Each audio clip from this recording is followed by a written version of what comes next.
Right, okay. Did you buy Suzanne a gift in the end? Which you surprised her with on Christmas I did, Day? yeah, after that show that we did before Christmas. Yeah. I was walking home thinking, oh, might as well treat her then. Yeah. Went and got her a necklace. Nice. Actually, she said she wanted a necklace, but I didn't know which one, but went and got one. Yeah. And she was happy with that. Yeah. That shut her up. yeah. But, yeah. And did she get you something? Did she get you a gift back? She did get me something, yeah. See, we knew she Of course would. she would. Yeah, but the thing is, right, she got me a little Game Boy Advance to take on holiday, because she Brilliant. knows I get bored. Lovely. Right? So that was good, but I was like, hang on a minute. I know how much I spent, Oh, and I know how much these are, right? But I was clever, though. When I got to the airport, I bought her to get me an extra, bought me an extra game for it. Yeah.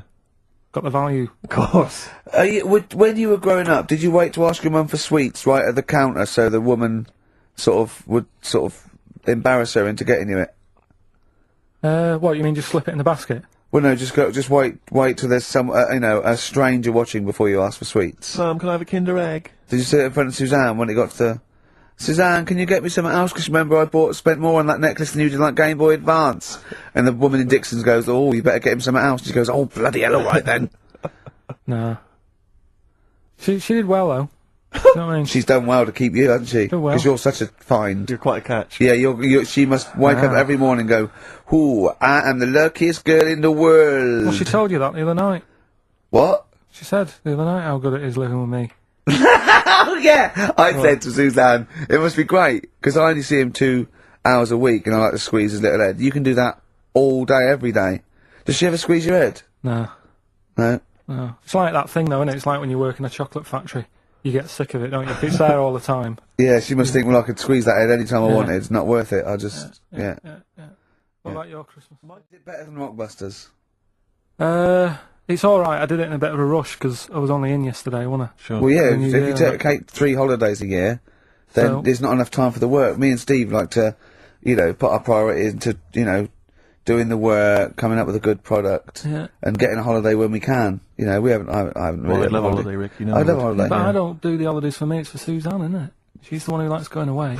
With So you. I'll just go, so I'll go with her, do me bit. When you were playing Game Boy, right, and you'd looked in a hole, and you were reading your book, what is she doing?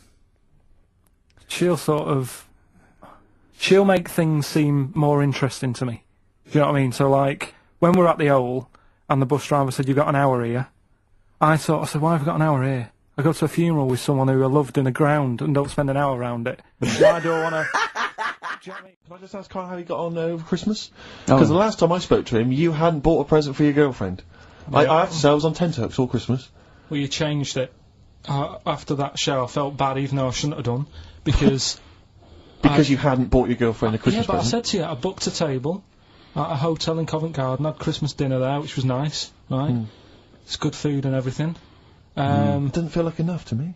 Well, then I went out and treated some stuff, and then... No. A couple of days before Christmas, he went, I took Suzanne to that hotel we're going to go to for Christmas dinner. We had tea and cakes.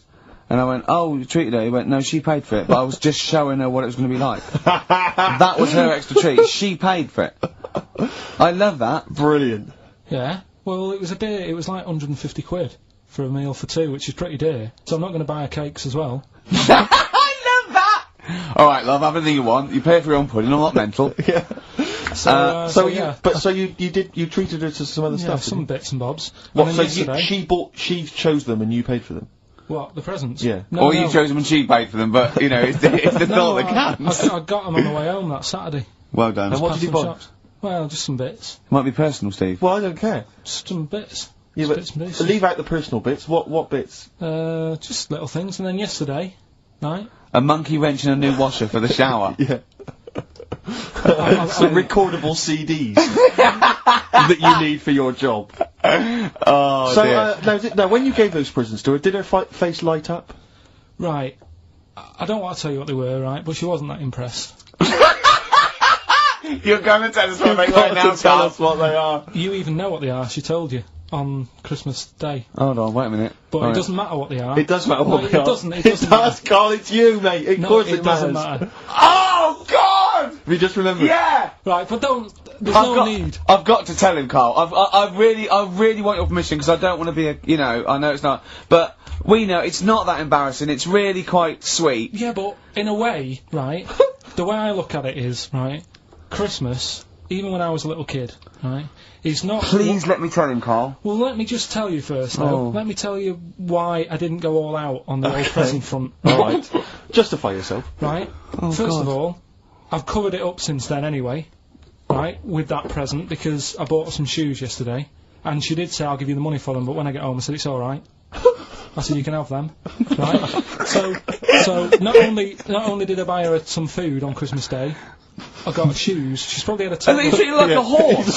Yeah. It's not like, there you go, there's your shoes, there's your food, right, bed down, see you later. Yeah, but what I'm saying is I she's have done... fed and clothed Yeah, her. did you comb her hair? She's done well this year, right?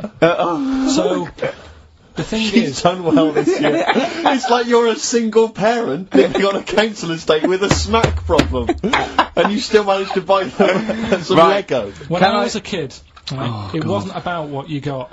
I remember one year when I was about 8, right? This is going to make me cry, isn't it, this? No, it's not. I'm just saying the way it is, right? I woke up at about 4 in the morning, and I was like, oh, what forgot? And I couldn't sleep, I was that on edge. It's the excitement of Christmas, isn't it? It's like, oh, what's wrapped up, I need to know. Sure. Yeah. And it's the fact that people are saying, no, you won't know until tomorrow. Yes. That annoys you and winds you up. Okay. So I got up at 4 in the morning, Yeah. opened my presents, and then went, right, I know now, went back to bed, had a great sleep. Yes. Right? So it's nothing to do with the excitement of what you get, it's the excitement of not knowing what you've got. And then what happened when you got up to go down with the So presents? but hang on, so what you're saying to me is that you could wrap up a brick because the thrill of Christmas is in hoping and being excited about what it is, not the actual gift itself. Yeah. Is that what you did? Rick, did you get a brick? No, let me tell him now what he got. He got her a present, right, and she said, she came, I said, yeah, he got me. It was an industrial-sized packet of condoms. It was a joke gift. No, it wasn't a joke gift. It wasn't even a joke. I went home that Saturday after the year, past boots, thought, might have something in here. They were on, like, value. Right, you passed the Were makeup. they used? You passed the makeup, you passed all the other... Past the makeup, stuff. past the lovely vanity cases, Yeah. the foot spas, Exactly, yeah. the bathroom Oh, products. hold on. How much are these, love, for 100? Yeah. $4.99. Yeah. Do I get them reduced if I buy in bulk? So how many did you buy? What was it? I don't know, probably about 100. Right, okay. And is she allowed to use those with anyone? Did you wrap them? Can she just go out and have a wild Well, time you don't with need to wrap, they're already wrapped, aren't they? Oh. And then what did she say when she opened them? I'm No, just- wait, Carl, what did she say? them? Right, play a record and we'll come back to this. You're worse than my father. Carl, just take us through the moment where you gave this gift. Firstly, So you were went excited- into Boots, right? You thought, alright, 100 condoms. Brilliant. Okay. Did you wrap it I don't up? know if it was 100, probably 80. Right, okay. Yeah. Right? You don't So, want to go mad, do you? Wrap them up. I'm just resting easy knowing that he's not trying to breed. Right? No. Yeah. So, I got her them. I got her Grease on DVD, because she's Okay. always watching that. Yeah. Right? Yeah. So just think of when her mum said, what did Carl get you? Some condoms and grease. I was going to say, I'm glad he said on DVD. And, she was surprised anyway, right? Because Yeah, I bet she was. no, when she got she was thinking like jewellery. no, right? That showed her. That surprised you, wasn't it? Alright? So hang on, wait a You minute. thought it was a holiday, didn't you? Yeah, look at your face. You don't know me at all. So hang on, so did you give these on Christmas Day? Right, what happened is she got in from work that Saturday, right? And I said, look under the tree. Knackered. Oh, Right. at least it's Christmas. Yeah. At least I'm going to get a little bit. Yeah, I said, look, you got some stuff under the tree, right? So, Did you give her a sugar lump? Right, she was really chuffed with that. But she said she was a bit puzzled because I didn't know we had any wrapping paper, right? So I ended up using wallpaper. You didn't take it off the wall though. You had some. No, it was some left over, right? So she said, why have you used wallpaper? I said, well, I didn't have any paper and you were getting in a bit and I wanted you to have a surprise. So she said, can I have a feel of them? I said no. Presents. She thought, right, I've got the right thing. Yeah. Right. And then Christmas Day, I said, no, don't get carried away. It's nothing really good. You know, we said we weren't going to buy each other much. So there you go, open them. Yeah, go on. And Can I just ask, had you received your present from her yet? yeah. So what had you received? What did they have? Had some shoes, Nice. right? Getaway game for PlayStation. Nice. which is alright. I'm just totting up Just the part value of the value this. of those, Go on, yeah. And just also think about how much fun and pleasure you get from them. Yeah. Although, of course, condoms, I can see the Well, see the appeal. Well, okay, yeah. So yeah, I think but I can... also add to that bit 150 quid for a meal. If you're going to start Minus. totting up, 150 quid for a meal. I bought some shoes, 72 quid. Yeah, that was after the event, though. Doesn't matter. Alright, so you've received these, dare I say it, thoughtful and nice gifts. You handed over the box of condoms. They were wrapped up. She Well, unwrapped them. yeah. Go on, take us through it. Walk us through it. Well, it's not something you play with on Christmas morning. Oh, God. Oh. But Right. But when she opened What them, did she what say? did her What did face she say? Well, I wrapped them twice as well, so she thought it was something really good. It was Extra like, protection. do? Right. And So she thought it was something really good. and then So the disappointment would be doubled. Yeah, go on, yeah. then she just opened it and went, oh yeah, so what's on the telly? And that Cool, was that. ungrateful. That was What an ungrateful woman that is. that. Well, she got stuff. Fancy not wanting I told her. a box of economy condoms from Boots. I said to her about the thing about, you know, it's all about the surprise and that, innit? Yeah. You explained that to her? Yeah, What, after she'd unwrapped it? yeah. Thoughtful. And she was alright about it. Yeah. She understood. Rick, you know I suggested to him that he buy his girlfriend a gift. I'm worried I've done more damage to the relationship by suggesting that than if he had just forgotten. Next time you've got to go shopping for her yourself, Steve. I think I might do. You've better go shopping for her yourself. I'm glad it's all over though. It's mental. Yeah, It annoys me. The whole thing annoys me, and she knows that as well. yeah. She should know. What? She still insists on having Christmas once a year. Well, Wow. I'm you know. no, but well, anyway, what did you get? I can't think what you bring to the relationship, Carl. I don't know what it is she's getting from you in this relationship. It's like she's I doing think all we the know. work. Well, yeah. 80 times. Oh. Oh God, Carl! I love it. You're brilliant. I know what she's getting. He's the. What though? He's not thoughtful. No, but he's thoughtful. It's the best he can do with the brain he's got. Do you know what I mean? Right. He's doing his best. He's absolutely doing his best. There's no. He's working at the limits of his powers. Do you know what I mean? Though he's done as well as he can with what he was given. Sure. Yeah, and that's admirable. Yeah. It's like, I think he's done better than you'd expect. I bet his teachers didn't even think he'd get this far. Do you know what I mean? What? Find a girl. No, well, yeah, a job, a girl. Yeah. Do you know what I mean? Clothe himself. He's done really well. What do you think, Carl? You think you've done well? I think I've done alright compared to some of my mates. What are they doing now? Probably not that much. Do you know what I mean? Mrs. Matthews said I wouldn't be an high flyer. I think I'm doing alright. Yeah. Do you know what I mean? I have a holiday every year. Got somewhere to live and that. Yeah. Got a new flat, haven't you? Yeah, so... So where are they then? The condoms? Did she show them to her family and friends? No, Take them into work. Look what I'm Carl's got. surprised she told Ricky, actually. I was a bit disappointed in that. Yeah. Because I didn't go shouting Well, she around was what so I got. excited, Carl. Clearly, she was just so pleased and proud. Alright, play a record, we'll come back to it. No, that's it now. Like when you go down Christmas and you're excited about a present and it's like some condoms. You know what I mean? Yeah. Well, I love that. Yeah, that moment. Yeah. I Right. don't know how he's going to top that next year. I don't know how he's going to top that. All I can think of is some corn plasters. Right. It's alright, love. The batteries are included. Got you a pumice stone. Right. Oh. Right. So what did you do for New Year, instantly? Well, I cocked it up a bit. Right? You're joking. Go on, You're here we joking. go. You're joking, mate. Go on. I went and booked a You table. got the wrong day. No, right? Booked a table at a restaurant that was shut. Right? What? I booked a table at a restaurant, and the one that I called, it wasn't the one. The call had been diverted. So Suzanne said, call them up and see what they're serving, right? Because I forgot to do that when I booked the table, right? That's So- great, So I anyway. because the thing is, right, it's a restaurant in Covent Garden, but they've got one in Victoria. But when they answered and they said, no, Victoria, I thought that was the person who was answering the phone. Do you know how some people say the name? Right. Right? So then when I called them up and said, what You you serving? thought he sounded a bit funny. Right? So I'm confused, Carl, but probably not more. Well, it was no a more than you would have been. Okay, it was a branch of a. He doesn't want to give the restaurant away, so he phoned it up. There's one in Covent Garden. They answered the phone. So it's not the restaurant's not called No. No. They said no. Victoria. Why can't we name the restaurant? I don't know why. It's not libelous. Are we scared that are you scared people are going to sort of see you in there because it's your regular haunt? No, it's just like, you got to pay for stuff, haven't you? Right. I mean, it's... Okay, anyway, so you've I mentioned it before New Year, but it's not... So did you go all the way to the restaurant to find out that it was closed? No. What happened is I called... Was that the name of the restaurant again? Right, the restaurant's called Christopher's.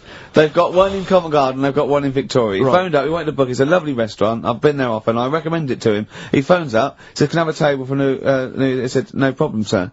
Right? And then, Suzanne said, oh, you better call up, see if they've got any haddock on the, menu.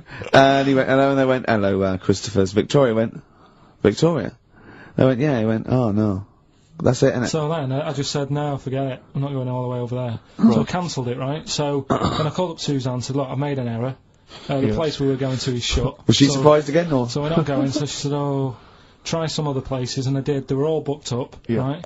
I was fed up anyway. I hate New Year. It's always like this, isn't it?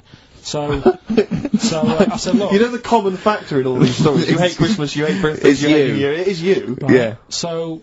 I said, I'll sort something out. Yeah. So I went to Tesco. Leave it with me. Went to Tesco's, boots were shut.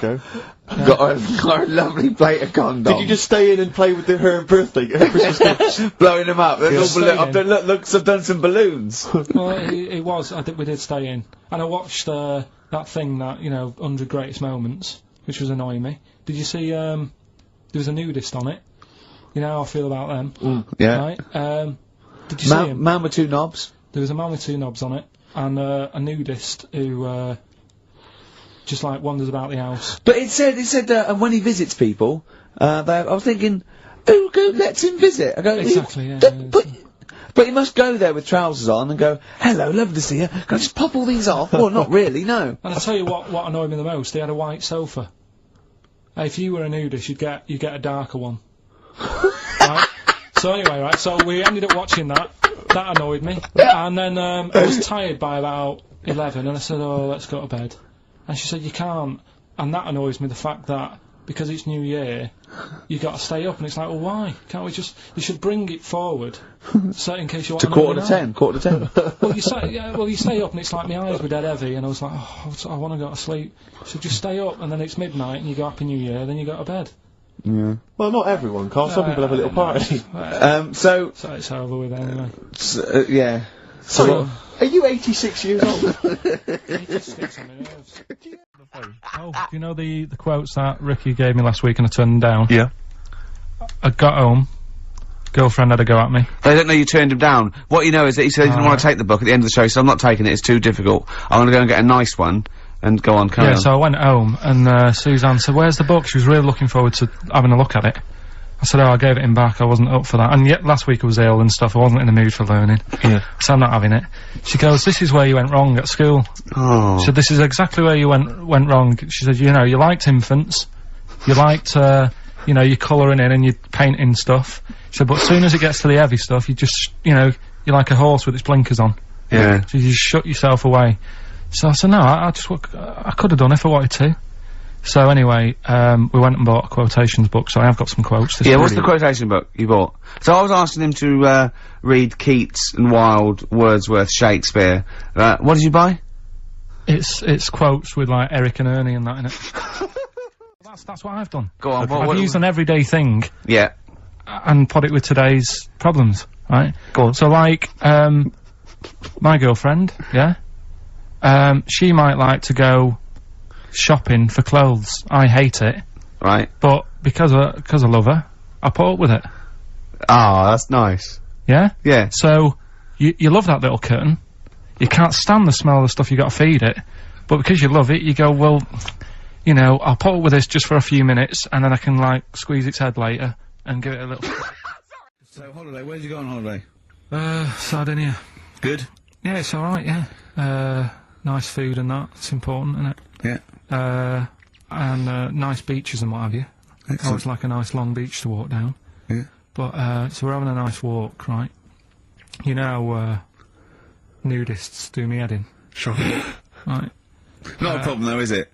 It's not like being scared of spiders where they might jump out under the kitchen sink at you. You know what I mean? It's not a big problem having your head done in by nudists. Yeah, but it just annoys me. It sort of ruins the day a little bit. Because it makes me feel uncomfortable. Right. Take your clothes off if you feel uncomfortable. It's much more relaxing. Yeah, but... Well, anyway, right, so I'm walking along the beach, right? Lovely long beach, what have you, you know, watching the sea, picking up shells and that. And what are you wearing? What's your natural beach club? When he says picking up shells, I imagine he's on all fours going, yeah, like that, you know what I mean, looking at things. Just like washing his nuts in the sea to get them tasty. Yeah, going into the sea and then kind of shaking himself and all the water flies off. Yeah.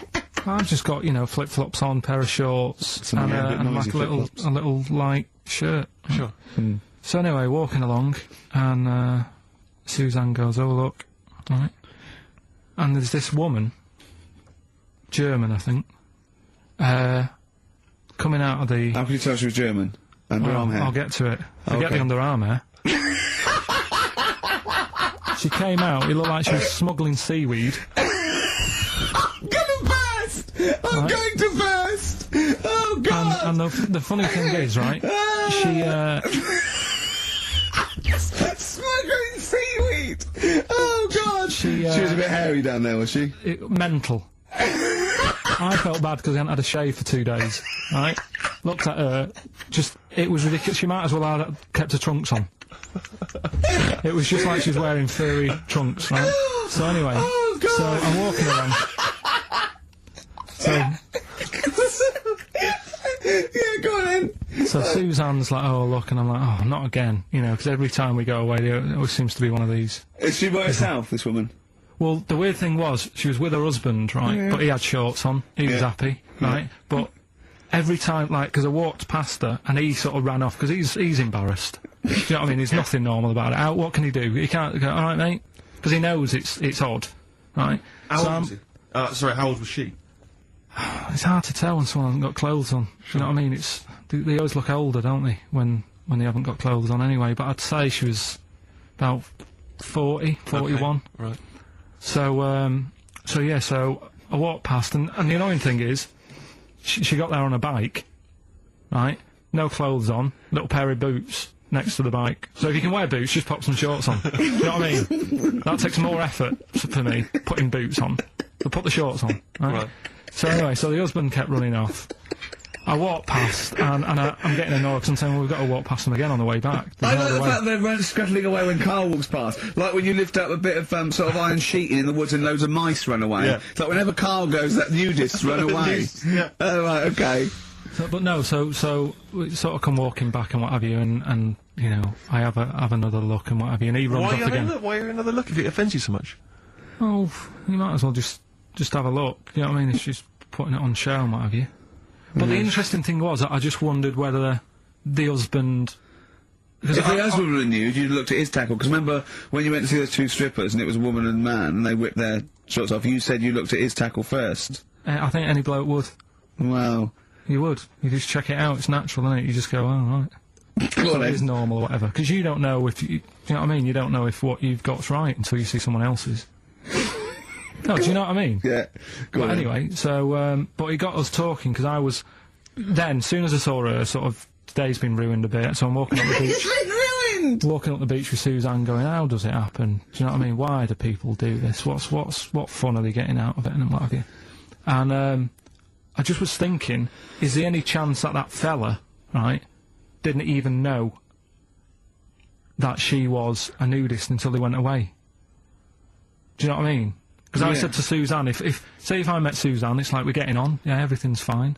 Yeah. And then you go off on holiday and you go, you haven't got much luggage. And she's like, no, it's fine, this is plenty, and I'm thinking that's weird. And then we go down the beach and she whips her knickers off. I'd be annoyed, but there's nothing I could do. Do you know what I mean? Sure. So I'm just wondering whether that's what happened to this fella. Every time someone came walking up, he was like, oh, God, this is embarrassing. And he kept nipping off. Yeah. Finding something else to do. Look at some shells. So I'm wondering, Rick, if at some point, maybe today or in future shows, we should get a nudist. You know, one of those official nudist spokespeople. You know, because all these nudist organisations, get them on the phone, justify themselves to Karl, because, you know, in his mind, they are, what would you say, weirdos, freaks?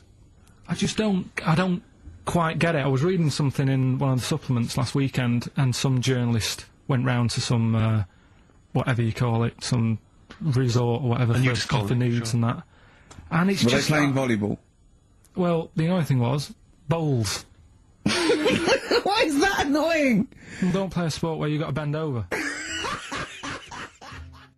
Well, I've got another food-related item here. Now, Carl, I got a little email via my agent, sent from someone here, okay, sent from someone at XFM, okay, and I won't say it was, she just said, I thought this might be good for Ricky to use on Saturday, and obviously what happened is, Suzanne has sent you an email in the week, it was Wednesday, and you've returned it, but I think you've returned it to the wrong email address. You returned it to someone here, who of course immediately forwarded it to my agent for ridicule on the show. Don't panic, it's nothing that bad, okay? It's an email from Suzanne talking about your tea that night.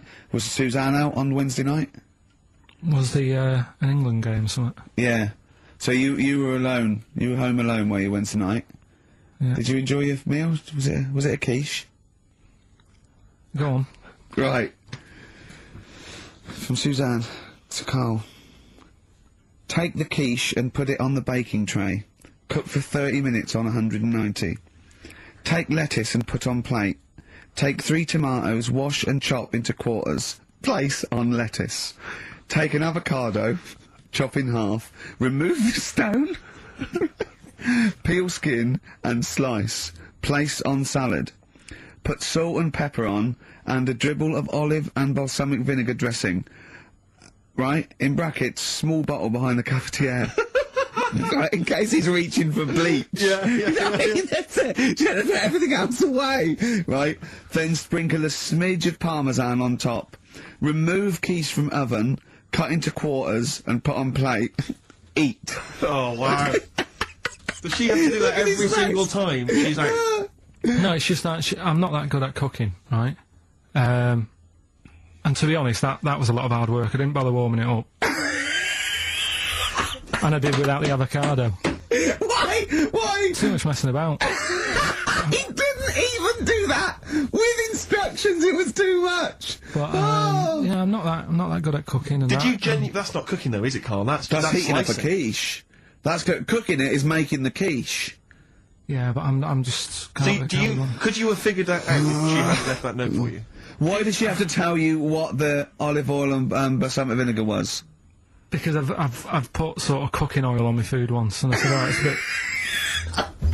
bit. It's ever since, right? Years ago. I'm gonna die. Years ago. Oh God, they're leaving Mr. Magoo at home. It was ever since I put sausages in the toaster that. What do you mean? I nearly set the flat on fire. Because, do you know, like, when you're grilling food in a pan and all that? Yeah. Sort of sausages spit and it goes everywhere, doesn't it? And it makes everywhere greasy. So I thought, well, just want to warm them up. Yeah. Bung them in the toaster. Yeah. What And happened? she sort of caught... They Well, got stuck and they sort of caught on fire, I imagine. she came in just as I was sort of plunging it, and what have you came in from work. She said, what are you doing? I said, no, I'm in sausages. Well, the oven isn't on. I know, they're in here. What, you turn it off? Panicking and that. But I've never been into it. I've never been into cooking and that. At school and stuff, I didn't bother doing it. Oh, every time Suzanne comes home, she must think, please be the house still there. Yeah. Please not let me hear a fire engine as I come round this corner. Oh God, she comes and goes, oh God, thank God. I bet she's always happy to see you when she gets home and you haven't burned the place down or introduced some howler monkeys or something. Unbelievable. What I find extraordinary is there are people who are in sort of care in the community who don't need instructions No. on how to prepare food. Oh, they do, they can do it, yeah, you show them once. Yeah, they and they've learned don't. it. Whatever you do, don't put sausages in the toaster, Johnny. Do you know what I mean? Yeah, and they've don't- learnt it. They don't put sausages in the toaster. Yeah. What did they put their fingers in? But, yeah. Are we doing Rockbusters answer? Okay, we've had a couple of emails, Rick. Someone, actually Ian, he's emailed in, he said that, because of the blinking postman, it's his wife's birthday today. She's had no cards or presents, because, presumably because she's got no friends, but also because of the postal strike. But you won't be able to use that excuse for Suzanne's birthday again, because she knows that the postal strike won't be on around that time. Alright, Carl? So. But anyway, so would you just say happy birthday to Have Tracy? those condoms run out yet that you got for Christmas? Carl? I've still got them. Have you? Just say happy birthday to Tracy. It'll make, Happy it'll birthday, make her Tracy. happy. And hello to Aidan, who's phoned in to let us know he's actually listening in Northern Ireland. Oh, God so bless him. we've gone international. Sure. Now, there's also a questionnaire has been sent in by Ruth Chamberlain at Cordwainers College. Cordwainers College seems weird. Cordwainers. It used to, yeah. It's either used to be a poly or a laundrette. I think it's yeah. Anyway, it's something that she's doing for, she's studying product design for the fashion industry. And anyway, she's got some questionnaire, and we're too busy and important to fill out the questionnaire, but we thought maybe you could answer it, Carl. Look, Carl, look, he's yawning, he's looking round, he's only got to do 2 hours and he gets a whole day off, and he's getting paid for it. Do something, Carl. Be grateful. You've probably ruined a man's career. He's ridiculed now for doing this, that he's so weak, where he should have squoze your head and kicked you out of the building. So, let's have a little bit of effort. You've only got an hour and a quarter to do, then you get 2 days off, alright? Alright. Right, Carl, it's a questionnaire about happiness. Oh, yeah. If there's one person... Well, that should answer it right where. The first question, Carl, on a happy scale of 1 to 10, where are you on the happy scale? Is it at this moment, or in general? Well, I would say generally. Okay. Yeah, but you don't always have to, like... I mean, I Jesus think I'm happy in that, but I don't always show it. You never show it. No, but it doesn't mean I'm not happy in that. Like, I'm alright at the moment. I'd say I'm probably on a... I was probably on about an 8. I was probably on about a 9 when I woke up, right? And then, sort of fell out with Suzanne over her haircut. Yeah. Right? She went for a haircut and came back with something that I didn't like. Sorry, what did you say? So when your girlfriend walked through the door, she had her hair done, you said, I don't like it, alright? Well, she could tell by the look on my face. I said, but don't you say, no, I'm happy with it, I just can't tell. I'm loving it. because then she might have it done again. Oh, You've gotta Carl, I let just people cannot know. get over you. I really can't, No, I but cannot... you haven't seen it. Right? Oh, So then I was fed up, but then I thought... Sorry, what authority have you got to talk about haircuts? yeah, you had the, well, officially, from a barber in Manchester above a railway station in a shack, it was £2 a cut, told you have the hair of a Chinaman. Well, you wish you had the hair of a Chinaman now, you got no hair. You're a little bald man with your mouth open, so don't... Is she listening to this, Suzanne? Sitting at home with a woolly hat on? I don't know. But she knows now, doesn't she? What did you say? What words did you did do say? about I it, just though? said you look like someone out of Slade. Interestingly, that's what I look for in a girlfriend. Oh, God! Which one of Slade? That one with the funny... Not Dave Hill. Yeah. The one with the crooked fringe and the goofy... She had her teeth done as well, did she? She had 2 front teeth put in. Dumper. So anyway, So prior to that, you're on a 9. Then you saw the haircut, you're on an 8. Yeah. yeah. And Now then, what you on? I'm probably on about a 6 at the moment. Why? What's happened? Well, while Star Sailor was on, bit more head squeezing going on. So yeah, about a 5 or 6. So generally speaking, what would you say you're on? About a normal? 4. You're on a 4 normal. Alright. What would you give someone who wasn't very happy? What would you give them? What are you thinking, Carl? Depends why they're not happy. They're low, okay, so what would you give them? I mean, yeah, depends, innit? If it's someone who's just lost their arms and legs in an accident, you don't give them a lollipop. Sure, or some mittens. Yeah. You give them a hat. Yeah. Yeah. And dare I say it, a smile. A skateboard. Yeah. Yeah. I don't know. You don't know. You got to answer the question. Alright, so hang on, let's assume that you've upset your girlfriend because you slagged off her haircut. What are you right? gonna do feel now to go and guilty. make her happy? How are you going to cheer her up? And And not buy her a baseball cap. I don't know yet. I haven't thought about it because I've got this to sort out. Haven't I? So when I get home, get her some gel or something. Oh, God! Oh, Christ. Okay, Oh. and alright, just name something that always puts a smile on your face, Carl. It always cheers you up. If you're feeling a bit blue, it always cheers you up. A monkey, innit? Learning something. Right. That's a bit weird. I love the qualifier. That's No, I a think bit it was weird. I think it was 2 different sentences. I think it was learning something. That's a bit weird. Yeah. Oh. Learning something that's a bit weird. Okay, and finally, if you could have something to make you happy, what would it be? Little chimp, wouldn't it? Little chimp in a suit. Well, don't answer for him. Don't put words into me.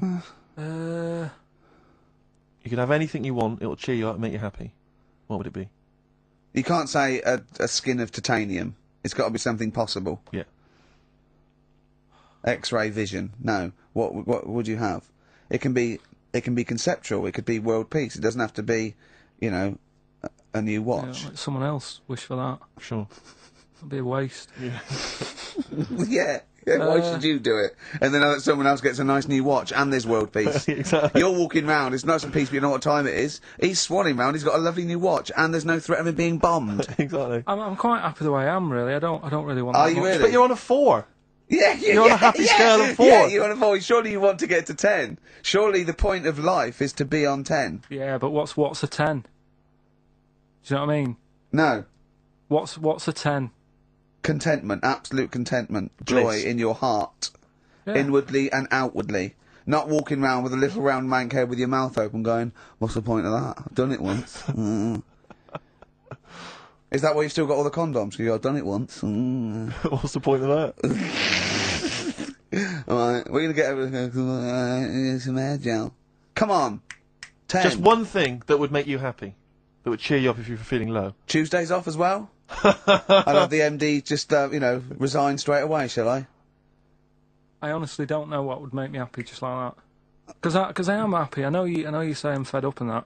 Do you know But- what? Do you but I know? am He fed- said I'm alright. he wouldn't want to be too rich. He said because if I was too rich, then Suzanne would say, "Let's go around the world." He said he wants to be rich enough so they're happy in that and they got their bathroom and everything, but they can't. They still can't afford any more holidays a year. Think of that. Think of that wish. Think of that capping your wishes. Yeah. Do you know what I mean? Putting a ceiling Yeah. on your ambition. I love it. It's genius. Look at his face. Play a record. You an It's idiot. like if you'd won that ticket round Charlie's Chocolate Factory, and he'd said, actually, Carl, I want you to take over the factory. It was a test. You'd have said, I just wanted to look around the chocolate factory. Yeah. I'm happy to go back and live. No, he just said, poor. I'll work it, but I'm not working Mondays. Exactly. Play a record. Imagine giving a chocolate factory to a kid. I know. Idiot. Give it to the fat one at least. He'd enjoyed it more. And, what Carl, we're on happiness. Carl, Yeah. I'm Oh, trying to explain Carl's to Carl happiness. that the aim to, you know, is really to get on a 10. Yeah. For But I like happiness. the He's fact on that he 4. started on a 9. But I love the fact he's happy with 4. Yeah. I love that. No, but what I mean is, right, I'm not looking for, like, happiness. Right. I'm You're not alright. looking for happiness. What? What's that for? What I mean is, right, I'm happy when I'm not fed up. So what I mean is, I'm happy... Is this your new book, Psychology of the Mind? What is that? I'm happy when I'm not fed up. That's like an 8-year-old trying to explain happiness. Johnny, what is it when I'm happy when I'm not fed up, miss? Well done, good boy. That's it. You're happy when you're not fed up. Talk like an adult. Yeah, but that's what I'm saying to you, though. I don't... What? I'm happy most of the time. It's just that when things niggle me, I find that... I realise when I'm annoyed more than when I'm happy. But Carl, every time we talk to you, you are whinging about something. You've got Yeah. something that annoys But you. he's one of those people that if he whinges loud enough, he gets away with it. Like he's in here, I think he goes, oh, I'm really busy. I come in and he's doing nothing. He's chatting because he's having big, long chats with everyone about how someone's wound him up. And they all come and they go, oh, Carl's fed up because he's got this show. You know what I mean? He's wormed his No, way. but hang on a minute. Go You on. came in moaning about the post and that today. Yeah. But everyone's annoyed and frustrated by that. There's small businesses going out of I'm not, business. I'm not. You haven't heard me No, you're moan not, about because it. who's sending you letters? No one. You've got no friends. You've said that yourself. Yeah. You've openly declared you don't want friends. They're too much hassle. Yeah. Yeah. Yeah. Yeah. Yeah. That is my joy. Friends that is the point of life to me. I can't wait to see them. I squeeze their head. I welcome them in. Oh, they annoy me. They annoy me. Annoy me. I love it. Friends are annoying. He's even scared of like doing something with a friend or getting a gift because he goes, I have to buy him one back now. Yeah. It's sort of like life's a bit of a chore for Carl, isn't it? Well, anyway, all right, let's leave that aside. Obviously, you're never going to be entirely happy, although apparently you are already on the brink of happiness. All you No, had I to say told you was that, your right. hair looked nice. I That's was all you at- had to say. Yeah, I it was- looks good. Yeah, and that's it. End of story. What's the point in that? What is the point in Because that? she doesn't really care what you think, but she doesn't want to hear that she looks like Dave Hill from Slade. She's not having her haircut just to please you, Carl. Despite what you might think. He's taken aback by that. Yeah. Now, you weren't speaking to Suzanne last week at this time because you said she had a haircut, probably quite an expensive haircut. She's a lady in media. She's got to look good. She probably doesn't go to the barber like you or just shave it at home. Probably spent quite a little bit of money on it. She came home. She thought, well, my sweetheart, my lover, my sweetheart, you know what I mean? The man in my life is gonna love this. Well, he adores everything about me. He's gonna love my hair. She walked in. Hello, Carl. All right. You look like Dave Hill from Slade. Is what Hugh said to the poor woman. And then talked about it on air. She was furious about that. So what did you do? Carl? She did listen, yeah. She wasn't happy. And she heard you slagging her hair off? Yeah. Well, what annoys So this me is probably annoying her now. Well, no, it doesn't matter. We can do a lot today because she's at work. So, and of course, no one's going to tell her. Let's have a chat about a fat arse, shall we? So, hold on. Oh dear. Oh dear. You are in so much trouble. That's. Look, he's realised he is a little bit worried. Oh, didn't you go and buy her a coat or something? Took her out on Sunday and treated her to a new coat and that. Yeah. But I offered, I said as well, I said I'd pay to have it done again. Oh no! Carl, you have. Oh God! Oh my Christ! So she listened to the show. What did she say? You got home. She'd heard you slagging her hair off. Imagine that. He thinks that's a good thing. Sort of like, we've won the pools. Brilliant. What are we doing? Well, you can have facial surgery now, love. It's sort of like, it's just, Christ. You offered to have it done again. Unbelievable. Yeah. But I got home and she's like all being moody with me, right? Yeah. You thought something's wrong, so you must have listened to the show when I was slagging off her hair. Well, his first thought was she's probably looked at herself in the mirror. She agrees with me. Yeah, that barber's been round again. Yeah. And she just said, "Oh, that wasn't very nice of you, was it?" Oh. So I just said, "Hang on a minute." I said, "That's what we do on the show. When I'm slagging off, you know, Chinese people looking old or whatever, I said you never interfere." Sure. I love the fact. She's got to get her priorities right. I love the fact that she's in the same queue as a billion people you've never met. Yeah. That's fantastic. She's in the same queue. Well, you didn't complain when I was because slagging off. Carl, I don't think Carl has ever admitted he might be in the wrong. Ever. Certainly not to your eye. So did you That admit... is so true. Isn't it? That is so true. He's never admitted that he might be in the wrong. So did you, in this instance, agree that maybe you'd overstepped the mark? No, I just said she took it badly. Do you know what I mean? I mean, it's only a haircut. Yeah. Yeah. Well, Steve, you haven't seen it, so you can't start interfering on this one. No, okay. No, I haven't seen it, but I very much doubt she looks like Dave Hill from Slade, who, if I'm, unless I'm mistaken, used to cut his hair with garden shears blindfolded. Well. So, you know what I mean? And did her teeth stick out when she started speaking with a Brummie accent as well? I've got used to it now anyway. So. And so did you bought? So at some point you came crawling back and you said, "Do you want me to buy you a coat?" I just said, let's leave that. Let's go out and have a good weekend. Sure. But get your hat before we go. And treated her to a new coat and that. Oh. It's a nice coat, so it takes people will look at that rather than looking at the head. So if anyone does it do flash? It's got obscenities across the back. If anyone who knows Carl's girlfriend is listening, tell her. And maybe you're a work colleague and you're listening to the show. Because I think this is terrible. Get her to phone him now. Get her to phone him now. I mean, forget the hair. On the XFM number. What's the fat ass complaint line? Because you are in deep shite. Bobbity-boo. Who's that over there? It's Carly Pilk Boys. You alright, Carl? Oh, that's clever. How you doing? Yeah, I'm alright, yeah. Yeah, come on, up, bigga bagadoo. Up, yeah? Project. There's people out there wanting to, cheer up their Saturday afternoon. We're the boys for it, yeah? We're like quick fitters. Yeah. Come on. Alright, Carl? Yeah. Come on! I'm alright, I'm up for it. That's it, this is the height of excitement. This is it, is it? That's this how is you sound when you're 100% This is you off your head, is it? High on life. Christ. What did Suzanne say about you saying about a big ass? Go on. She heard about it. Should we recap what happened last week? Well, the week before, he said that her haircut looked like Dave Hill from Slade. She didn't like that. So next week I said, a bit grumpy, he went, yeah, I didn't mention her fat ass. Still thinking that she would never hear about this. Yeah. What happened when you went home? She heard about that off her mate. Yeah. And we sorted it out. Didn't have to buy her anything. I just sort of said, come on, you know what the show's about and that. Stop moaning. Yeah. Right. That was alright until about Thursday, when I was reading about, do you know, like they say, there's like two worlds and that, and whatever I'm doing now here, there's another one of me doing the same. Yeah. But Well, no, he's probably taking some time off. He's probably having a week off. yeah. But I was just talking about that, and she was saying, nah, that doesn't happen. And I sort of said, well, they definitely won't have a haircut like yours. Right? And that sort of started the argument again. It's almost like you haven't learnt your lesson. Also, it's like you're talking about it again on air almost, in a way, so our mates could hear again. It's very short. Learning curve. You know, Carl, if there was if I cut a hole in a box and you knew there was an orange in there, right, and you put your hand in, would you be stuck there trying to get that orange out, do you think? Or would you just, like, let it go and sort of tip it upside down to get it out? What do you mean? I think that answers your question. Is that a cardboard box on your hand? So, is there any other things you want to criticise Suzanne for while we're on air? Anything else? Anything that's been niggling that you feel you should get off your chest? The hair, the arse. Nah, leave it. Everything else is fine. Leave it. I think so. Okay. That's good. I think leave it. Well done. I mean, it's not what people listen for. So, right, redeem yourself. Have you got the film thing you're in? Right, yeah, I'm in a film. It's Pulp Fiction this week. Right.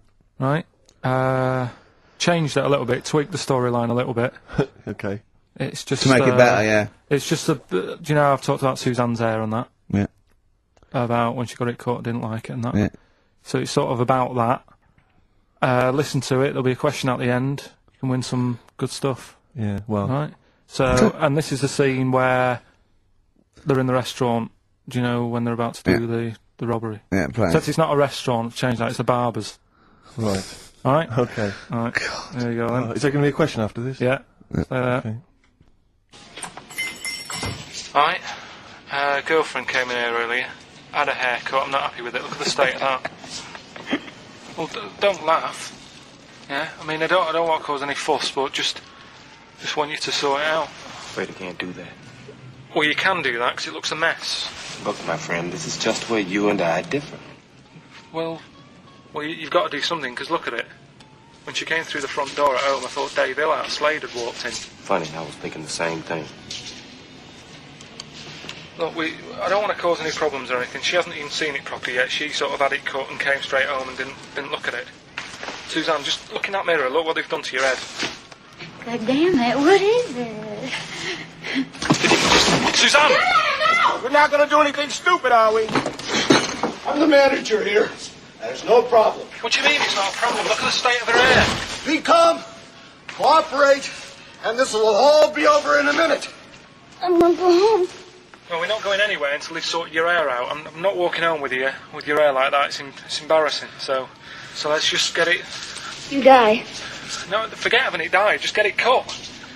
Colour's not a problem. Just sort it out. Just get rid of... Let's see what we can do. Right. Good. Look at it. Look at the state of it. I'm trying real hard. Suzanne, just keep your head still there so we can... Just hang in there, baby. You're doing great. I'm proud of you. Just sort that bit out there. Just cut that.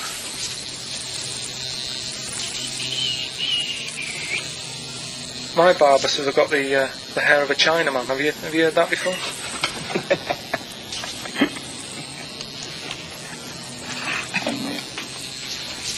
What? What's so funny about that? Is it serious or what? Freaking me out. If my answers frighten you, you should cease asking scary questions. It's almost over. There you go. No, it's not brilliant, but that'll have to do, won't it? I reckon we'll have to buy her a hat on the way home. Yeah, that's probably a good idea. Do you think Suzanne's listening? It's alright, isn't it? I like the fact that in that she's represented with a sort of dimwit southern accent. Yeah. Your girlfriend, so I'm sure she'll have appreciated that. Alright, It was nice, yeah, it was a nice... I don't know what kind of copyright infringements that was made. Yeah. Well, Right, well, the question is, what did I say is odd about my hair? odd about your hair? Yeah. Yeah. Oh, well, Alright. yeah. Fans of the show will know that already, I'm sure. Yeah, so email in, ricky.gervais@xfm.co.uk, or, just email, actually. Yeah. Bored? Right. But are you comfortable being nude and that? we've done this. Well, I don't know what this is. We did this last week about, are you comfortable being nude? No, I think I know, I was talking you're about probably that. most comfortable being nude. It's just probably not in public.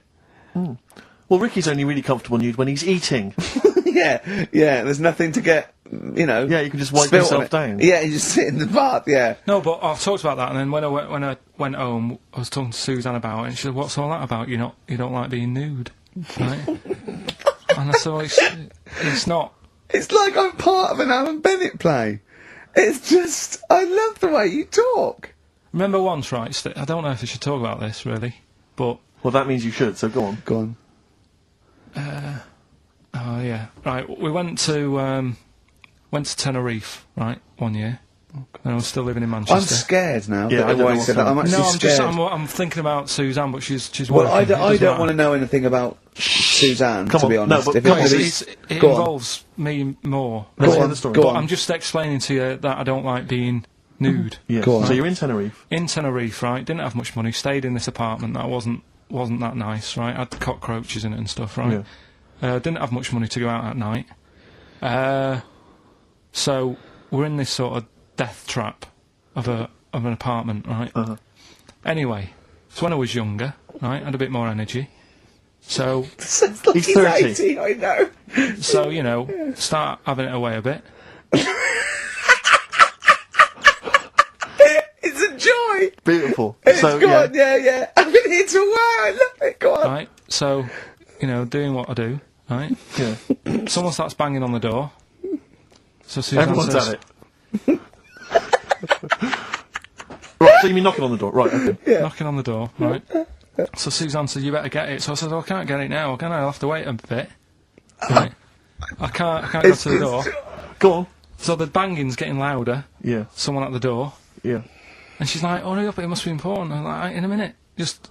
So anyway, I don't want to know I anymore. stick... Keep Well, going. leave it. No, No. come on, finish the story. Open the door. It's a fireman. So I just stick my head round, and he's going, "You'll have to get out. The building's on fire." Right? So I'm like, "In a minute."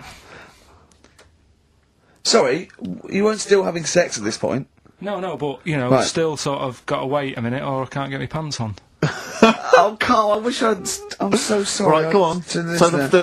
now, So the, what- the place is burning down. So it could be a serious big fire going on. Yeah. I'm sort of waiting.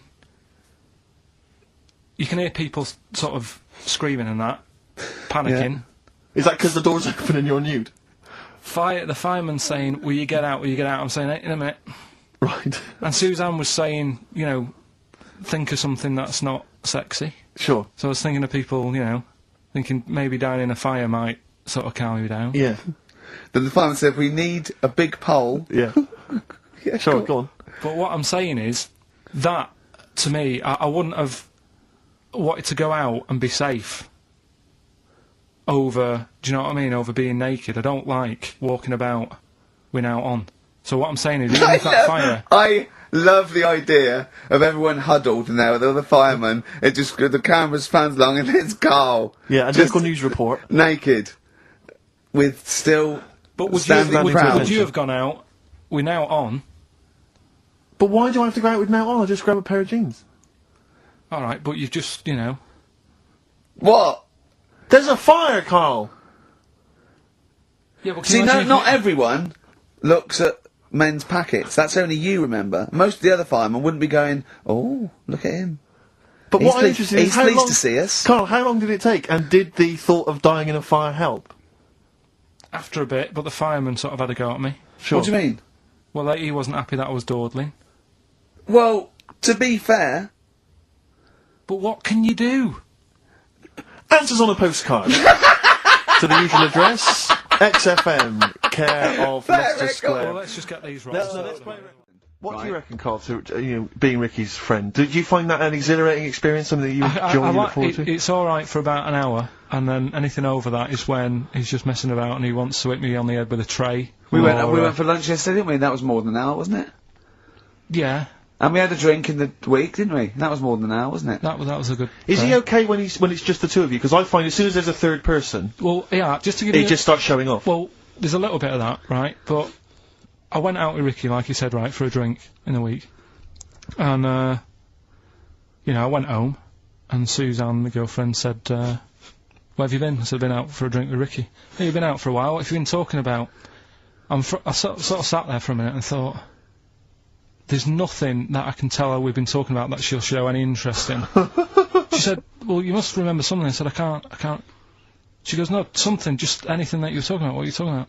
I said, right, the one I remember, one of the topics that came up was, imagine that the only way to have a kid was you had to sleep with a squid. How many kids would you have? I would say it was the future and the squid's like, but the only way they could do it now is like a filter. You had to sleep with a squid. I was going, would you? He was going, what do you mean? I was going, would you? He said, there's not a time he hasn't gone home with a conversation, buzzing in his head that he got confused about. Would anyone want a kid that much? Does the child look like a squid when you have it, or is it No, it's not. kid? I was going, no, it's normal, but it's like a filter with a system. The only way you can do it to make sure, you have to impregnate the squid. And it's a filter, and then you can, test tube baby in the future. Did the busted lads mention that in the song? He did, but he did underwater, that's where I got it yeah. from. I said, well, you probably sort of like get quite friendly with them eventually. You probably would be breeding with the squids and, So what does prawns. Suzanne make of Gervais? Has she met him a few times?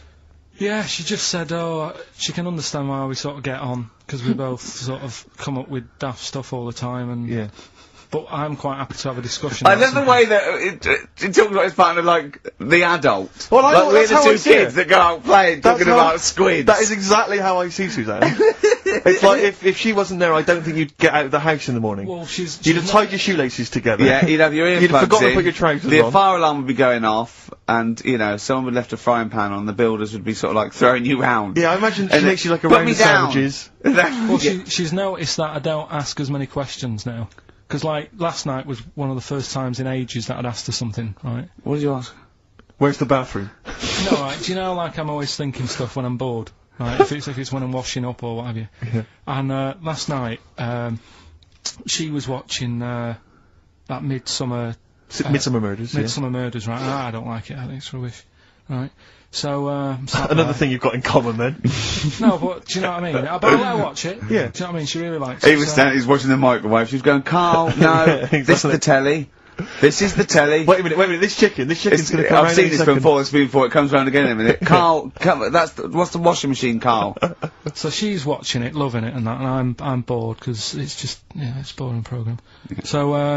So I'm sort of looking through magazines that we've got. Trying to find animals without heads. And, it was in one of her magazines, and there's this article, right, about these identical twins, brothers, right, and one of them meets this girl, right, and it turns out she's got an identical... I've heard this is true. Right. They get married. She's got an identical sister. Right. So, they both go out. So two identical twins, male, going out with two identical twin sisters. Yeah. So I was looking at it going, oh, that's weird, because you see them, like, they're always wearing the same cardigans and that, and that's like... But then, That's no, all but right. if you're an identical twin, then you probably would fancy the same sort of person, wouldn't you? But then, I was asking, she was going, it's getting near the, the plot, the murderer. If they had a kid, would they look the same? Yeah.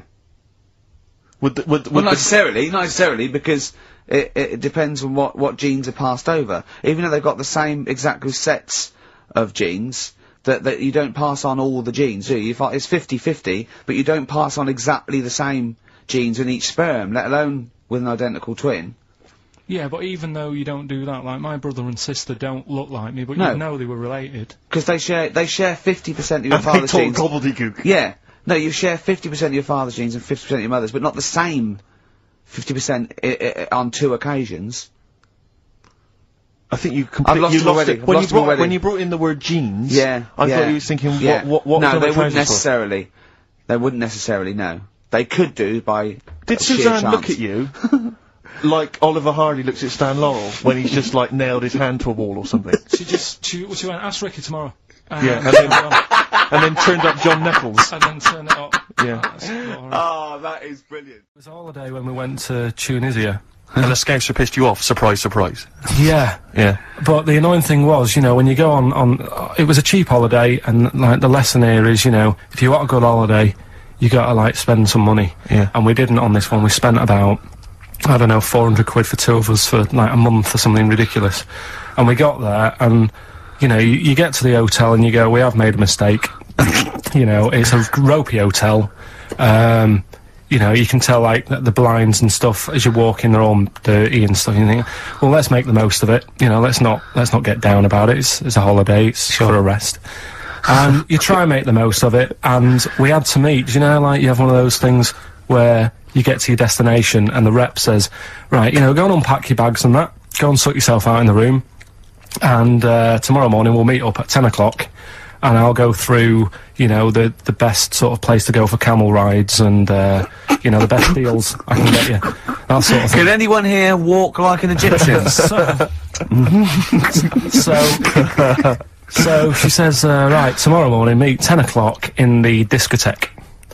So we get up and we have breakfast, and it wasn't a good breakfast. The kitchen was, like, bit horrible, the food wasn't good, and it was run by sort of midgets. What do you mean it was run? Not there's anything wrong with that. There was little fellas running around, and the annoying thing was one of them sort of started to fancy my girlfriend. How did he manifest his affection for No, you're not saying there's anything wrong with midgets, though, are you? Just saying it was strange that there was Yeah, but even midgets shouldn't be cutting in on Karl Pilkington's No, territory. I know, no. But it's also that thing of, you know, they've got little fingers, and it's sort of God, I'm ruined- so sorry. No, I'm not. It is a bit of a phobia of mine. Okay. Do you know what I mean? They are nice people and that. Sure. Oh, God. But the annoying thing is... So what was he doing then? How did he... I don't understand how he was chatting up your girlfriend. Was he crawling under the table so you couldn't see? He just kept... Whispering to her from underneath there. Stop it! Just sort of, you know... Wait, I don't want to get a complaint on our last show. There's not many midgets What's going to happen? Can we just finish this and start up again in a couple of months? Oh, yeah. What are they again? Is the tip included? Yeah, go on, that one. Right. In Turkey... Nice. It's not, actually. That's where I went, and there was them little fellas after Suzanne in the kitchen. What? What do you mean? We stayed we went to Turkey. You went to Turkey and there were some little fellas. Well, they had quite a few sort of midgets working in the kitchen. Why? Is it a theme? No, Was it a it's theme just- holiday? I don't know. Might get them cheaper or something. Was it So they You were get them working. cheaper? They were working in the kitchen, and one of them fancied Suzanne and kept sort of eyeing her up, and she was winding me up saying, "Oh, not eyeing up and down, just eyeing her up? I fancy her." Anyway, no. So What anyway, was she doing in the kitchen? no, it's like a pick what you want to eat type buffet, but you have people clearing the tables and that ready for you to come along. Are they low tables? And you know, he was just keeping an eye on her. What did he say though? Was he? What was he? Was he a It little? was Turkish, so I don't know what he was saying. But he was. Was he? He was. Little fella, yeah. Did he talk What do you to her? mean a little fella? What do you mean little fella? Sort of dwarf-like. What do you mean dwarf like? He had magic powers or he was 4 foot? No, What do you just mean, Carl? A little bloke, just like a normal bloke, but small. If you stood him in the desert, you wouldn't know. But he'd be hot nothing and around thirsty. him. Right, Carl. He should watch out for the monkeys. Yeah, underground. Those underground monkeys are look, dangerous. you can't just say there was a little midget fella who was eyeing up my girlfriend and then leave it. What do you mean? What was happening? This is a story to us. This is much more interesting to us than, and she was deaf, right, and she hit her head. That's much more I don't interesting. understand how it manifested itself. Did he come over and say something? No, do you know when it's like girls know, don't they? When someone fancies them. What do you mean there was lots of them as well? Do they? That's worth knowing. Listen, right, come on, right, so you went to this holiday, yeah? Yeah, And wasn't you that went good? into the dining room or something? Yeah, downstairs. And in you the looked dining over- He thought, this is odd, there's no one serving. Yeah, and they go, Wait a minute. hold on, you looked down and there was a little waiter. room. There was loads of them running around busy. Why, though? Why did Because they it get was the... summer. What do you mean? Because it There was was in loads of them. summer. They had more of them They on. come out in summer. They come out in summer. What do you mean they had more... What do you mean? Because it's busy, isn't it? Well, no, but they So- hibernate in the why winter. were they all midgets?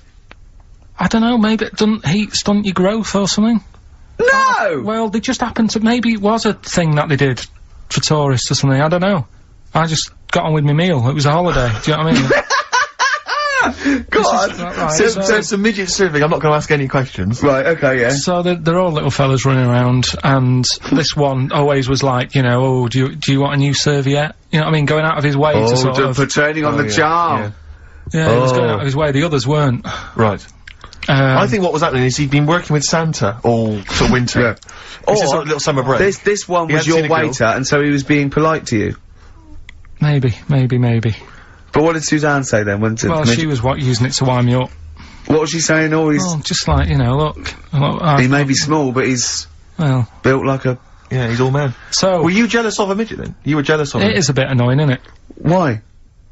It wouldn't bother me as much now, because I've been with her for ages. Right. But at the time, that might have been one of our first holidays, and it's like, You don't know, want to be what's going on? I paid for this holiday. Yeah. And then you get off with a midget. Yeah. Oh. So anyway, But it doesn't matter because you got chatted up by a bearded lady. So. tell you what, no, that's got nothing to do with that. What were you going to say? No, What were you going to say? I was going to say the hotel was half board, and maybe. Oh, right. I thought you were going to say it's just one of her shortcomings. So listen, right? Play a record, Carl. Carl's found love on the street before, haven't you? How's it going with your bird, Carl? Are you married? No. How long have you been out with her? Going out with her? 7 years. Because, I mean, you're quite a simple man. Yeah. You're sort of a simple In a man nice many way. ways. I mean, Yeah, in you're the like best Helen sense. from Big Brother. Yeah, You're sort of nice enough, but... But I look normal. Well, yeah, you sort of do. But you could be one of those that just suddenly go mental with a pen. Yeah, Do you know just what I mean? stab people through the eyes. Yeah, you sort of look normal, but if I wouldn't really want to wind you up to a point of frenzy. How did you meet your girlfriend? Through work. What, through her work? What, you found out and said We worked at the same place. Oh, you're right. You're quite an enigma, aren't you? Could you give us more on that? At work, you met her at work. What, she came in selling sandwiches?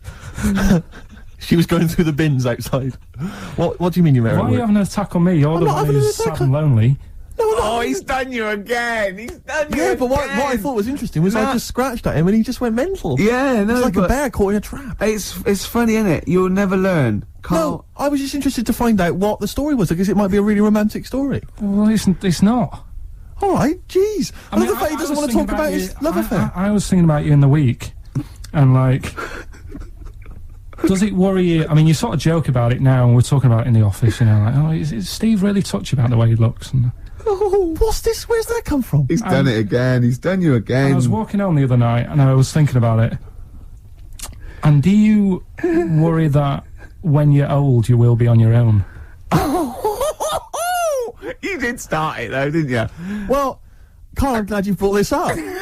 because I mean, for me, you know, a lightweight, frothy entertainment show on XFM on a Saturday afternoon is exactly the place where I want to discuss the desperate, lonely future that's inevitably coming my way. Oh, God.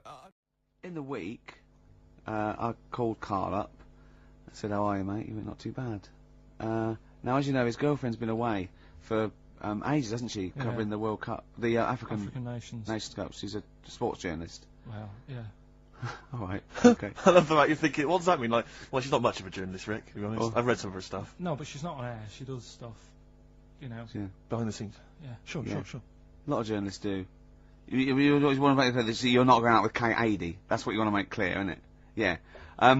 Now, so she'd seen none of the meteoric rise of Carl as a Right, 'cause she's broadcaster, been away for the whole time a since you've sort of raconteur, become... a wit, Yeah. a cult figure, to be honest.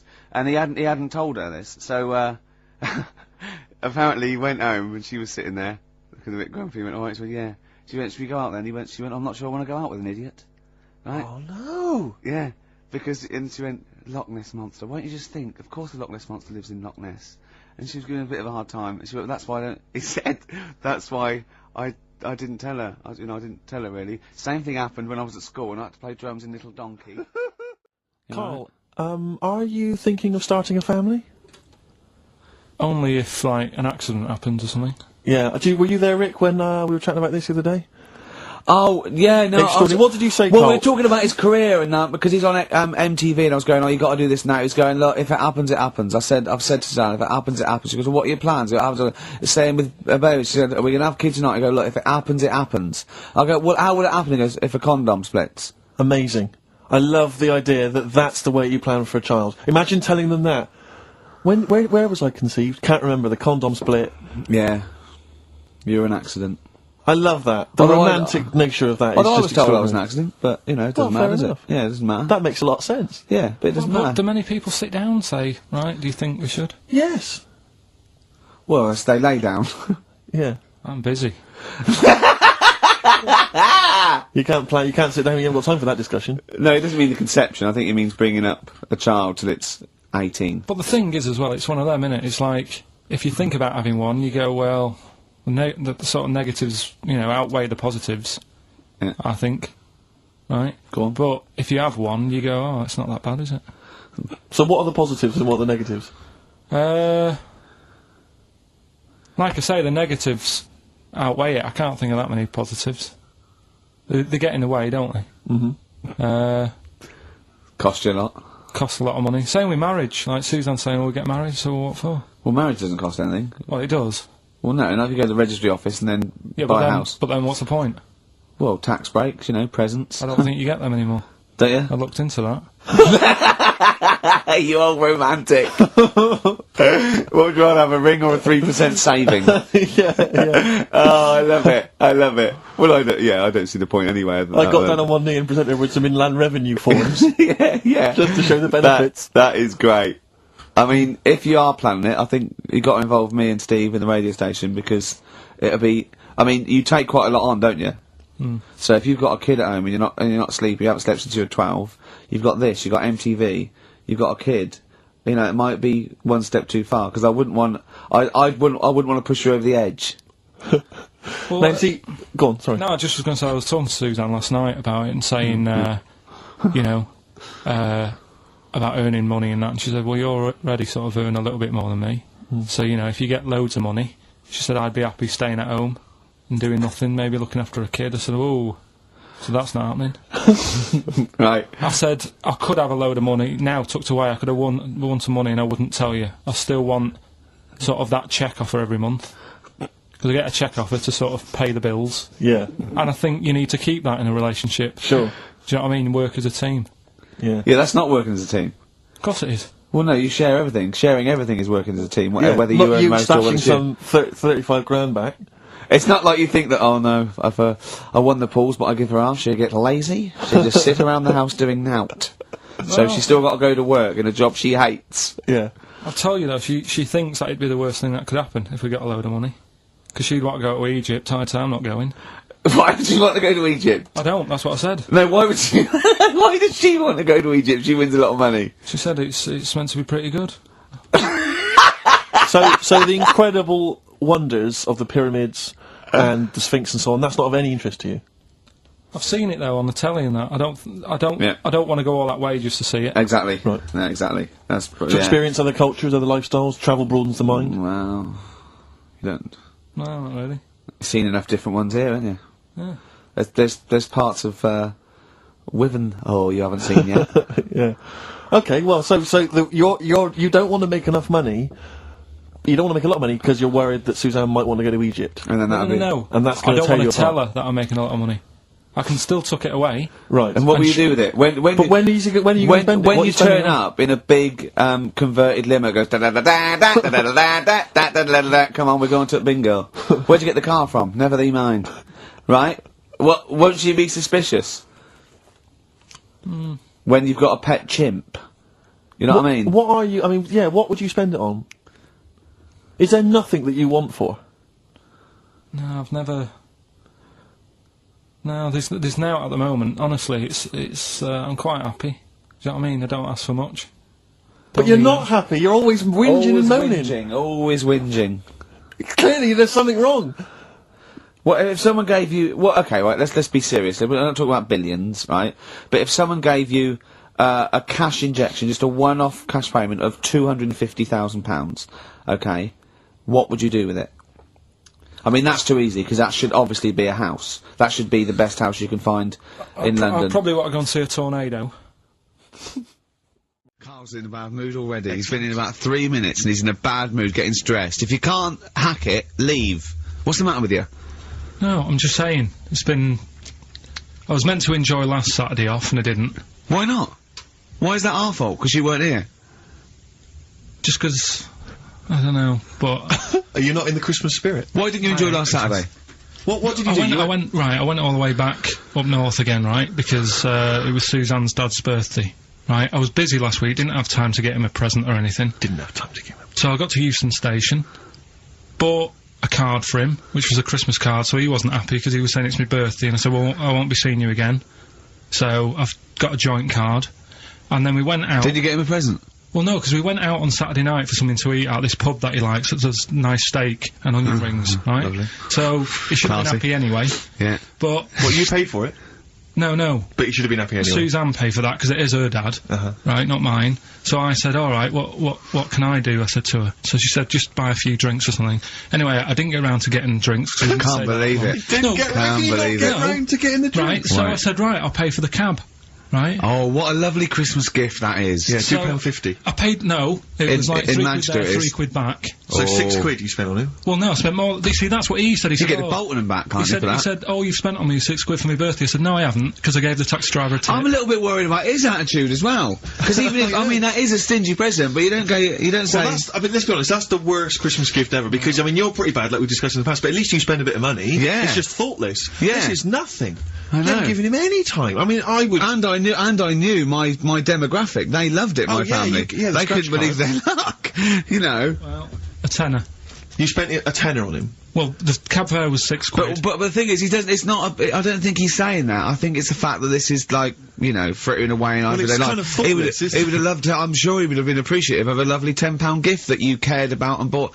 A book he probably likes Fly Fishing, doesn't he, by J.R. Hartley. If you'd have bought that, he'd have gone, that's what I was looking for. Well. Or what I was looking for, Carl. Bloody hell, Carl, you little bald twat. That's just what I wanted. So... Alright, so just calm down. So what have you got planned for Christmas? Is this what, I mean, are you doing the same approach with Suzanne? Carl, excellent, you've paid me milk bill for this week. That were nice. I'm spent this year. So have you planned anything for Suzanne, or are you just I'm taking her out Christmas Day for something to eat. Well, does she know that? Was that? She's working today, so she, you know, so... Right, okay. So what Christmas gift have you got? That's it, I'm taking her out. What, you haven't got a present? No, because we spent a lot. Don't forget, that's half yours, though. You're going to be eating. You're not going to just be sitting there watching her eat, going, "Oh, I'm hungry, but I spent all." You're going to be eating as well. That's half yours. So she's got nothing to unwrap. He looks like a cat who's been hit. She's got nothing to unwrap. There's nothing. She's going to hand something over to you because I've met the woman. She will. She'll hand something over. You'll open it. You'll love it. I might get something today. You shouldn't take me to begrudgingly persuade you to do it. God. Yeah. Right, so... yeah. Well, we're gonna... Time for White Van Man. White Van Man. Yes, for those that don't buy The Sun, they think it's beneath them. White Van Man is a column they have, I think, every day, actually, and they just get sort of some, you know, Joe Public to kind of comment on the week's news. Just seemed to me, you know, that it might be interesting to get Carl's views on some of the big events. Not because we think that Carl hasn't got a valid sort of viewpoint. No. Because Carl sees the world differently to some people, that's all, and that's what's interesting. You know, like an artist does, or a... Exactly, yeah. He's very bohemian in his outlook. Yeah. Do you feel that you're up to scratch on this week's news? I don't like this bit. Don't you? Don't, just relax. Why not? It's pressure. No, because you just have to give us your first opinions. For your honest answer, that's all we've ever asked of you, Carl, and it's all you've ever given us. Your honest, your first from the heart view, yeah? All Don't right. worry, just relax. Just chill out. Are you worried that people are listening and thinking you're an idiot? If my girlfriend's listening now, go and have a wash or something. Go and have a wash. Not very nice, is it? Is it the opposite of Napoleon and Josephine? Yeah, go on. If you're going to visit me again, Josephine, for Christ's sake, wash. Well, I'll ease you in with something fairly easy, a music-based question. Kylie Minogue versus Dido as Queen of the Brits. What's your view there? Go and have a wash. It doesn't really matter, does it? It doesn't really matter. What doesn't really matter? With the Brits. What do you make of the real-life Mowgli who's surviving in a Transylvanian countryside? Apparently, I don't know much about this story. I don't know. You know Mowgli, he's the guy from the Jungle Book. Yeah. The little kid that grew up with bears and animals and stuff. Apparently there's a real-life one in Transylvania. What were the things in Gremlins? What were the what? In Gremlins they were... Wait. Okay, this is an example. This is what your girlfriend said. Think. What were the things in Gremlins called? I can't remember. Just, I mean, really... Something like that, isn't it? No, wait. Just really think now, Carl. Just with everything you've ever... With all the brain power you've ever used, think what the things in Gremlins were called. It's not there. There's a clue here. Oh, no. Yeah. By the way, you know when he was talking about Mowgli? You know he was going to talk about Mowgli and you said, oh, what are the Gremlins called? Yeah. Were you thinking of, Mugwai. Yeah, but they To were be still... fair, They were called Gremlins. Yeah. Yeah, It was, yeah. I know what you're thinking. I know, to be fair. But my girlfriend won't be listening now, so... she'll still think I'm a bit daft. Why would she ever think that? How long have you been going out with her? About 8 years. Well then, why would she ever think you're daft? That's the only stupid thing you've ever said, the Mogwai thing. Why would she ever think she's going out with a, to be honest, a retard? I think it's a very beautiful relationship you must have, you know. Because it's odd, like, I mean, she's a professional journalist or whatever. Yeah. You know, and she works for, is it, Radio 5 or something? BBC Sport. BBC Sport. TV. And your man, he never even, got her your exam English results. quite good. Is English quite good? Her? Really good. Yeah? So, And did she do her exams? yeah, she's quite bright. Sure. So what do you bring to the relationship? I think take the pressure off her. Take the pressure off her, to do what? You know, like, when she's had a stressful day and she comes home and talks to me, I think... Yeah. You would relax me, and that's the truth. I honestly, if you know, Carl, he can just go, wow, it's alright. Do you know what I mean? He doesn't, you don't get stressed. He sits in his little booth in there, he doesn't talk to anyone, his little sound booth, all the week. And you're in your own little world, aren't you? Steve? Yes. Carl came round to my flat. Mm. It was Tuesday night, wasn't it? Nice place. Now, thanks. Now, last week after the show, I think you guys were, in the time you were in the toilet, like, Carl got out the lottery, ticket that he'd bought. He went, I'm feeling really confident tonight. Right. He's going, I laughed. He went, no, seriously. He said, look at the numbers. And I looked at them, and I think they were 4, 6, 8, 20, 36, 48, weren't they? He's going, I just got a feeling about those, I went, sure. He went, although, you know, my girlfriend said that, you know, if I won the lottery, we'd probably split up, because we like such different things, meaning she likes to travel, and he doesn't. And so he said, so what I said was, well, if I win, then I won't tell you. I'll just treat you a little bit more. Brilliant. That's brilliant logic. That is great. Anyway. I'd look after her. Oh, I imagine you take care of her, yeah. Yeah, you're a good guy. How would you do it then? You just sneak little gifts in, slowly over many years. Yeah. You don't think she'd rumble the fact that you, like, don't work anymore and drive a Lamborghini? Well, I'd still do this, I think. What, just, like, as a kind of beard, as a cover story? Yeah, just pop So in you'd there. pretend to come to work, but maybe off partying and stuff in the daytime? Yeah. Clever. Now, he didn't win. Okay. I phoned him up Saturday night, he went, one number. One number. I think it was 8, wasn't it? Yeah, It was there was a lot of 8s on my piece of paper, wasn't there? So I think it was either an 8 or an 18 or a 48. And he went, and he was disappointed. He said, waste of time. I went, well, he said, no, waste of time. He said, I've worked it out. I went, go on. He went, there are 26 letters in the alphabet. I went, yeah. He went, think how many words you can make out of them. He went, there are 48 numbers on the lottery. I went, yeah, 60 million to 1. He went, yeah. Not worth it. I looked into that in the week, right? And there's even less letters in the Welsh alphabet. They've only got 20, and yet they've got loads of words as well. So even 20, the chances, if there was 20 numbers and you had to pick 6 winners, it'd still be really... Unlikely. Yeah. Yeah. Yeah. You should be a mathematician. And anyway, so we got talking about it. We got talking, that was me, him and Jane, right there. And I told Jane that he said about, oh, if you won the lottery, you know, he doesn't like travel. And she went, why do you like travelling? And he went, well, I don't like planes. I'm really scared of planes and that. And she went, well, if you won the lottery, you could have a world cruise. And he went, no. She went, you don't fancy it? I went, no. He said, if you go on a world cruise, what do you do next year? I know Gay people. I Go know out a few late. gay people, and they start to party late on. That's Yeah. what, in Soho, right? Girlfriend got in a cab, right? Suzanne was in a cab, and the cab driver was taking her to an early start, right? She works at the BBC. Yeah. Early start, 4 in the morning. It was going down, it was mental in Soho at 4 in the morning. Yeah. They were all still, like, starting the night out. How do you know Whereas- how do you know they're gay? It's Soho, isn't it? Beast. It's always when my girlfriend's working away, I always think about odd things, Do you? odd times. Doesn't she leave you shiny things or videos in so you don't get too depressed? You can Well, last night, when I sent you that text. That was... right. Right, let's play a record. This sounds intriguing, because I'm worried it that is Carl's a intriguing. bit... It's incredible. Right, play a record. Right, wait for this text that Carl sent me. Woke up this morning, yeah. Feeling fine. It's not a blues song. And I turned my phone on, and it was from Carl, and it went, forget it, I've made my mind up. And I thought, Wow. what is that? And I phoned Forget him. it, I've made my Yeah, I mind. went, Carl, what is it? He went, oh no, it's about the text I sent you last night. I went, well, what was it? I just got this text. He went, I was just wondering, I was thinking last night. He said, supposing you had to have your hands removed. Sure. Right? And the doctor said, well, you can either have them stay like that with stumps, or I can sew feet there. What would you have? And I was bleary-eyed, and I went, the stumps? He went, yeah. I went, alright? He went, yeah. And then what was his follow-up text to that? And then I got the text, that was obviously before it, and it went, and it was like quite serious. What would you do if surgery not doing your hands? Would you have stumps or the feet? Right? Now the way, when I said, he's made his mind up, and I went the stumps, he went, yeah. I think secretly he decided on the feet, but was too embarrassed to tell me. There's a little bit of what would you do?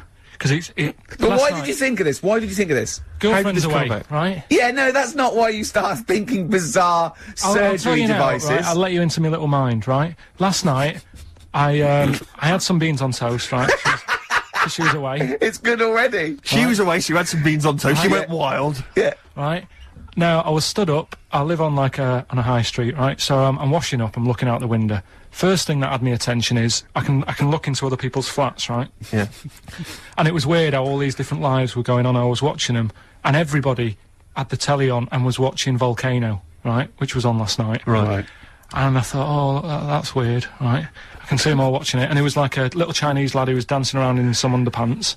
Yeah. And then there's a little old woman who lives downstairs who was reading a book, and she's always reading a book every night, and it's like, I have a better life than her.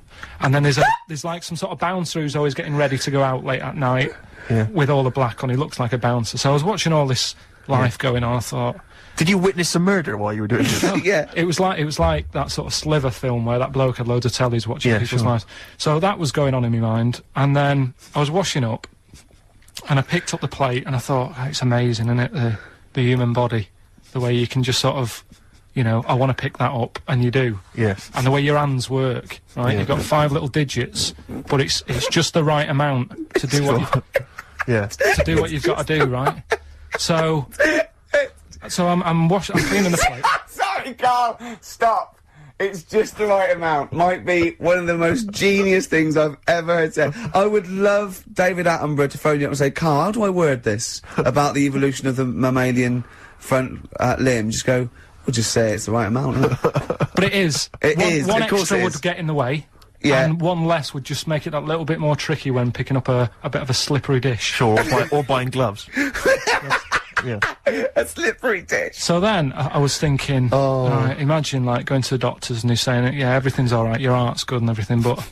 Your art's good? What, your Larry's, or...? Yeah, your heart, you're in good form and what have you. It's good news, you know, I had Jono in earlier, he's not looking good. Yeah. I had Fat Swaller. But you're alright, but your hands need to come off. Right. Blimey.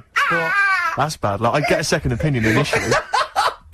but a bit of good news, I've got a nice pair of feet I can sort you out with. Yeah. And he puts them on, and then I was thinking, right, first of all, washing up, what would that be like? I thought, Steve.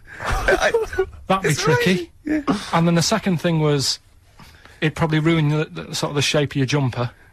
Because you have to keep putting the feet through there. Yeah. And then I thought, but I could still cycle in.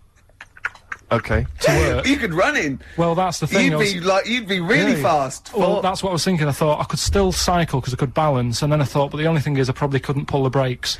Because of the little short things. Yeah. And then, like you, I thought, but then again, you'd run in half the time. So that's what was going on in last night. Right. That's what I was thinking about. But see, you know, my girlfriend's always saying, you know, what impresses you? Yeah. You know, because she was saying the other day, do you want to go to Egypt? And I said, no, not really. No. She goes, well, don't you want to see the pyramids? Not interested. It's like, I've seen them on the telly. Okay. You know, Sure. are they going to be that much more amazing when you see them in real life? Good point. How did you ever move out of your street in Manchester? But hang on, no, sorry, I'm interested to know because this is something that that he came up with, and this is someone that loves him and that he respects. So I'm interested to see what was your answer to what impresses you. I don't think I did answer it. I just said, you know, the odd thing. You just said I'm asleep. Little things. little things like I ran home the other night and said, "Oh, I've just learnt something today." She goes, "Go on." And you know Lego bricks? Oh yeah.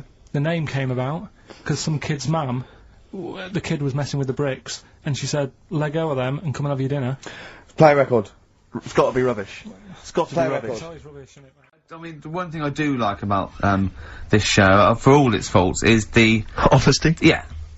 I mean, that can be good and bad. I mean, some people think it's sloppy, arrogance, laziness, you know, They'd be thoughtlessness. right. Yeah, but I like to think it's honesty. It's like a peek into the mind and workings of Karl Pilkington. He just said to me, because he was shaking, because he said to me, and I quote, he said, "Oh," he's just whittering to himself, "I must remember to eat next time Suzanne's away." I know. I must remember to eat next time Suzanne's away. No, but you did. I mean, I wonder if I lived on my own if I'd still be about. Because I just neglect myself. Yeah. So, I mean, for all I've eaten A this lot of morning, self-abuse. Is that what you're saying? I had lasagna last night that I messed up, right? Why did you mess Cooked it it up? for too long. It was like a brick. Right? And she called up and said, "Have you eaten?" I went, "Yeah." She went, "Was it nice? What do you have?" I said, "Lasagna." Was it nice? I thought, I don't want her to worry, because she's probably been out and had a good meal with all the work people. Yeah. I didn't want to say, well, you know... And she went, "Okay, bye, bye." And I go, "That can't go." "Yeah, I bet he cooked it like a brick." Yeah. "I bet he threw it away." Anyway, gin and tonic. And I had Scotch pancakes for breakfast. That is all I've had. So I'm starving, I'm shaky. Plus I've got that restless leg syndrome still going on, which I can't get rid of. What's restless leg syndrome? I find, if I go to bed, right, my body's tired but my legs aren't. Are you like Michael Flatley? You have to get up and do a bit of tap dancing. Do they just keep going even Just when keep- you're keep asleep? moving about, so I have to get up and stretch them or something. Or I've worked out that if I put a pillar on, like, the bedpost down at the other end, Yeah. if I have my legs higher than my heart, it calms it down a bit. Is this why Suzanne works away so often? I don't know, it's weird. To get a decent night's sleep. I put it down to Smarties and that. It's like a sugar thing. But, Stop eating them. apparently Bob Mortimer's got it as well. No, he's got arthritis. Was he? You told me Yeah. the week that you'd mastered moonwalking. Yeah. Yeah, I can do that. Is that I'll one of the show things you that did, like, in the middle of the night? It's moon sleepwalking. Yeah. He just gets out, he finds himself walking backwards and wakes up and goes, "Oh God, I'm brilliant. I'm brilliant at this." Right, So- so, listen, what we're doing now, are we doing, we getting a debate going about... Actually, right? Go on. We're struggling, go on. No. You can help me out here, Carl. You've got an idea. I can see it in your eyes. He's got a brilliant idea. Wait for it, go on. No. It's something, when I was looking on the web, found something out. Go on. It's a story about a woman who had a baby. Who had a baby. What are you talking about? Now, listen, Carl, you're going on holiday. You need a little rest, don't you? Yeah. What's the vibe? What's the vibe of the day? What's the Just, what's the crack on holiday? Come on. Where are you going? Madeira. Right. Good. It's for Suzanne's dad, right? My girlfriend's dad. He's 60, so Yeah, just that's the checking. average age in Madeira. checking, I've been. is it? It's good, it's quite, yeah. Well, they're My mate checking- Damo went to Madeira, and he was worried about sort of terrorism on the plane, and he looked around and he thought, well, if someone gets up, someone will wrestle him to the floor, and he looked round, and he was the only one he realised could have got out of his seat quickly enough.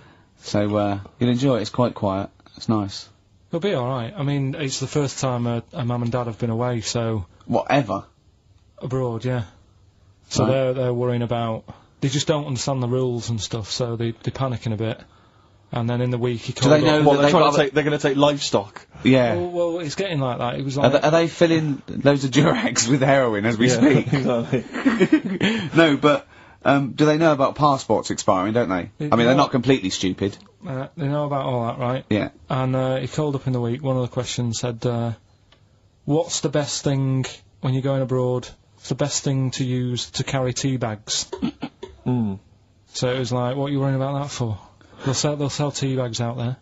And he's like, well, we want to take our own. It's like, they'll sell tea bags. Yeah. And he's worrying about that. He's saying, can I put it in a glass jar? So put it in a glass jar then. He's saying, oh, I'll bubble wrap it. So he's bubble wrapping a tea thing. It's just, I mean, it is annoying me a bit, because it's meant to be a week off from you annoying me, and already he's niggling me. Yeah. But you are easily wound up. You are a very finicky little fussy person. You don't like the slightest bit of pressure. See, I thrive on pressure. I'm ba ba ba ba ba ba, working here, working there, that's the way I work as well. That's always doing stuff, monkey news. Do you know what I mean? Oh yeah, monkey news. I got an email. I won't read it to on air. It's rubbish. But that's one feature. That's my bit done. That's all I have to do. Well, I'll tell you what. When I'm away next week, do monkey news and see what you can find out. All right. Karl Pilkington is on holiday as we speak. Where has he got? Mauritius, was it? Madeira. I think with his girlfriend's parents. You remember last week he was worried they'd never been abroad, and her dad was saying, what's the way to pack tea bags? Yeah. Carl's going, you get him over there. He's going, we'll put him in a jar. He goes, put him in a jar. I phoned him up in the week, just before he went, I think Friday, said, have a nice time. And, out Sunday, and he said, guess what he's doing now? What, he said, he's packing margarine. Oh, of course he is. Steve's a bit quiet, he's got a bit of a sore throat. Oh, a bit of a sore throat. Murder. All week. It's been murder, Rick. We couldn't work all this week, I've been because, off sick. Steve's been in Bristol. Carl, you're not impressed?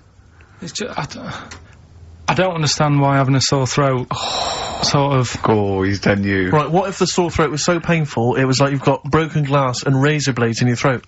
You can hear now that I'm not even speaking from down in the throat, I'm speaking from the very top of it like that, so it sounds a bit weird. But you're right. What? Your hands are alright, aren't they?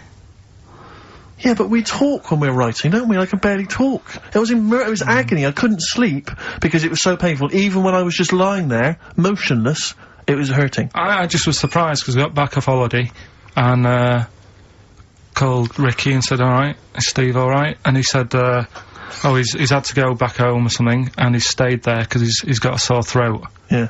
I didn't understand why you can't, like, just go home. I mean, how old are you? What? I don't understand why you got to be at your mum and dad's when you're feeling a bit ill. I happened to be at my mum and dad's. My mum and dad's. Now I'm talking like you. When this sore throat really kicked in. So I thought I may as well stay and get a bit of the creature comforts of home. Do you know what I pictured though when he told me? See, my parents aren't like yours, Carl. Your father would have popped down to the phone box and maybe looked to see if there were any kind of throat lozenges. Strepsils. Yeah.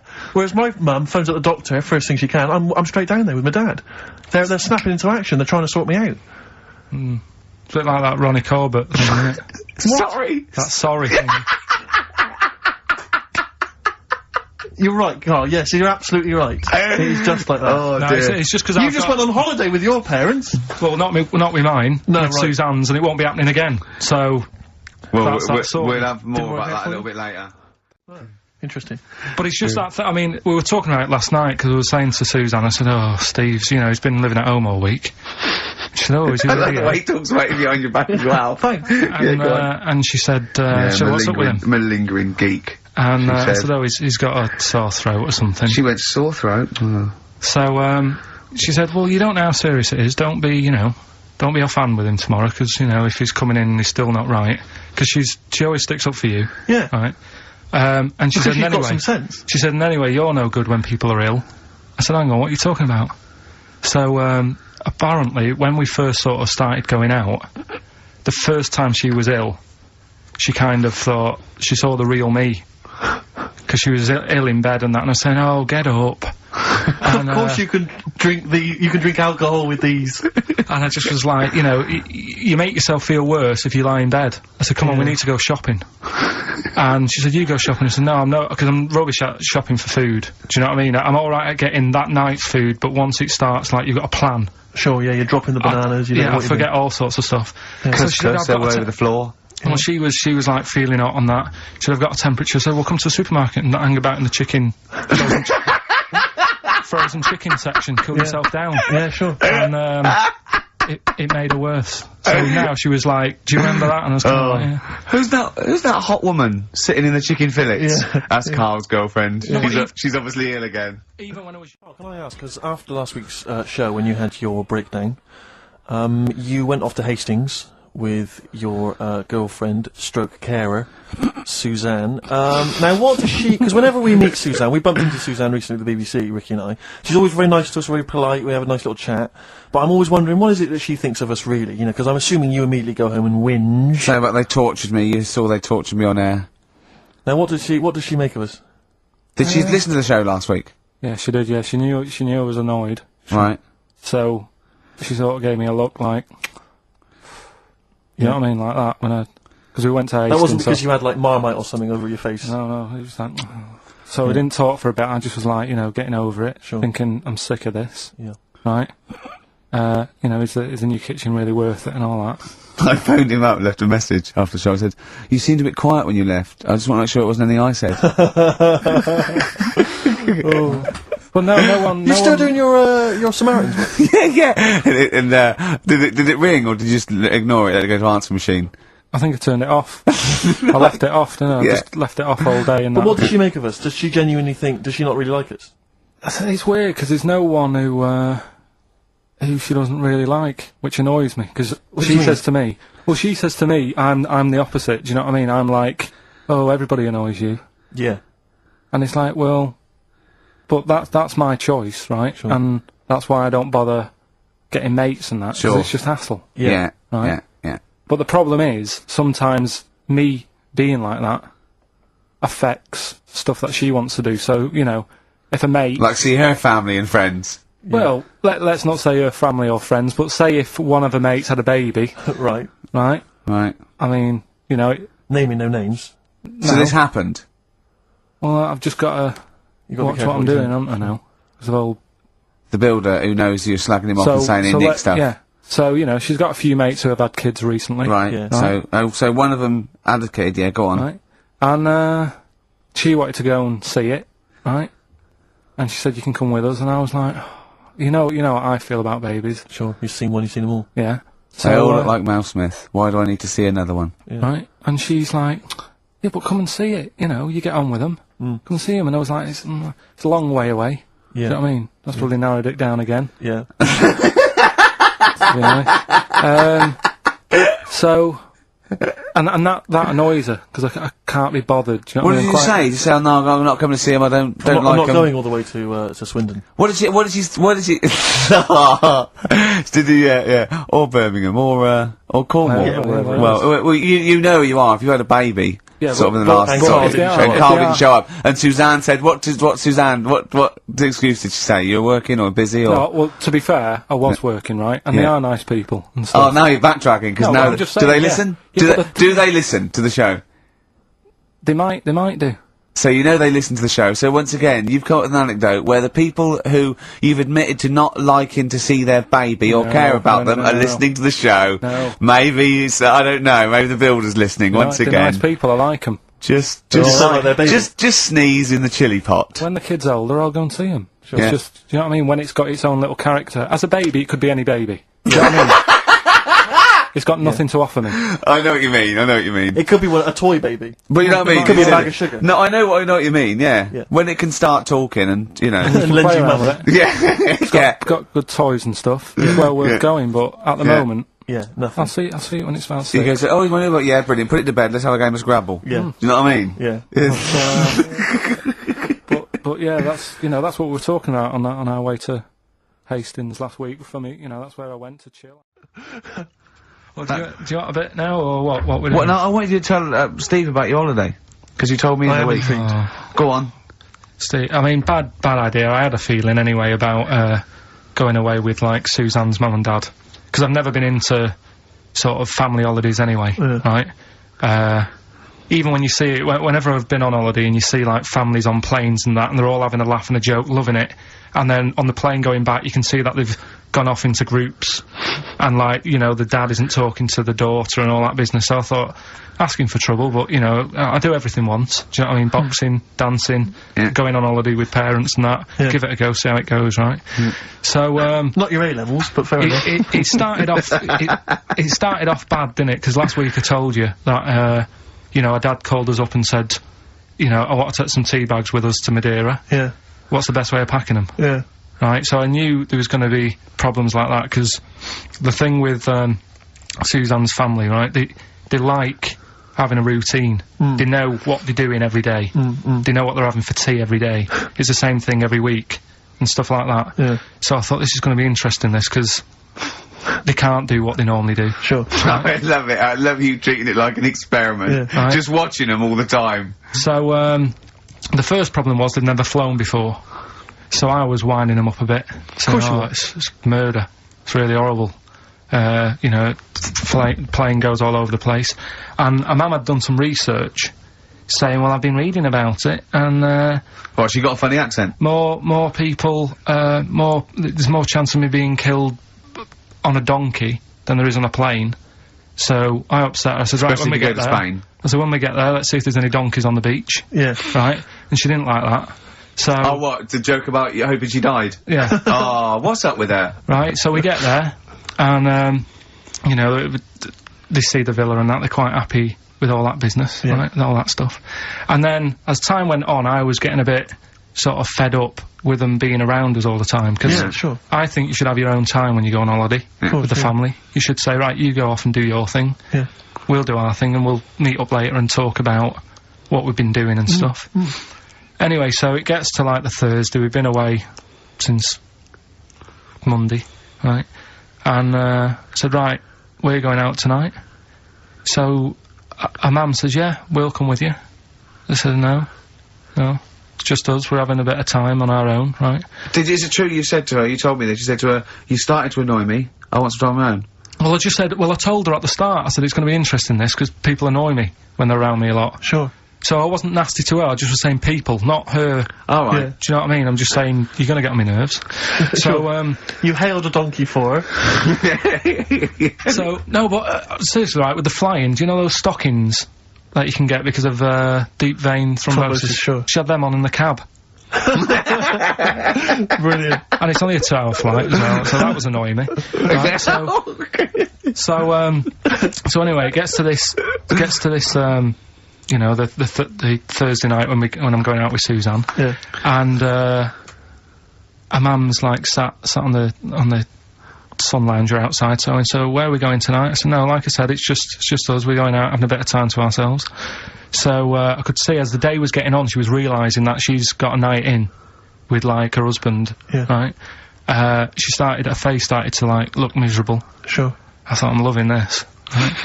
So I said, right, I'm going in to go and have a shower, go and, get ready for tonight, it's gonna be great.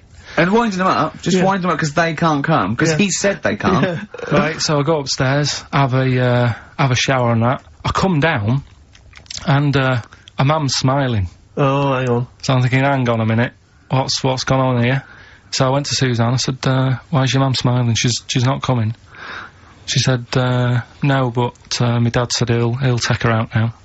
So in a way, she was happy, because she got her own way, which had annoyed me. That annoys again. you, sure, because you wanted It's to... like, What, you don't even want her husband taking her out? Well, it's just the fact she didn't want to go out. She was happy to stay in and have sausage, egg and chips that they'd found from some shop that sold English food. Right. So that's almost like what they do if they're at home. Sausage, egg and chips. So she was happy with that if we were staying in and having that, but because we were going out, she was fed up. Right. So she's smiling, so she's going, yeah, I'm going out now. So I said, well, enjoy yourself. She said, where are you going? I said, well, it doesn't matter, does it? You don't need to know. Sure, You're not going to where we're going. Oh, you just don't want us to be in the same restaurant. I said, yeah, that's right. I said, I want a night out on my own with Suzanne. It's our holiday as well. I don't know, I can talk to you Amazing. like this. This is not even his own parents. This is someone else's parents. These are the parents of the woman he loves. But even Suzanne sort of agreed with me. There's only so much time you can spend with your parents. That's why you leave. That's why when you're ill, you don't go home to them. Yeah? Sure. Yeah. Because the slight difference between me and you, Carl, is that not everyone in the world annoys me. Well, not everyone does, just... I can see what, I felt a bit guilty that week when he said I was annoying him, but I realise it's not my fault now. No, everyone annoys him. Yeah. So, yeah, it was an alright holiday. It was good to get back.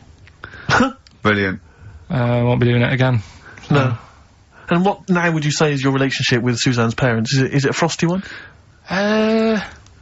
No, I just think they know that I don't like to put up with them for a long time. Yeah. I mean, when we were packing, a man was upset because, like, she really liked the place where we were staying, right? Because it was quite a big villa, because there was a few of us. There was a brother as well with us, right? Yeah. So, a mum said, oh, I love it here. She said, I'm definitely going to book this place again. I said, it's a bit, you know, a bit big for two of you, isn't it? Just being sarky, like, we're definitely... I said, because, you know, I won't be coming again. You're like, I don't know what you're like, Carl. You're a monster. You're an absolute You're one of those people that monster. goes, I says that speakers are fine, I says that, and jibbered what the wibble. Yeah. And never the way will slap. You're like a middle-aged man. You're like an old man. You're like an old man and you're what, 30? I'm just imagining you scraping along in clogs and a flat cap going, oh, that tree's got to come down. Yeah. Yeah. Puncturing a kid's ball if he kicks it into your garden by mistake. Yeah. Refusing to give it back. Yeah, gather round. Yeah, there were once Chinese kid as hairy as that cow, which is weird, because there's not many Chinese people that are hairy, but this one, I tell you, it were back in 1990. Grandad, are you eating a Twix? But why do owls have to turn 180 degrees to look the other way? Because they've got big eyes. Yeah, and what's that mean? What do you mean? What's it mean? Can I just... I don't think you should have children. Well, Suzanne's always saying, you know, she'd like to hear tiny feet running around the flat. Stuff. Yeah. I just said, let's get a little midget cleaner. Okay. If you'd like Carl to humiliate himself for money, email in. Well, Suzanne was surprised that I was like, last night I told her about it, and I said... Oh, why did you do that? I don't know what I feel now. That's not good. I don't know, that's not good, is it? And she just said, well, you know, you don't like chucking money away, and that. And it was funny, because we got talking about, when we bought our first flat in Manchester, right? I bought a bed, right? I didn't have much money. And, what annoyed me is, I bought the bed and it turned up, and I said, where's the mattress? And they said, well, you don't get a mattress with the bed, you've got to buy that separately. And I was like, well, that's not a bed then, right? So I didn't have any more money. Suzanne's at work, so I thought, well, I don't want to stress her out at work and that, telling her we haven't got a mattress for the bed. I had a word with my dad, right? He knew a mate who had one in the back of a van, right? He said, I'll have a word with him, he'll let you have it. Got the van, brought it round, stunk of diesel and that, but I thought, well, it's free, it'll do. Yeah. They brought it up, I stuck it in the spare room. Suzanne got home, she looked at the bed, she said, that looks alright. She said, where's the mattress? I said, it's in the next room, but I thought I won't tell her because she won't like the idea. She went in, just the room stunk of like petrol fumes and that. She said, what's going on? I said, well, a mattress didn't come with a bed. So I've sorted you one out, I've got this off my dad. And we didn't have one night on it. She said, get rid of it. Yeah. I had to go and ditch it. I don't know what she was thinking. One of your father's friends is driving around in a van with a mattress in the back. Yeah. Was he a serial killer? I mean... And she didn't want to sleep on it? Like some Silence of the Lamb. What kind of a cheapskate is she? What kind of a woman is she? That she won't sleep on a mattress that has been in the back of a transit van? Yeah, covered in petrol, diesel, probably urine, and Christ knows what else. Yeah. Oh. So, you know... Carl had to leave early last week, but, you stay to the end this week, mate, or... Yeah. Yeah? You don't need another holiday. Oh, he started already. I mean, you Steve's know... made you look like a bit of a twat already, and it's only 1:05. But the only reason you don't go on holiday is because you have to spend money. Oh, and he's gone straight back! Well, he's gone straight back! I can't come back to that.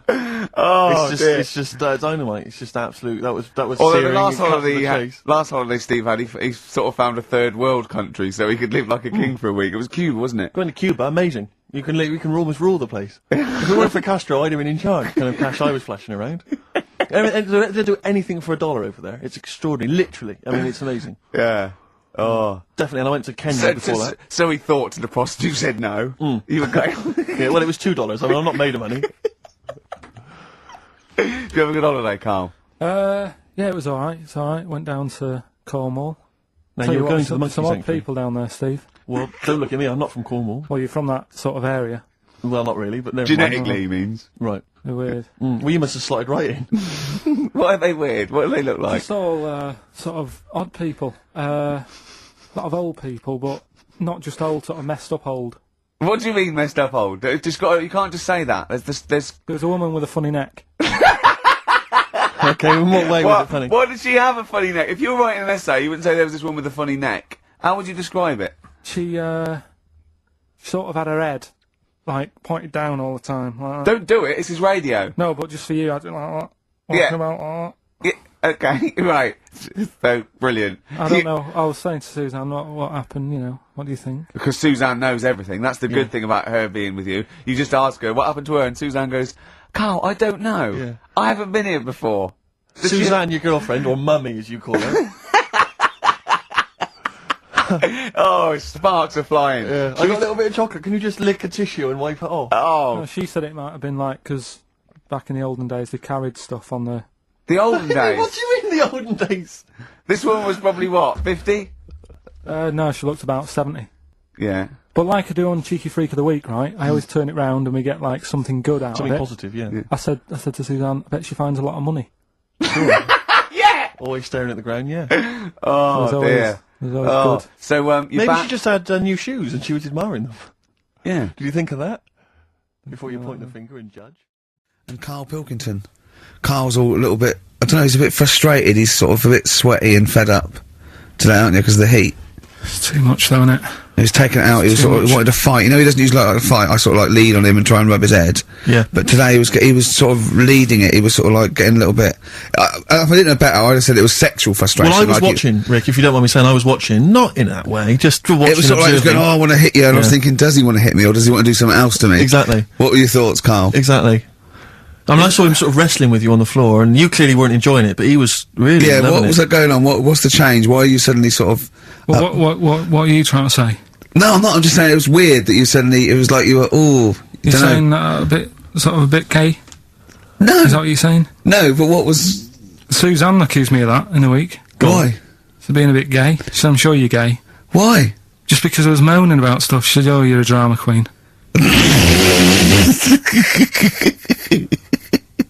Right, well that's What were you moaning about? Not having enough gay sex? no, just, that she didn't have a knob. Yeah. It's going, oh, why don't you get yourself a nice little knob? Yeah. I mean, can I call you Frank, please? Could you wear this false beard? Yeah. It Yeah. was just, well, we'll talk about it later. It was about the Seven Wonders. I just wasn't that impressed. He wasn't impressed, right? He said, well, we'd say that, yeah, well, we got a top show That's coming looking up, forward haven't to it. we? But if you are a little bit, kind of, just a little bit sexually, you know, don't be afraid to let it out. I mean, if you want us to relieve you of it. I'll tell you what, let's have a little bit of Maggie May by Rod. Oh, it's a Can't beautiful we play day. Killing a Georgie? That's your favourite song, isn't it? Oh. That's we are. weird, isn't it? Strange, isn't it? That's weird. I'd like to hear Rod Stewart singing about a lovely lady, please, Karl. As would I. Listen. Do you want to do you want to set up Songs of Phrase? Yeah. Oh, God. If you've not heard the show before... I thought we weren't doing this week. I thought we weren't. No, we'll do it once, right? And then next week's the last one, so we'll do Rockbusters. Leave That them might out. be the last one ever, depending on whether Karl decides to come back Yeah. in October or not. Exactly. I'm bored of it. I told you I'm bored of it. Why are you bored with it? I get bored quick with stuff. Yeah. I told Suzanne the other night how lucky she was. That I haven't got rid of her yet. She's... Do you know what I mean? Things... You put on a soft music though first, didn't you? You didn't just like start getting that around. you opened a bottle of wine. You know you're a very lucky girl. Sorry? Well, I usually get bored with you and that. Yeah. Oh, dude. You're lucky you haven't pissed off. Yeah. Do you want to open the champagne or what? Well, she was annoyed the other Karl, night. what's that on your ear? Don't worry about it. Pigeon shit, aren't it? We're walking to the pictures, right? To go Yeah. and see Bruce Almighty. Sure. Why? And just something to say, innit? Yeah. So you were trying to sneak in the back. So, on the way, cutting across Leicester Square, and those fellas who sell roses, he comes over, do you want one, do you want one? I said, don't do that, she's allergic to them. Right, so he'd go away. Yeah. She got all annoyed about that. Because she's not allergic to them. Well, she's not allergic, no, but they're about £3 each. But the point of that, Karl, is not that she really wants a rose, it's that you're willing to spend £3 on her. Taking us to the pictures. How much was that? That was £8 each. Did you pay for it though? But didn't you ever... If I know you had her dressed up as a small child. yeah.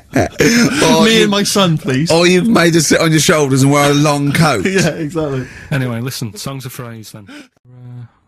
What are we going to talk about now? Sort of head's gone now. Your Yeah, head's we've got gone. Monkey News. Yeah. And, Why is your brain... Why is it... it seems like, since we've come back on air, you have become dimmer. I mean, it is extraordinary. It's like BSC has kicked in. Or and did you we really just are. forget? We just forgot. Maybe what- it's been a long time we've forgotten just how stupid he is. Yeah. Because it's proper... Do you know what I mean? It's the silences, You know, Yeah. he forgets we're on the radio. There's just I know, dead air. it's unbelievable, and it's our name on this. know. They put up but as I said before, you know, he is, that's no offence, he's not a bright lad or educated or anything like that, but some things he says does border on the retarded. Oh, yeah, I don't know. I've been trying to take in too much information though. That's the problem recently. Well, I said to you last week, I've been like reading more books and what have you, and trying to take in too much. But the problem is, like even watching telly and that now. Suzanne said to me, you know, stop doing that. Stop watching telly late at night and going to bed, because it's making your brain too active. And I'm sort of Heaven forbid. And you know, I'm trying to get to sleep and I can't. And then when I wake up, she had a go at me the other day, right? Because it was the night after watching The Fat Baby, right? Woke up in the morning, and she had a go at me because as soon as I woke up, I said something like, "How can you freeze time?"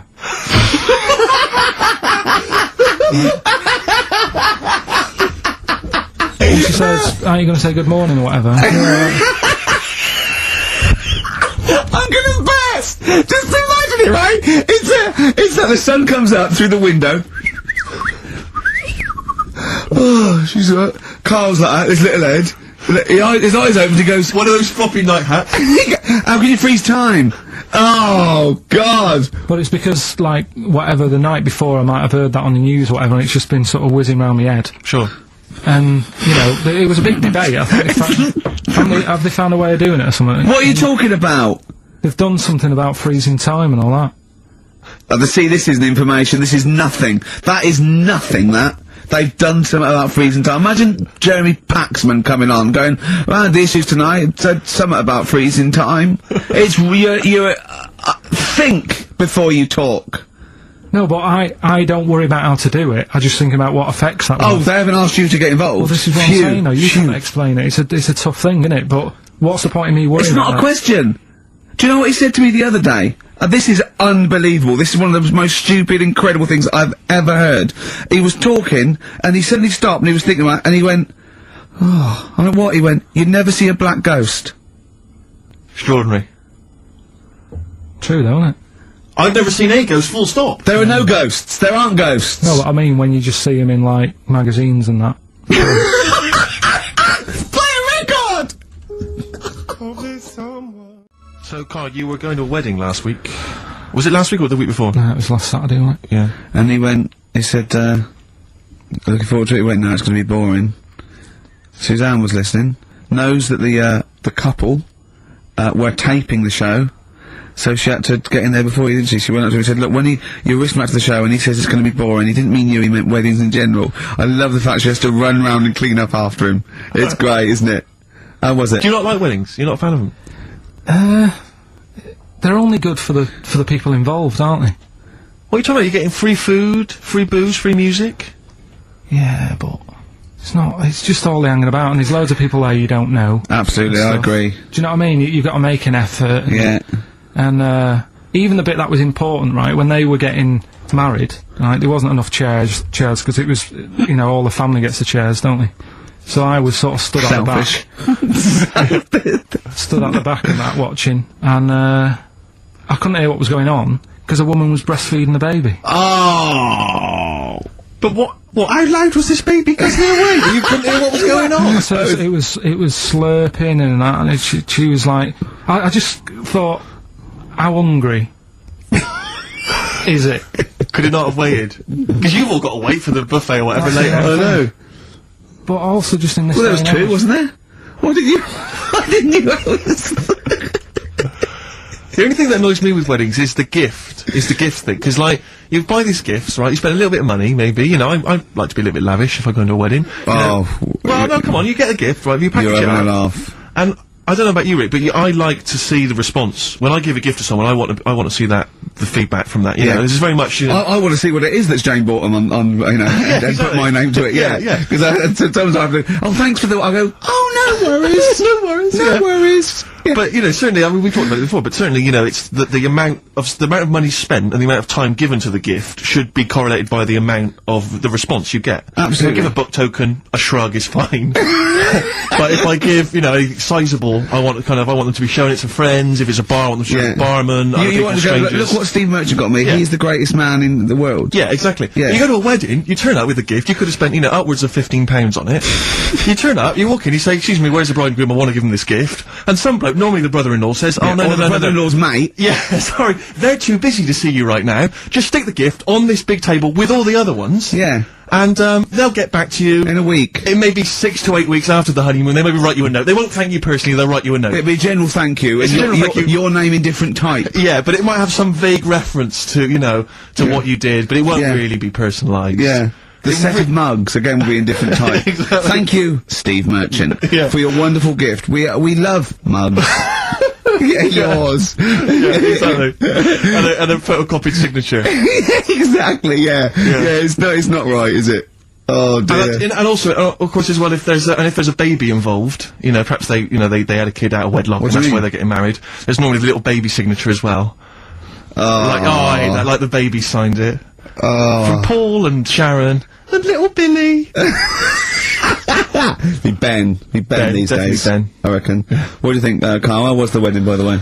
Did you buy a gift? Suzanne sorted something out. Yeah. What? I don't know. Oh, actually, no, we're going away, having a week away with them. That's your gift. Yeah. What Yeah, are we're going away. No, we're going away to Cornwall or something, and, yeah, that's it. We've sort of paid for a place to stay and, coming along and that. And their gift is to spend a week with you in a confined space. They'll love it. They'll have a great time and that. Will they? Yeah, it's fine. Can yeah. I get a pen? I'm making a note of how many times you say "and that" during today's show, and so far there's 3. I've noticed 3. I'm just gonna. I just make a note because I think we can have a competition here. If you can predict how many times he's going to say "and that," the closest one wins some of the crap DVDs that we've got on offer. Hold on, tell me we've got Lad of 49. Definitely.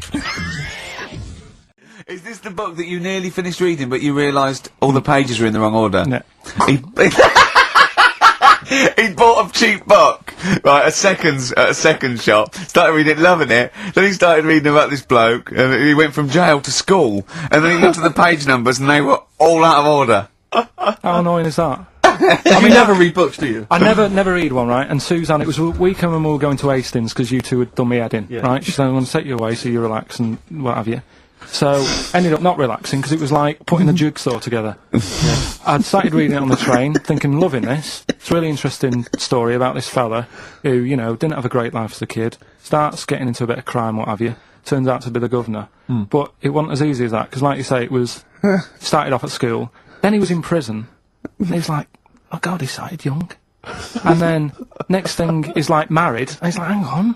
He's like 12, and then he's had a heart attack, and then, like, but I just thought it was part of the thing, because I read chapter 1, and then it did say chapter 12, but I thought, right, it's like that sort of done in that stylish way that everyone's doing. What kind of a biography Starts messing with the medium? I was born in the East End. Take one onion, add some, this is But it's the idea that an East End villain's going to write his autobiography, but think, yeah, I'm just going to play with the form a bit. I'm going to get quite postmodern with this. No, but, you know He's what I mean? barely able to write, probably. Yeah, Oh, well, they you did it can with- say that about with- him, Steve. I wouldn't. I think he's an educated man. Go on, next, Carl. But, yeah, just because it was like 2 for a tenner, that shouldn't be like, oh well, you know, you got a good offer, so... No, that's rare. It is, I'm yeah. sure the bloke selling it did not know that the pages were out of order. Let's face it, Carl. You read it and didn't realise. Yeah. So you I can't love really the fact blame that him. you got almost half the way through before you realised. Yeah. But anyway, you know. Still, that teacher, and that's put you off books for life, hasn't it? Well, I don't like getting into books now, I just read snippets of information. Play record. Play record. No, I was just going to tell you about a bit of information that I was reading, Okay. and I can't... Will we play No, record? I've got first? time for a bit of drivel before we play next tune. Well, I'd rather hear a tune and come back for drivel, because I think people are tuning in for drivel, so let's tease them. Okay. Let's have a record, then some absolute shite from Karl Pilkington. Alright, Carl, what did you learn? Right, like I say, I don't like reading books, there's too much to take Words. in. and Too stuff. I much haven't got word. time, I'm busy and that. Yeah. I don't like reading books, actually, but go on. So, But I have done. So, go on. Right, so I was looking in this magazine, right, and it was more about Do you know, I'm not that impressed with Einstein and Newton and that lot. No, why should you be? What have they ever done? Go on. No, but, you know the fact... You see, the Columbus thing, he's another one, isn't he, who got a bit of praise for finding America. Yeah. And it's like... someone else would have come across that at some point. Yep. Right? And yet, news this week, they've found 2 new types of frog, right? No one's making a fuss. And look how small they are, compared to what he bumped into. And that's what I'm saying. People make a big deal out of all these people who are finding stuff, right? Yeah. So, the next person... I mean, my head's buzzing, but I can't be bothered. I actually can't be bothered. Don't think this reaction's a good reaction. I don't know where to start with this drivel, but carry on. Right. So anyway, the next fella, who... Next fella? See, I don't know, you talk in riddles. The next fella I'm going to talk about, Go on, Einstein. Yeah. Right, everyone raves about him all the time. Yeah. Right? So I'm trying to get into my head. Yeah. Like, why he's amazing and that. Yeah. Right? Okay. So, did a bit of reading up on him in this science magazine. Yeah. Right? Now, I read it. It's only, you know, I don't know, 200 words, whatever, trying to get across what he worked out. But I read it last night. Is it relativity you're talking about? Yeah. Well, to say yeah, like, I just made that word up. Yeah. You've heard... Yeah, that was his what it biggest... yeah, Okay, so the 200 words, as far as you recall... So anyway, so I read it, and I was like, I don't know what is going on about here, right? So Suzanne was with me, I said, can you read this? She said, I'm watching Sex and the City. Right? I said, right, but can you read it and explain to me what I don't understand here? She says, well, I don't understand it. It's great. It's like she's thinking, I haven't got kids. Yeah. And yet he still wants me to help with his homework, and I'm watching telly. Yeah. I've been at work all So day. she said, look, go in the bedroom, read it out loud to yourself. Maybe it make more sense if you read it out loud. Right, Yeah. so I said, right, I'll go and do that then. And it was good because it's cool in there anyway, right? So I went in there. So, reading it out, twice, went back and I said, I don't get it still. Right? So she said, right, wait 10 minutes and I'll sort it out. So I was sat there looking at it, trying to work it out before she had to look at it. I was like, no, forget this. Now, what he was saying is, if you send a man to the moon, right, he was saying, to the fella in the rocket, it would seem like 20 years to him. Yeah, not the moon, but yeah. No, it was, that's what it said the moon. Well, it wouldn't, because it's only about... No, but listen. So it took 20 years to the fella, yet people who are on the Earth, it would seem like 2,000. Yeah, because time is relative, not... I don't... What do you mean? Right. Well, listen, the fact is that it's tending towards the speed of light where it really makes a difference. They've even done it with atomic clocks, where they've sent one up, even in Concorde, and it's like 0.01 of a second difference. What is the watch? Yes. Yeah, because greater speeds. But why does speed affect how a watch works? Right, I don't think this is a conversation... Because, look, speed is... Sorry, See what I mean, though? Just See stop what for I a mean, moment. Steve? Right. See what I've done? I don't think this is a conversation to be had on a Saturday afternoon on a radio show. But I'm just saying, though. It's not me, is it? It is you. You went quiet, Steve. No, because... You're having problems Because there. I'm not going to be able to explain it to you... I will explain in to a you light, break. frothy way. It's speed equals... basically, velocity equals distance over time. When velocity doesn't change, and nor does distance, time has to. That's his theory. Yeah? Well, we just got What's your point, again. then, Carl? What's your point? I'm just saying... Because you don't understand what it's worthless. I was trying to explain to Newton that basically formulated the laws of the universe, the 3 laws of the universe. Even playing snooker, I'm trying to drop something. I was going, well, equal and opposite reaction and all these sort of stuff, right? And he was going, what did he do apart from the apple on his head with the gravity? And I went, well, what do you mean? And he went, well, why was it a problem? If we had been floating round, I'd have called him in. But since we're not, we don't need him. Yeah. That's what he said. Play a record. You're a buffoon. If you get a transsexual, it's not a transvestite. This isn't just a builder in a dress. They have the hormone replacement as well, so they get estrogen. So they and electrolysis. So they have, you know, their face looks different. They don't go bald. They're slighter. They you know what I mean? They're the real thing. A transsexual is now the real thing, biologically and politically and. But they'll still be a man, won't they? Well, it'd be embarrassing if they don't tell their new partner and there's pictures of them, you know, down the pub when they were 24, but you probably sort of get over that, don't you?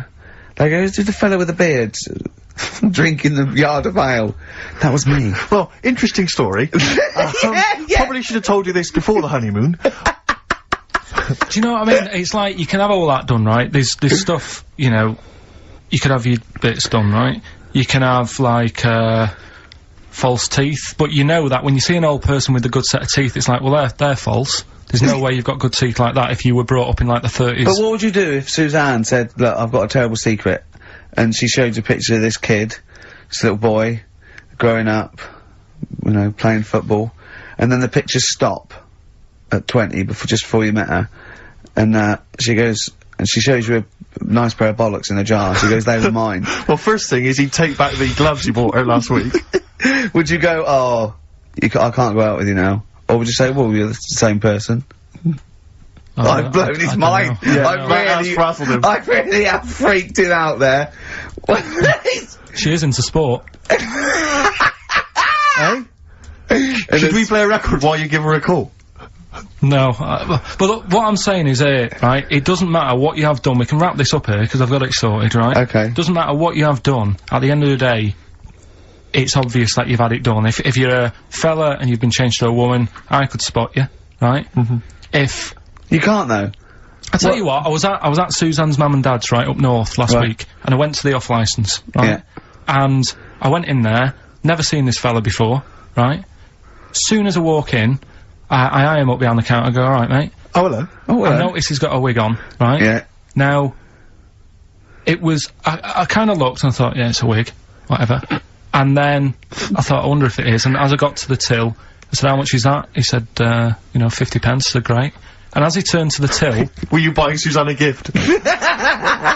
As he turned to the till and he did that sort of angle, you got the profile, you see the bit sticking out of the back, you go, that's a wig. I know what you mean. Yeah. I know what you mean. And it's like a little, it just, the last inch just lifts away from the neck. Yeah. Yeah. Now, everybody who goes in that shop will probably know him as having a wig and that. He keeps him happy, but everybody knows. So, what I'm saying is, it's like... But could I just say, transsexuals put in a little bit more effort than a fella who's plonked a rug on top and held it down with some duct tape. Do you know what I mean? You know, the only giveaway often with a transsexual is the big hands. They can't do anything about that. That's the only thing, you know.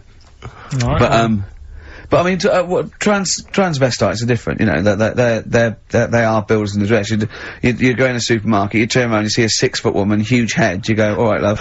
You know what I mean? You know, down below, she's packing more than us three put together. That's what I'm saying. But, you know what I mean, that's one thing. If Eddie Izzard, right, you're meeting Eddie Izzard, right, who likes to pop on a dress now and again, right?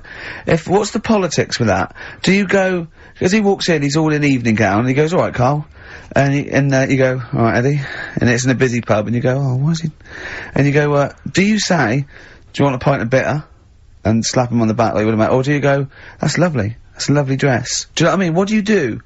What do you do with a transvestite? Would you compliment a transvestite? On their lovely dress? If he was wearing a nice dress? In the same way that you would if Suzanne was wearing Probably a nice in a frock? different way, I'd probably say, that dress, you know, looks nice. Be even nicer on a woman. Right. Do you know what I mean? So you try and change the way they think? Yeah. Yeah, you'd want to teach them a lesson. Yeah. Sure. In a way. Yeah. It's just, it's one of them things I can't get my head around, to be honest, right? I can handle hairy Chinese kids. Yeah. Is it true to say that you've never been able to handle a transvestite? Listen, Carl, you're going on holiday. You need a little rest, don't you? Yeah. What's the vibe? What's the vibe of the day? What's the crack on holiday? Come on. Where are you going? Madeira. Right. Good. It's for Suzanne's dad, right? My girlfriend's dad. He's 60, so... Yeah, that's the average age in Madeira. Checking, is it? It's quite, yeah.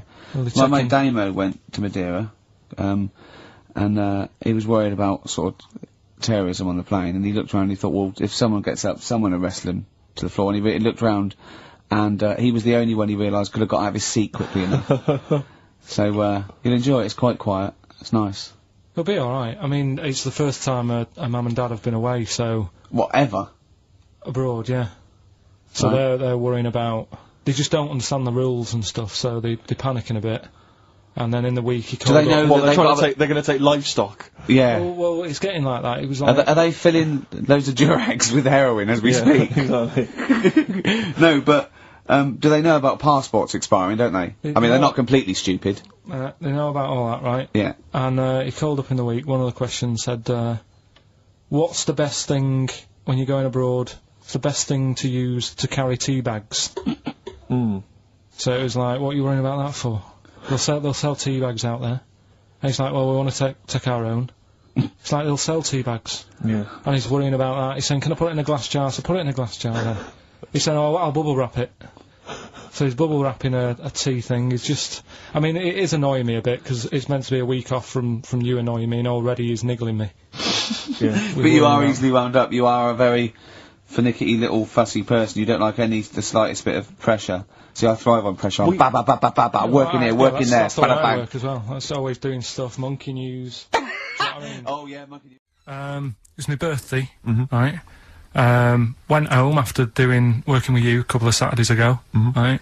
Girlfriend was like, open your card, and I said, no, it's my birthday on Monday, I'll open it then. You obey by the rules, don't you, of birthdays? The birthday rules. Well, there's no point. Well, exactly, chaos leads that way. Yeah, right, so, Not an anarchist, never has been. So anyway, she was kept going on, and it was doing me head in, so I said, alright, I'll open it. Yeah. So I opened it, ticket fell out, surprise holiday to one of the Canary Islands. So... And what was your reaction? I mean... First one was, we haven't got enough money. Right. For this. But I didn't want to ruin it, so... No. So I didn't go on about that, and I said, oh, it'd be great. So I can't wait. So, did you say it in that tone of voice? Well, it was good timing, because I was tired and everything. And I'm not a big holiday fan, but the timing was right. Yeah. Do you know what I mean? It's the same as last night. I don't always like a curry, but last night... You're in the mood. You get that sort of, oh, yeah. Curry, you had a feeling. Yeah, you had a feeling. You thought, oh, and then lo and behold, like, you were eating the curry. It's weird, isn't it? Isn't it weird, the paranormal? Isn't it weird? Isn't it weird? They work in mysterious ways, ghosts. Yeah. So anyway, right, the island, if I was on Wish You Were Here, I'd probably say it's a bit barren. Okay. Not much there, but if you get a hotel, you're guaranteed good weather. Right. Are you? No, what I mean is, it'll be a good holiday. If you get a hotel, right, the weather's always good, so you'll have a nice time. Yeah, it was a comma, it was a, go on. And all that, and the food was alright, and everything was going alright. I was just having a nice, relaxing time. And how do you sort of spend your time on a holiday? You just lie around? Is that sort of holiday, just lying around. I bought a book. You bought a book? Yeah. Okay, ghosts? No, it was short stories, right? About it was ghosts? No, it was about like special days in our time and time before me and stuff. Oh yeah. And it was like it was telling you about how I think it was 1814, the Thames frozen up. Yeah. And all these stories are told by eyewitnesses. Yeah. Right. So there's some fella who was around in 1814, and the Thames was frozen, and people used to put market stalls on there, and they'd do the shopping. It was like like an Oxford Street. Was that Mad Liar Charlie? No, because he's famous for that. Well, I'm sure, you know. No, I think that was Mad Liar Charlie. Right. Yeah. So I was reading that, and then after a couple of days was a bit like, oh, boring. Yeah, you can only do sort of so much lying around and so much reading. So Suzanne said, let's go on the beach, have a walk. You ain't gone on the beach? Where had you been up to this point then? In your room? No, just like round the pool, just relaxing and having a swim and that. Yeah. So she said, let's go on the beach. I said, all right then, yeah. So wandered down to the beach, and first impressions are, yeah, it's all right, it's clean. Your criteria is so basic, it's brilliant. Right. Hotel, yes. Roof, good. Food, adequate. Beach, clean. Next. So I'm walking along, and everything's good, and you know, there's a woman feeding fish bread, which I thought that's different.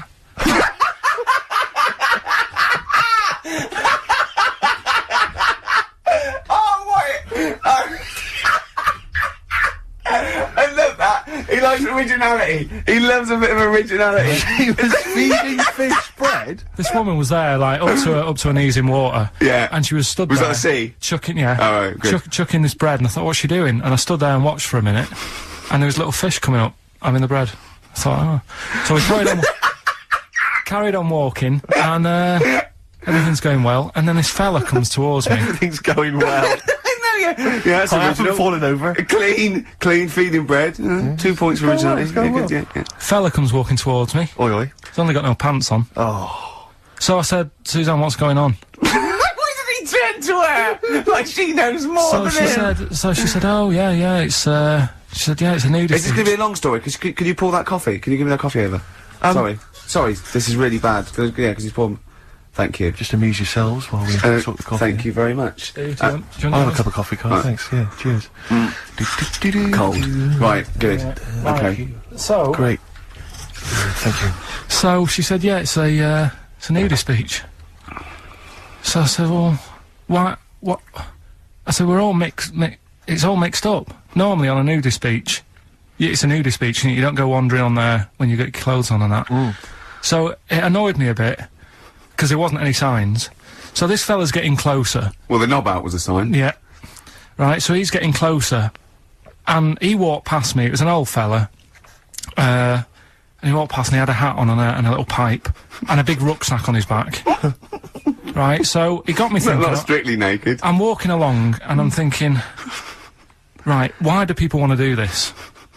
So straight away, I wasn't on holiday anymore, because most of the time when I'm on holiday, I don't think about anything. Right? Your mind's a blank. I just switch off. Right? But all of a sudden, this has got in my head now, and I turn around to look at him, and... Check out his arse. And this bag, right, I swear, That's his ballsack. it was massive, right? What? You had a massive bag? The bag. His rucksack. His rucksack. Oh, right, okay. Because when he said there was an old couple coming towards me, I said, what was lower, the bloke's bollocks or the woman's tits? And he said, well, that was another point, she might as well have worn knickers. Because he said, so now you can see it. That's what he said to me. So you saw the bag? So it annoyed me, yeah, because the whole idea, innit, this is what I think, I mean, I might be wrong, right? Might be wrong. Chances You are never have been, you never have been before. Being nudist, right? What's it all about? Like how when I went to the BAFTAs with you, and I wasn't really enjoying it, you were I like... can't. He said what? No, you you didn't tell us this. Ungrateful. There are so many people. You're like a little charity case. You're like, oh, I had God. chicks queuing up Yeah. around the block. You'd wanting to usually come. have to. I know, but I Someone told like you you. would have to write to Jim or Fix It or Esther Ranson to get to meet us sort of people. And now it's on your doorstep. I'm amazed that you didn't enjoy it. Why didn't you God. enjoy it? You got to walk down the red carpet. You went in. There was George Best, one of your footballing heroes, was there. A load of was other good. big names. You sat there, you had prime position. You came backstage with a load of other big names.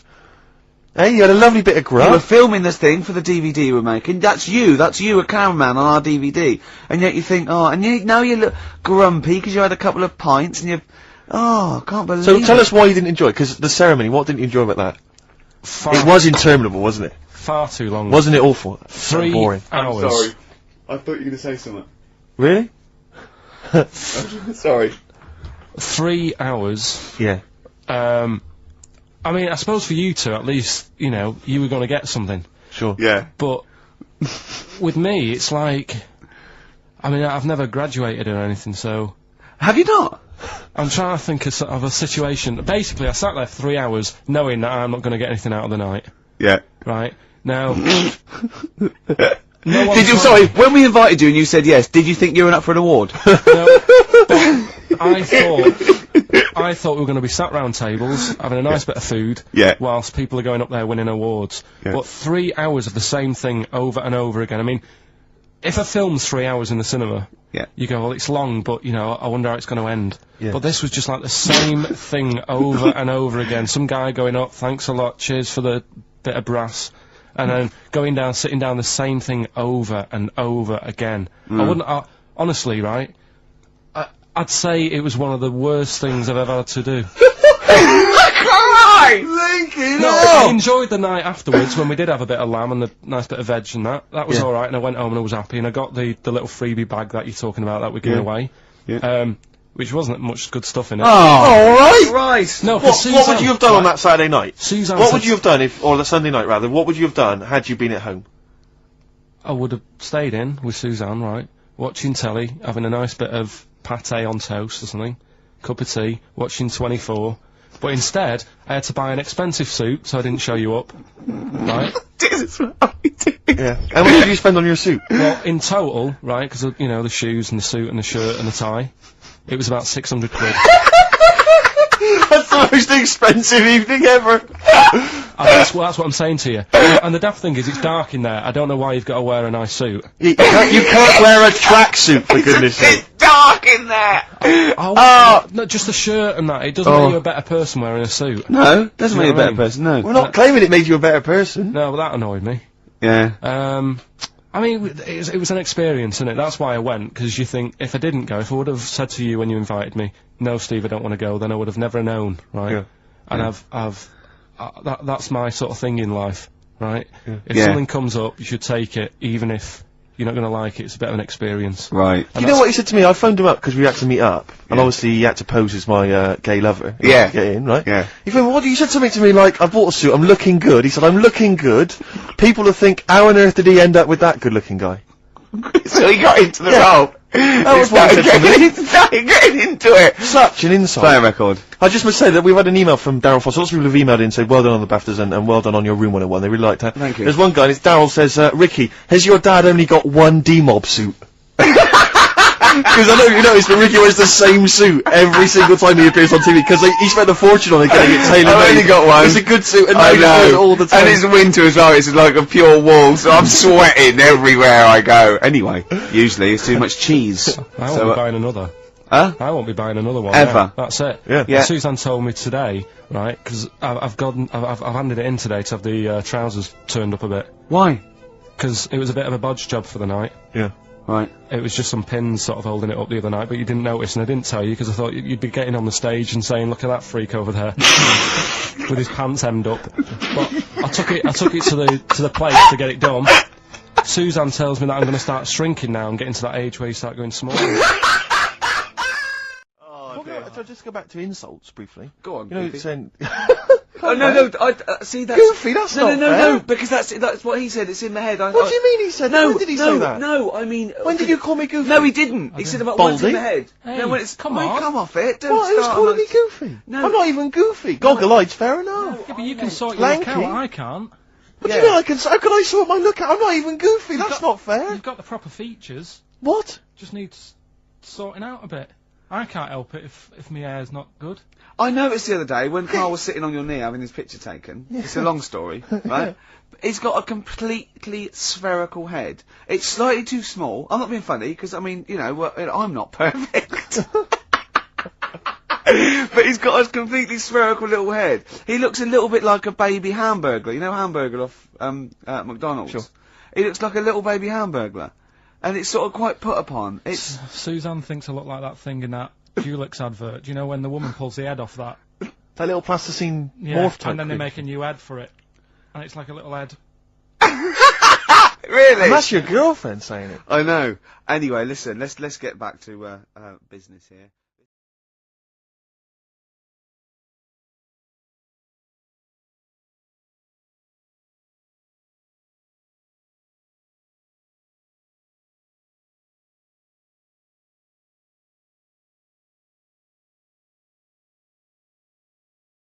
Although it is tied into He the went musical. to see that musical. Really? Yeah, on New Year's, you know what it's like on New Year's Day, there's nothing to do. Sure. So I you took go and see Suzanne some out. people doing madness songs. No, I took Suzanne out for a walk, right? Yeah. Went round, Covent Garden, Right. past the place where it was on. The stage door was open, you snuck in.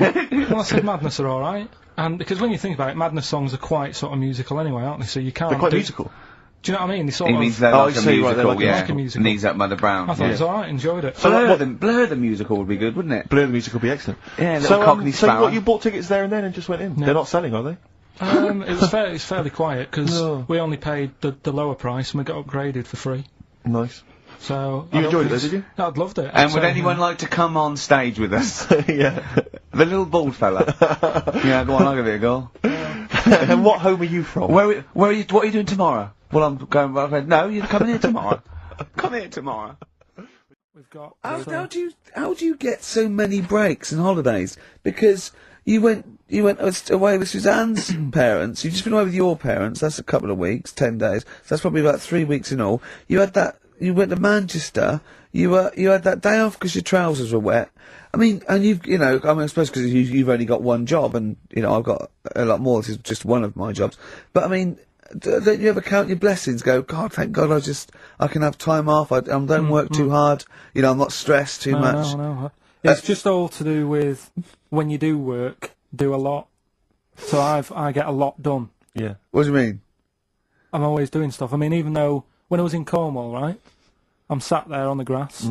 I'd love to just sit on the grass. Yeah, you're too busy. Chill out a little bit. I know, yeah, well, you know. Me dad and Suzanne are playing crib, right?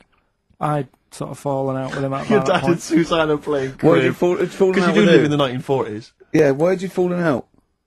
Because with crib, have you ever played crib? Yeah, Right, you've got to be pretty good at maths. sure. You've got to make your cards add up to 15 and all Well, that. yeah, I was just gonna correct you on you've got to be good at maths. Yeah. What, algebra, quantum physics, what? No, just adding up. Adding up to 15. Brilliant. I mean, You can almost do it on your fingers. my dad's, You could in Cornwall. Yeah. but my dad's really good at maths, and like he said, how many have you got? And he always counts his, and it's like 15 2, 15 4, 15 6, 3 for your at, 1 and all that. Do you know what I mean? Yeah. He adds it up really One quick. for his knob. Right, so I was like, right, hang on a minute. And he goes, no, what do you mean, hang on? Add it up, what have you got? He says, oh, forget it. I said, this isn't fun if you're going to start getting all arty with me. Sure. So, Forget it. I love it. But I don't know him, but I'm sure he's just winding you up. His victory is you going, forget it, I'm not playing. well, anyway, right, so it doesn't matter. I think I'll go off and do some prep, right, Yes. do some research for Saturday. Found one of Suzanne's magazines, right, flicking through, because there's always interesting stuff in there. There was something about swingers. Right. I was like, what's all that about? Yeah. And it had an interview with some people talking about, you know, how they sleep about a bit. Yeah. And I thought, if my wife looked like that, I probably would. Because there was a few pictures of them, and they were all pretty ugly. Yes. I thought, right. So I took that in, soaked that up, thought, there you go. Carried on reading. There was a bit in there about how women still have crushes, right? Yes. And the woman was going on about how she's 38, right? But she still fancies Chris Martin from Coldplay. Uh-huh. And, you know, even though it'll never happen, she's still got that little bit in her head that thinks one day she'll leave Gwyneth, right? And end up with her, right? Right. Anyway, so I'm thinking this is a bit boring, but I'm flicking through it all. And, Is this a Rockbusters clue? no, right. And I read further on, right? And she said, you know, I like to go out with my mates, and we come up with lists in pubs of people who like, oh, you know, they'd be nice to go out with. She also came up with a list of unlikely lust objects, I think she called them. Yeah. Guess who was in that list? Ricky Gervais. Think again. Karl Pilkington. Right. Next one. Johnny Vegas. Said lanky co-writer. Rubbish. Lanky co-writer. What do you mean lanky co-writer? Well, do I need to say any more? He said, hang on, wait a minute. Let's not talk about... I don't know why you're laughing at my expense. I'm an unlikely lust object. yeah, But yeah, what was it called? The list? the unlikely lust object Yeah. list. You were in there, right? Who else was? Well, you weren't in there. Richard Madeley, Fine. Yeah. He's a good-looking guy. Alistair Campbell. Brilliant. Another handsome dude. What you talking about? What, you think I'm ashamed or embarrassed about that? I'm proud of it. What magazine was it? I need to buy a couple of copies. It was. Need to get a t-shirt made. Yeah, and did she leave her number? Yeah. But it's not, I mean, it is boring in hotel rooms, because I told you before about when I was in Edinburgh and had nothing to do, there was nothing on the telly, and you've eaten the shortbread biscuits and that. Yeah. And so that's when I read the phone book to see how many... That's when you read the phone book? Well, to see how many Macs were in Scotland, Macintosh, Sure. Yeah. And it was like, 42 pages. Yeah. Yeah. Jonathan, I don't know if he'd already done that. Yeah. And, he said he shaved his arse. Now, when we say shaved his arse... Not his cheeks, his... Oh, all of it? Yeah, all of it. Did he say that? Well, I think that's... But other than the cheeks, But then, there's not much left. But then we got to the fact that me and Jonathan, if we pooled our wealth, we could have shaved Carl's arse for £1,000. Right. And he said, yeah, for £1,000 you can shave my arse. Suzanne said, can I say this bit? Your girlfriend said what, Carl? She was annoyed She says, well, I'm not allowed to go there. Why is anyone else? And of course, the whole table stopped and leant in and said, what? She went, he doesn't like me touching him there. I went, what do you mean? This is too much information. It was too much information. I like the fact that you've had this conversation with her. I like the idea that she touched your arse once and you went, whoa, hands off. Yeah. I love you, but keep your hands away from the arse. Do you know why he said he's talking about the most intimate part of the arse, the middle arse he's talking about, and he said, I said, why? He went, it's a bit gay, innit? I said, how can a girl touching it be a bit gay? If you stood behind you, it could be anyone, couldn't it?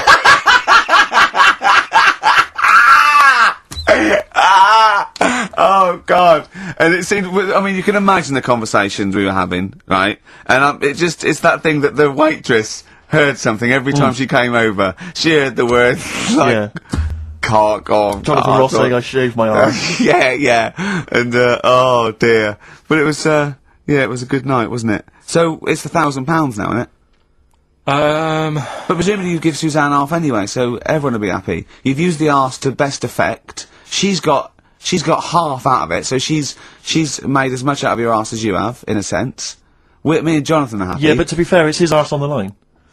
So... I know, but I mean, you know, it's just not like she's getting a bum deal. Well, she's getting 500, you know, quid. No, I understand that. But, do you reckon?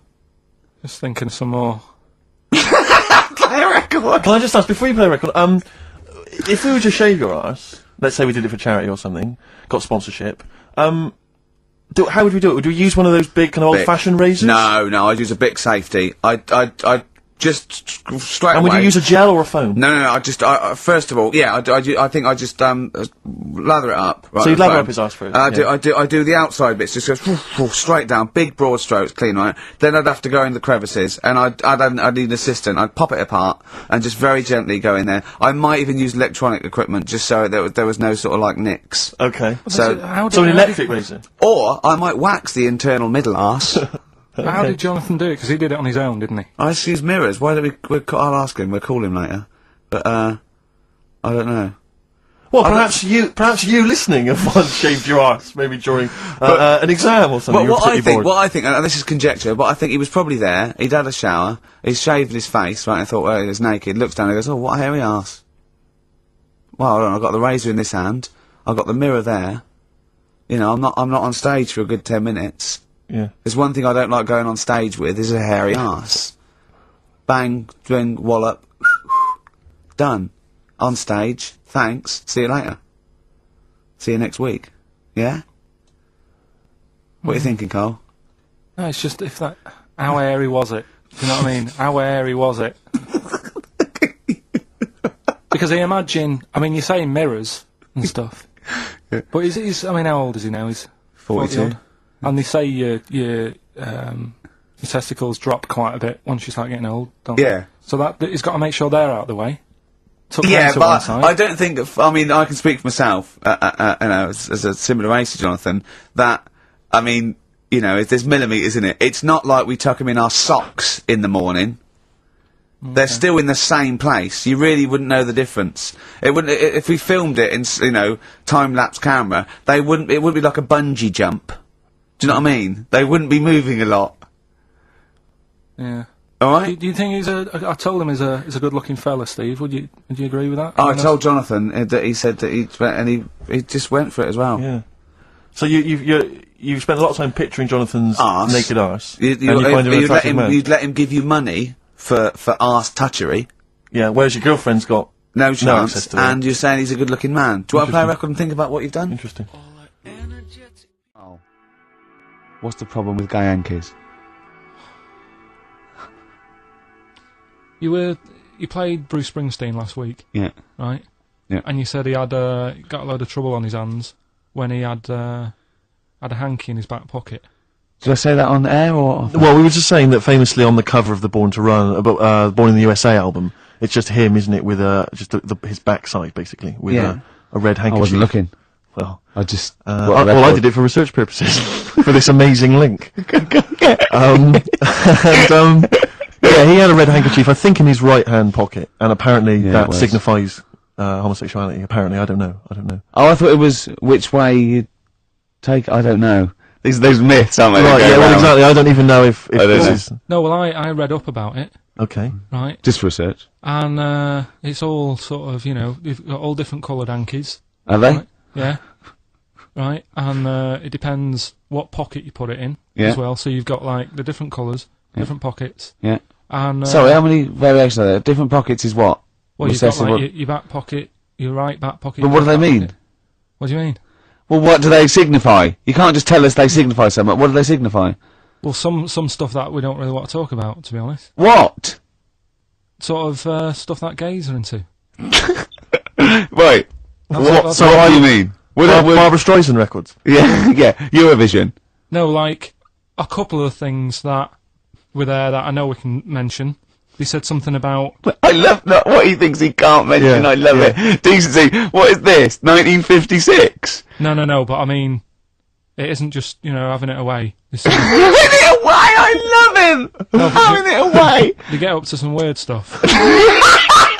I love about he didn't want to offend, but he's offended a lot more people by saying they get up to some weird stuff. Right. In your opinion? Yeah. What do you mean? No, but don't. If there is something that I don't know about that it's like you can't say on the radio. Yeah, I'd rather not. But what do you mean weird stuff? Well, one of them, right? If you've got a red hanky, right? Yeah. In your right pocket. Like Bruce? Yeah. That's that exactly what what Bruce had, yeah. Right, well apparently then, Bruce is an armpit freak. An armpit freak? Yeah. No. Really? No. But that's very specific. Carl. Seriously. Well, what? Right, okay. What else is there then? Sorry, is there some kind of homosexual body that sat down and came up with this at some point?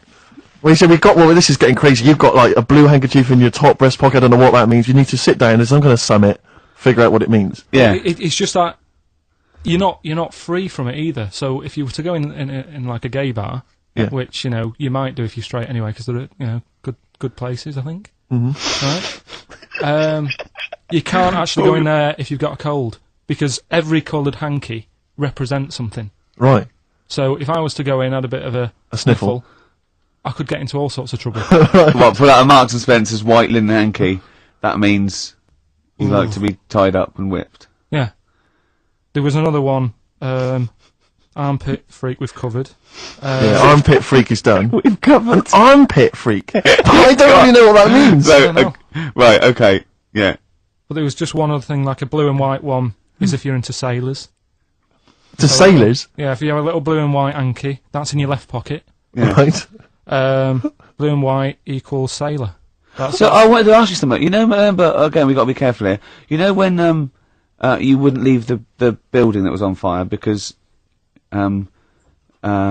you were standing proud. Hang on, we need this. Some people now don't know what you're talking about. Carl, you're on holiday. Yeah. On holiday in Tenerife, right? Yeah. You'd had a moment of intimacy with your girlfriend. Yeah. A knock on the door. You had to stop and get up. You peeked around the door. It was a fireman saying "get out," but you didn't want to leave because you had a It was a little yeah. But what I don't understand is you maintained that while looking at a Spanish man dressed as a fireman. Yeah. Is that true? Is that the fact? You maintained. I'd say you maintained arousal whilst looking at a gentleman dressed as a fireman. No. These are the facts, and they are undisputed. What did you maintain? I'm not a machine, though. Do you know what I mean? I can't turn it on, turn it off. Right? Well, yeah, but you were talking. I just thought talking to a fireman, you'd have probably lost it. I don't know, but you didn't. No, but the other thing was, I mean, I was talking to Suzanne about it again, right? Yeah. She said, "What are you talking about that for?" Right? I said, "Oh, it just cropped up, right?" Yeah. And the dilemma was, you see, I wanted to try and make sure that it was a proper fire because that was the last condom we had, right? So it would have ruined the night. So I didn't want to it was like, well, what's going on? Is it? Do we need to get out? Yeah. Is it a proper fire? Yeah. And you and talking to this man in uniform, was he? What did he look like? Was he good looking? Did he look like Ricky Martin? Say? Was he good looking? Was he good looking in his uniform? I can't remember. Can't remember. Did he have a moustache? Better play a record, didn't we? Is this bringing it back? What? You look uncomfortable. What? Did you just switch this on with your hands? I'd want to go. I don't want to know about it. That's why I don't go to the doctors or anything. That's a good, Brilliant. good approach. And do you know, remember him saying he's gonna die of cancer because he doesn't check his balls. He doesn't like the feel. Of course, of course. What do they feel like, your balls? Like a wet chamois leather. With 2 marbles, 2 kumquats in a wet chamois leather. No, but I just... Why are they wet? Sweaty. No, they're not. I'm just saying smooth. Are they smooth? Yeah, because a chamois leather's smoother when it's... Do you shave them? No, I don't.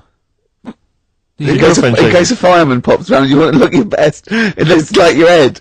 You know, the fireman pops round, there you are, and he goes, oh, nice, smooth. So you never go to the doctors? What, even... I don't like it. But if you found some buboes under your arm or something, you... I'd wait for a bit, and I'd say to Suzanne, what do you think of that? Just see if it develops into plague.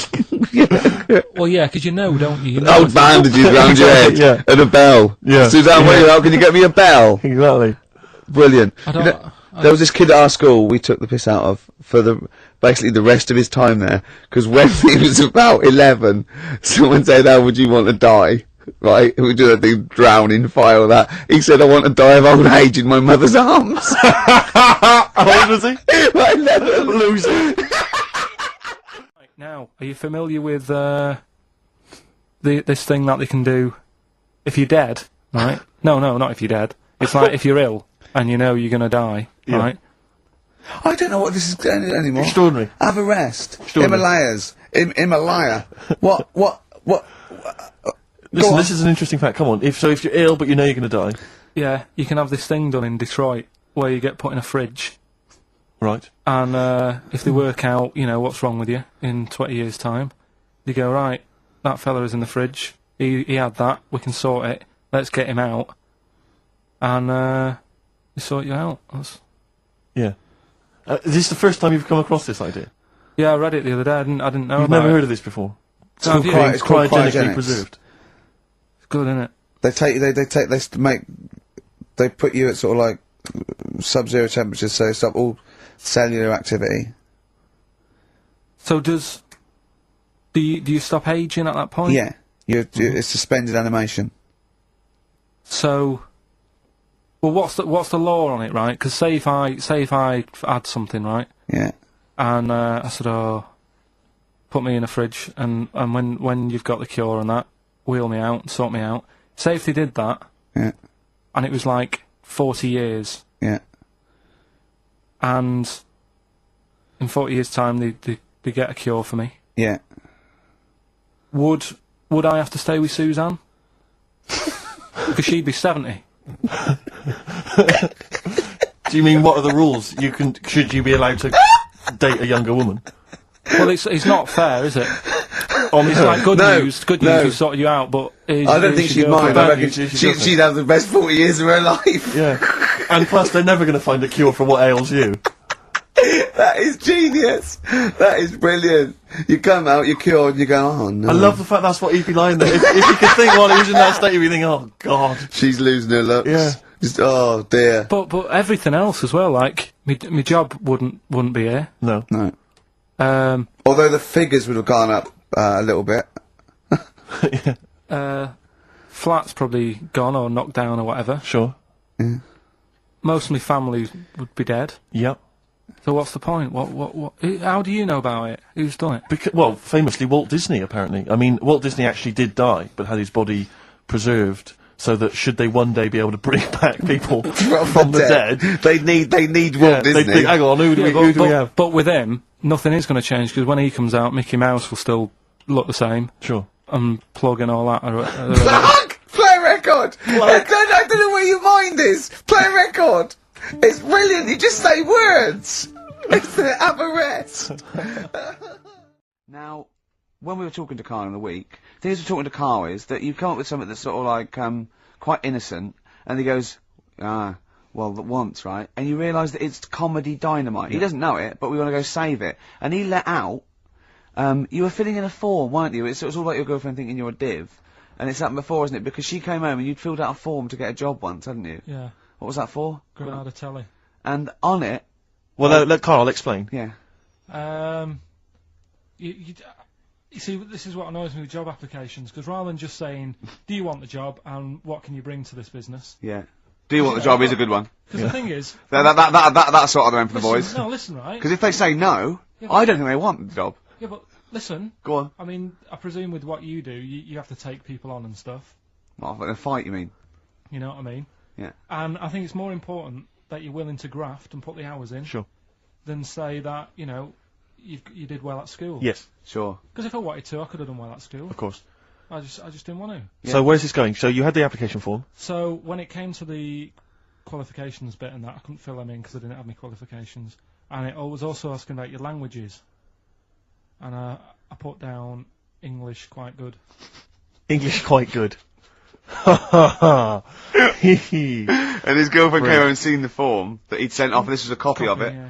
And so she went, oh, you know what I mean? So that's what started, you know, the disappointment. So they're going to get that and think that you're not English. I don't think I've got it. It was ages ago. Right. How long ago was it? Oh, well, it was when I was still in Manchester, so 5 years ago. I don't think you've got to know. No, I think you'd... There could be a long list. I mean, there's probably a lot of admin problems in that organisation, but they probably... But what I meant by it is that, you know, I can speak English, but I don't know all these long words that people use all the time. Yeah. Oh! God. Oh, can I just tell this quickly? In the week, I'm talking to you now, the listener. Usually I don't. Yeah. Karl said, about embarrassing him on air and that, and he's worried about his education, and he was worried about not knowing long words. Like, we come up with any long words. And he said, no, I was scared, you were going to ask me something about, someone, and he's Eastern European leader. His surname is Milosevic. And Karl said, so I learnt it this week, and learnt it so you can't catch me out in case you start. I said, what? And he said, he thought about it, and he went, Flobodan Milosevic. Got the surname right, though, didn't he? So what's his name? Right? What's his name? That's how Bill and Ben would address this leader. How would they have said it? Flobodan Milosevic. What's his name?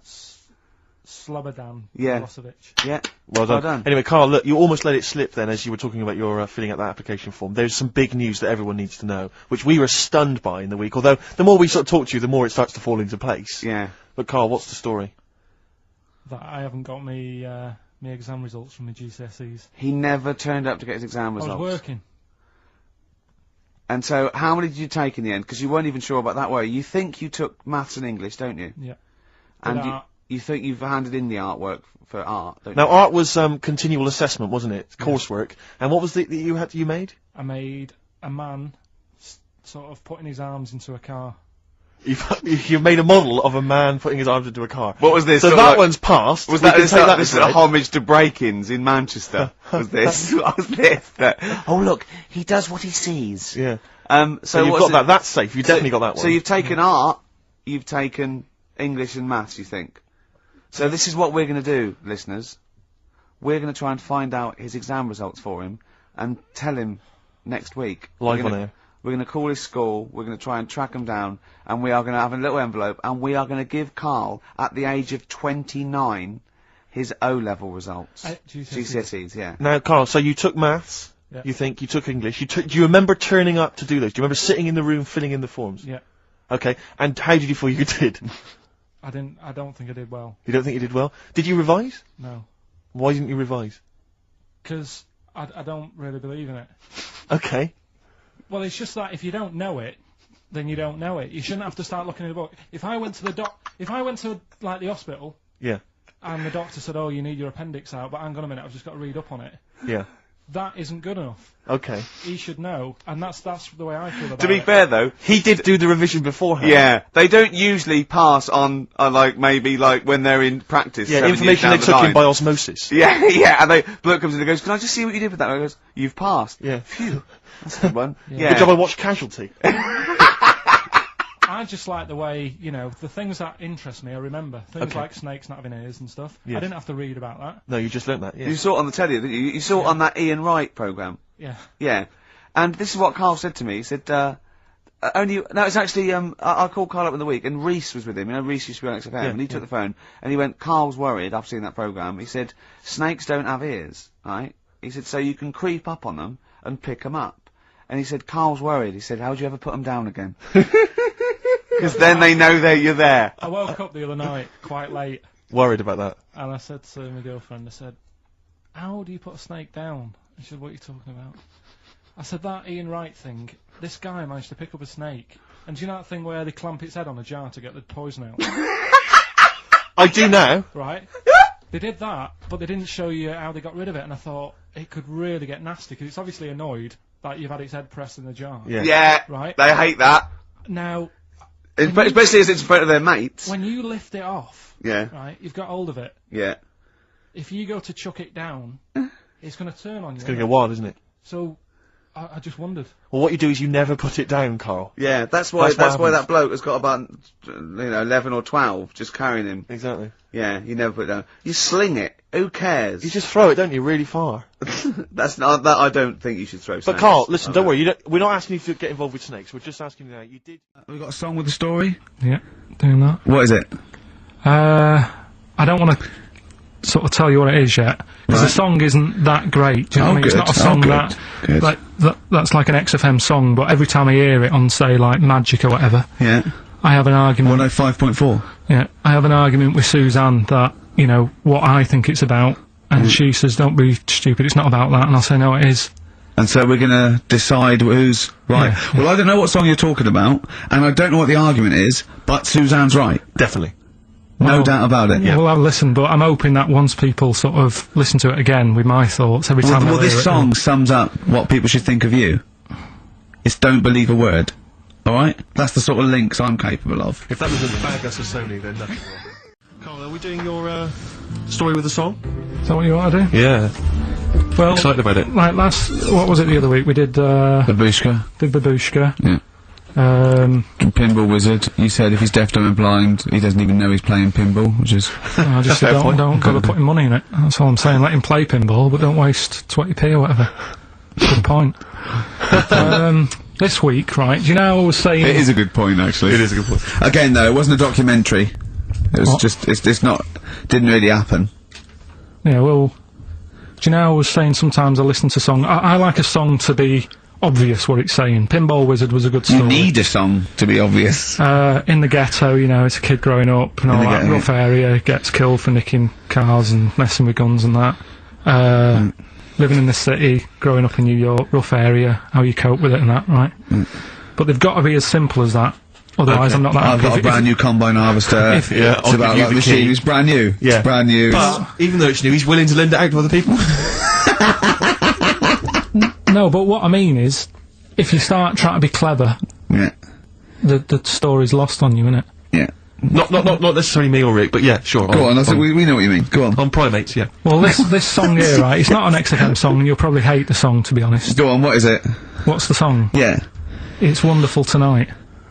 Right? Eric Clapton. Okay, it's alright. It's a sort of bluesy sort of ballad from the late 70s. Yeah, it's alright. But I'm always arguing with Suzanne, because every time I hear it, I'm getting different pictures in my head. Yeah. Of, like, what's going on, right? Okay. And I'm convinced it's about, like, this little cripple fella in a wheelchair, right? And he's knocking about with his wife. And we don't say cripple anymore, do we, Steve? Do we say cripple? I don't think we've said that since, 70s? I think it's the 70s when we stopped. Alright, just a little fella in a wheelchair then. Okay. And the story, it's all sort of, how he's being pushed about by his... Again, that's not literally. By his wife, she's wheeling him about, what do you mean? He's wheeling him about, they go to a party, everyone sort of looks round and looks at him. What makes you think that he's in a wheelchair? What's the clues? What's the words? There's loads of little things. There's like, well, like I say, something about his wife walking around with me and all that. Well, of course she is. She's pushing him about. But walking around. If someone said, "Oh, she was walking around with me," I'd think they were both walking round.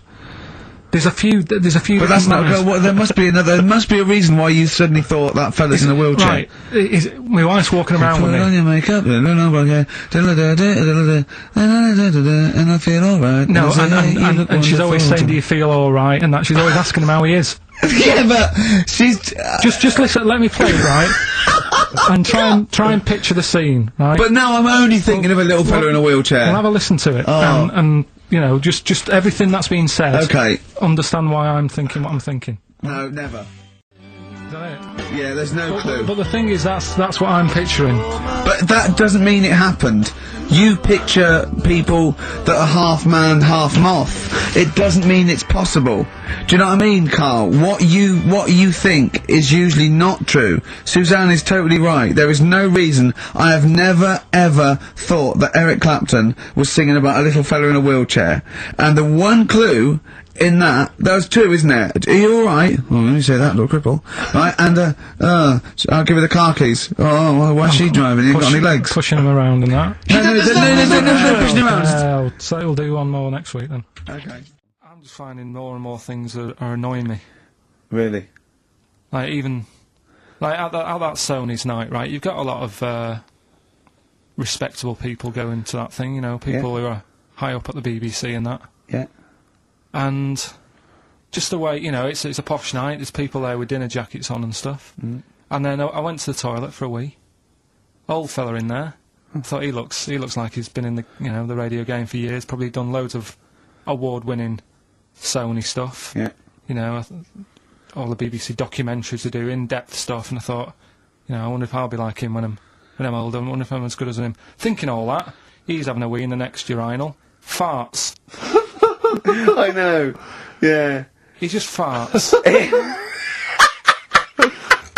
Old fella in a dinner jacket, probably hired. And I thought, But is that like they try to, they think, well, I better do it in here, and it's sort of like a trumpet, and everyone just goes, yeah, that's fine, what's up with that? You know, yeah, I know what you mean. It's just the arrogance of doing it. He just did it. It sounded like a lost whale. And he didn't sort of go and try and clinch it. He carried on, and then he went, oh, that was a good one. Really? Old fella, must have been about 70. Oh dear. And Well, better out than in. Yeah. but it's not though. I wasn't brought up like that. You see, Right. because I did it. I mean, I never really did it that much as a kid, Sure. and then I was at my mum and dad's. You never did it that much as a kid. What farted? Yeah. Okay. Not just like, you know, as a joke and that. We are taping this for next year's Sony Award, aren't we? We're taping this, what we're talking about now, aren't we? To hand in, because this is, go on. But I was at my mum and dad's, right? And Suzanne was sat on the floor in front of me, and she was like, oh, rub me neck, it's hurting. So I thought, oh, and I hate doing that, it really it bores me. Well, right? she's your girlfriend, for goodness I sake. know, Dale Winton's different, you're getting paid for that, go on. So I thought, the only way to shift her is I'll let one go, right? So I did that. I love that! It's such a loving relationship. I love that, that's great! So like she's- doing the washing up badly. Yeah. She won't ask me again, what have you done? I've smashed the cups up and I've written in excrement across the wall. Well, that's no good, isn't it? Well, I won't do it again then. Give me the marigolds, I'll do it. I've nailed the cat to the fridge, what's up with that? Yeah. Go on. But yeah, so I did that, and it worked. She sort of got up and said, oh... And my dad said, what do you do that for? What was he thinking? So I said, oh, I hate rubbing her neck, does me head in. So he says, you know, I've never trumped in front of your mother for 40 years. Sorry, where was this? Chigley? Why is this family talking like this? Young Carl, I've never trumped in front of your mother in the 35 years. What? I don't know what... No, it's just that he said, you know, we've done a lot of things in the family that Hold I'm not on, proud of and that. what did he say that for? What, he's never trumped in front of your mother? He just offered that information up. Well, he just was surprised that I did it. He said, where have you got that from? Yeah. Whoa, you're lowering testines, I'd thought. What do you mean? You have to imagine there's a class of farting. Oh, No. we haven't told our kids about farting. He doesn't do it. We haven't told him about it. We haven't. No, we don't do it in front of it. You have to learn it, do you? No, but there's a place. That's what I was always told. Go on. There's a place for that. Cornwall. So, and my mum, you know, it's the same. She doesn't do it. Right. If she goes to the toilet to, you know, do what you got to do, she makes sure, like, she'll sort of say things like, "Are you going out for a walk?" Are you going out for a walk? Does she think? Does she know that you're broadcasting this? Well, yeah. She's probably around at the neighbours now, listening. Yeah. Any of you going out for a walk? Yeah,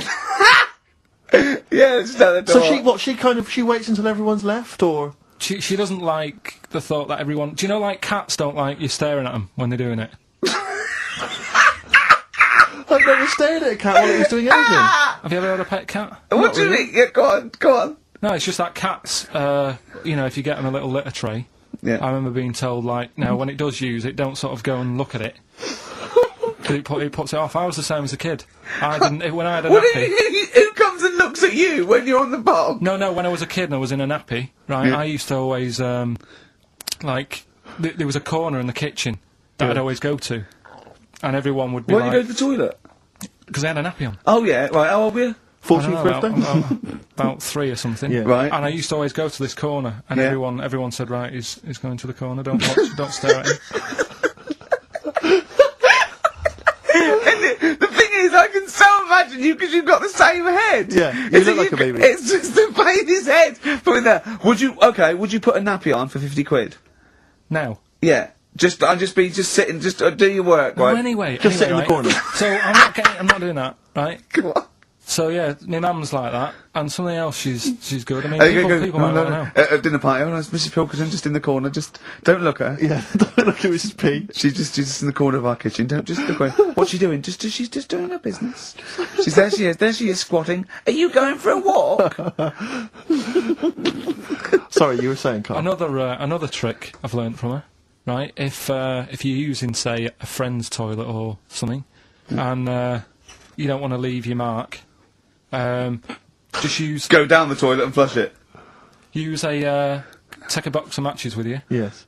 Set fire to the curtains. Set fire to the curtains calls it a distraction. Burn the place down. Have a wonderful crap and just leave when the fire brigade get there.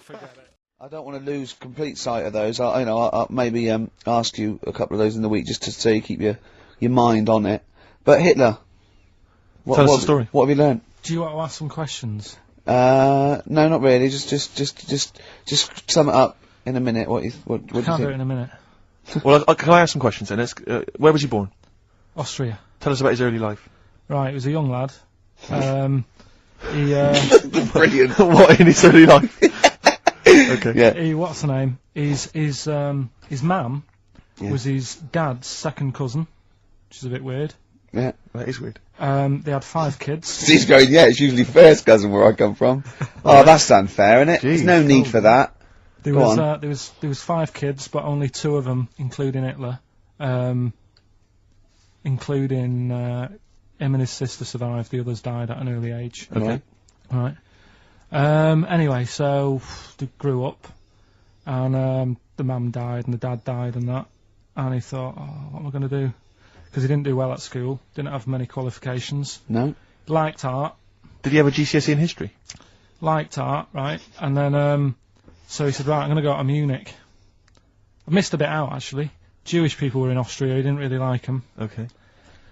He thought they got, special treatments and stuff, and just didn't like them. So he went to Munich, and he joined the army. Right. Yeah? Yeah. And he was in the army, and he got injured. Right. So he went to hospital, and whilst he was in hospital, the World War I ended, and he was like, oh, God, I want to... I was enjoying that. Yeah, well, so... Don't, because you're breaking the concentration. Yeah. Sorry. I'm not even sure I want to join in on this one, just in case. Okay. Right, go on. Right, so... He was in hospital. World War I in hospital. It gets a bit better. He's never that fit, though. He's one of these blokes who was always ill. That was on something like 30 tablets a day or something. Comes out of there, joins some other army. Right. God, I knew it all this morning.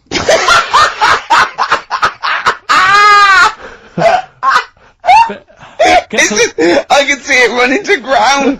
I just see his face going, I'm not nailing the fact, am I? And joined another army, and he was...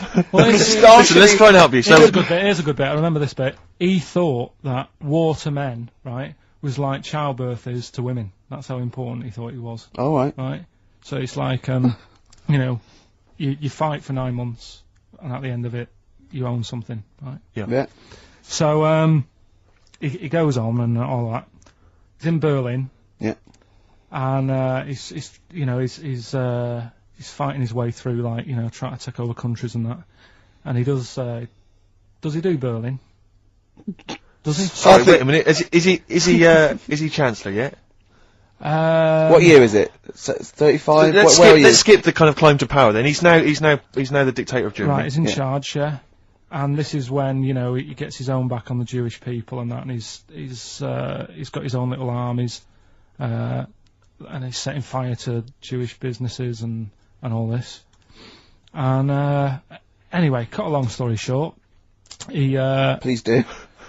He when he came to like fighting Britain, yeah, came a bit sort of unstuck. Yeah. Right.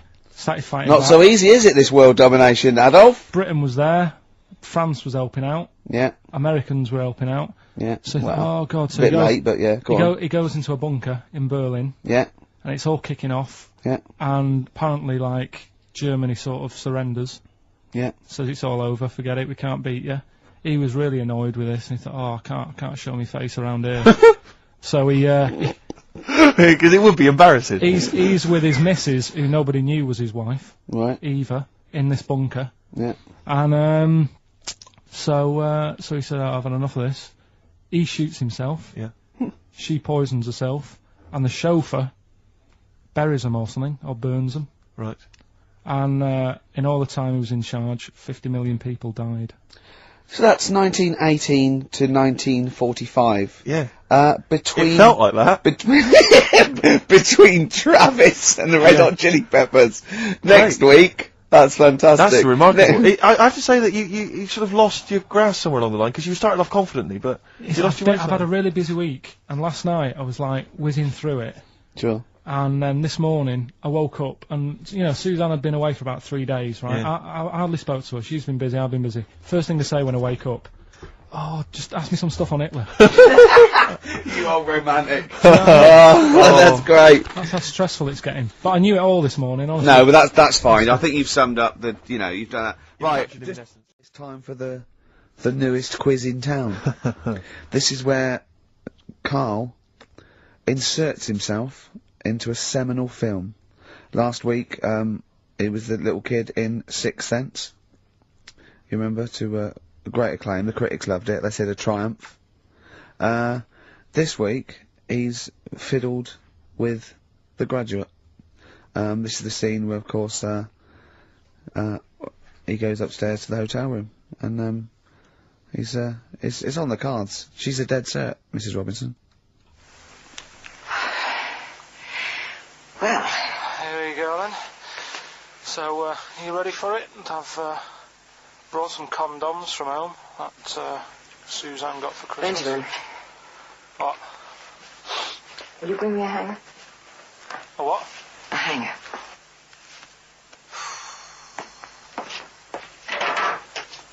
Tell you what, I've got wood. What? Just saying, I've got wood. I've got metal ones as well. What sort do you want? Either one would be fine. All right. There you go.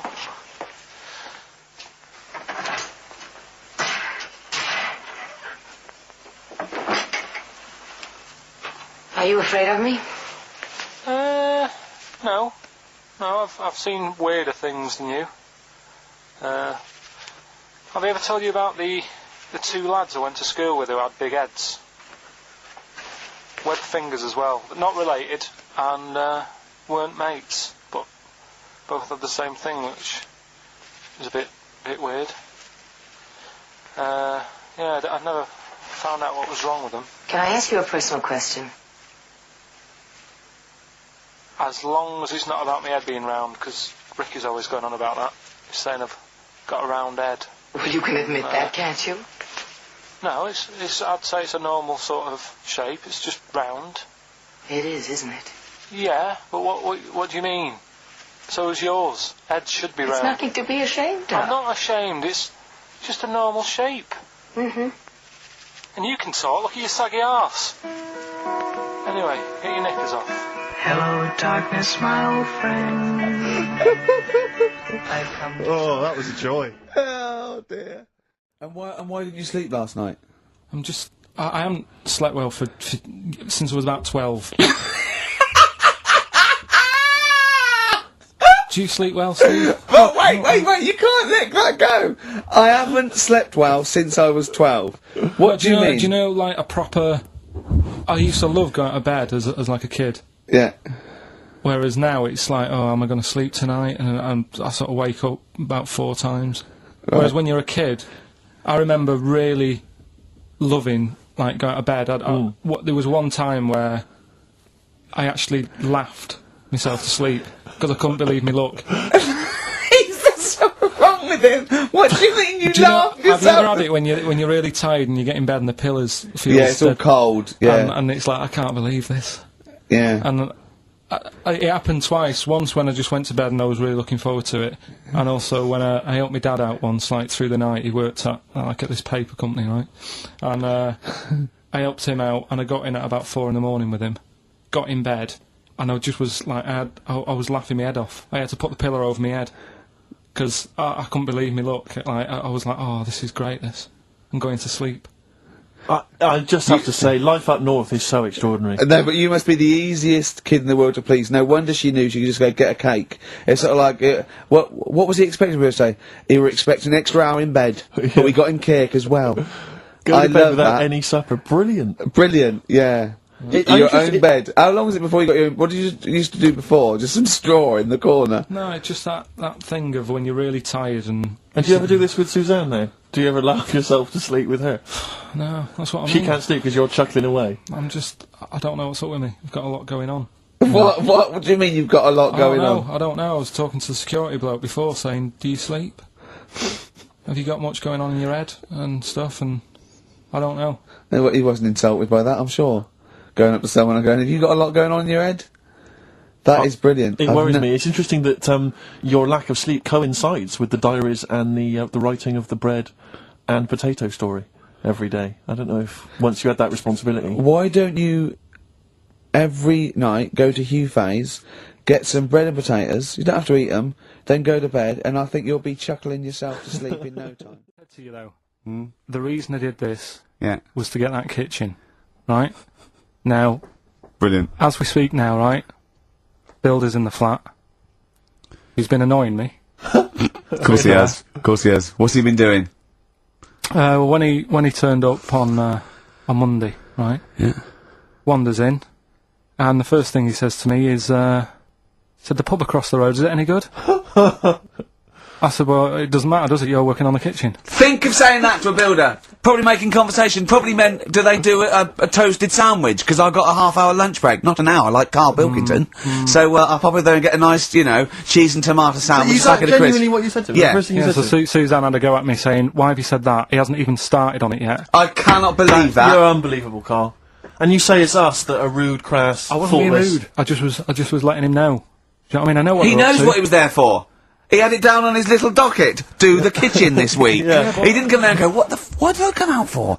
Was it to go to the pub for a week? Why am I wearing these overalls? Yeah. Who's the little bald mank twat insulting me? Let me just check. Let me call the head office. I wasn't having a go though. I mean, they should have finished it yesterday, and they're there now, right, on their own. And what annoyed me is they turned up late today. Hold on, Karl. I've just realised something. They're probably listening to the radio. That's, I assume, tuned to XFM, isn't it, in your kitchen? Yeah, but they don't know it's me, do they? You know what I mean? No. They'd go, he's got a whiny mank voice as well. So's the bloke who owns this place. And the bloke who owns this place, when I said, what's that pub like across the road, said, well, you won't be bothering that, he's working on this. No, he won't be able to put two and two together, will he? You've suddenly, the penny's dropped, doesn't it? You've suddenly realised, look at his face! Yeah. He's suddenly realised they might know it's him! And they could be listening, and they're going to clean you out, mate. Oh, if you are the builder, working in, where is it? I won't say the address, but it's... Central London, isn't it? Yeah. Go mental. Have whatever you want.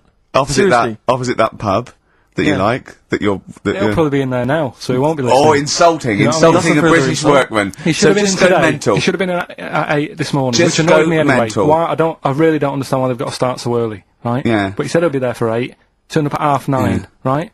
Wanders in, and what annoys me is, he could have left all this downstairs. He had a paper under his arm, one of those crossword books, and a pot noodle.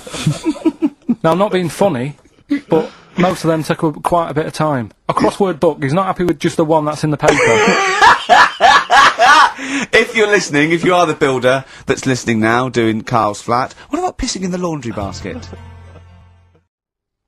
You've realised now that the builder could well be listening, knowing exactly who you're talking about. There's a chance of it. Do you know what I mean? Yeah. 'Cause I didn't think about it, but you're right, you know, was tuned onto that. I think he did flick it on, thinking about it, thinking back. If so, yeah, he's probably listening now. No, he probably isn't. He probably listens to about half hour, and if he's got any sense, he turned it to Heart or Virgin or Magic or something, but, you know, there is a chance. Good advice to the listeners. Yeah. If you've got any sense, if you finish your crossword puzzles. I think, you know, according to our figures, there's a 5% chance of him listening to it. Yeah. So, if we want to be accurate. Although he is in a house with it tuned to that, so I think it puts him right up to 50% straight away. But then again, Rick, he's got a job of work, so why would he be listening to this show? Well, he's doing a crossword at the moment. Yeah, well. You better hope he's not listening. Well, I mean, they do annoy me. I'm sticking by it. Yeah, Anyway, come on, that you might as well keep digging, yeah, go on. No, I'm just saying they do annoy me, the way they wake you up at 8 and then... Well, that's when they start work. Because I told you, I mean... Oh, we'll leave that one then. Yeah. No, but it's like, the other day when they came in, I always like to test them, do you know what I mean? When I had some work done on the last flat that was in, right, that was renting, the builders were in, sorting the shower out and that. They woke me up about 7:30. Yeah. Right? Were you in the shower? No, Good thing about cleaning this shower, there's never any hair down the plug hole. Yeah. Right. So, I left early to come to work, right? Sure. And I thought, I wonder what they're doing. I wonder if they have started. So I walked back to go back in. They'd left the flat and they were sat outside having a Starbucks. And it just annoys me that they couldn't do that first. Do you know what I mean? Have your breakfast first, then come and wake me up. But don't wake me up to then get me out of the flat and then say, right, let's go and have breakfast. Well, they've probably got to get in, haven't they? What for? What for? They can put all the tools in the little lobby bit. Do you know what I mean? Yeah. Just winds me up. Sure. Now the thing is, the guy today who's doing the tiling, that's narrowed it down a bit more, right? When I knew he was in there, I went out for a bit, had a cup of tea and a bacon butty, right, at a cafe. And I went back and I was really quiet, put my key in the door and opened it really quick to see what he'd be doing. And he had actually started work, so fair play to him. What if he'd just been exfoliating himself naked on the kitchen floor? Yeah. I'd say, right, caught you. Don't use my exfoliate. Yeah. So, yeah. Go through if you're listening, go through the wardrobes upstairs. Go through the wardrobe, get some stuff, yeah. They won't get anything. I've put everything in places where they wouldn't think of looking. For jewellery and stuff. So you're thinking that where have you put the jewellery? I'm not saying. Go on. So you're thinking that they're going to thieve from you as well? Okay, so if you're listening, don't think about the obvious places when you're looking for the jewellery. No. But I do things I would do things like, you know, just pop a little bit of urine, maybe in the salt cellar or something. Yeah. Just do something. I'd say what I do is I take the toothbrushes in the bathroom, just pop them in the toilet, flush it, and then take them back again, just pop them back in there. Leave them nothing, leave them out.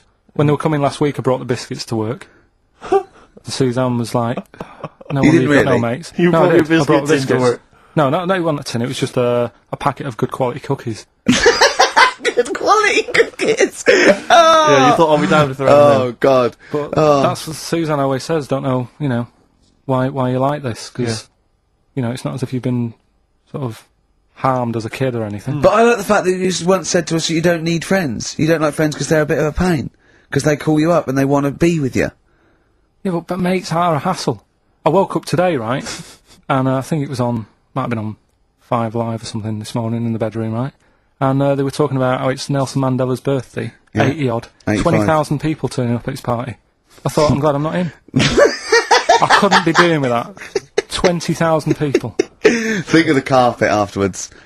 I mean, a good percentage of them will putting out fag butts on his carpet. Yeah, after Tommy Walsh and Charlie Dimmock, what's her name, did lovely patio and a water feature. He's gonna come back and he's gonna go, oh, it's ruined. And what's he doing for his birthday? Karaoke? Chinese meal? Bit of karaoke? I wonder what Nelson Mandela's birthday party is like. Big cake. Bit of an enormous cake. Yeah. The Spice Girls jumping out. Yeah, the Spice Girls, isn't it? Well, everyone. I don't know. Yeah. We are the only 3 people that hasn't met him. I thought everyone's file would have been in the cake. Yeah, yeah. Just in case, you never know.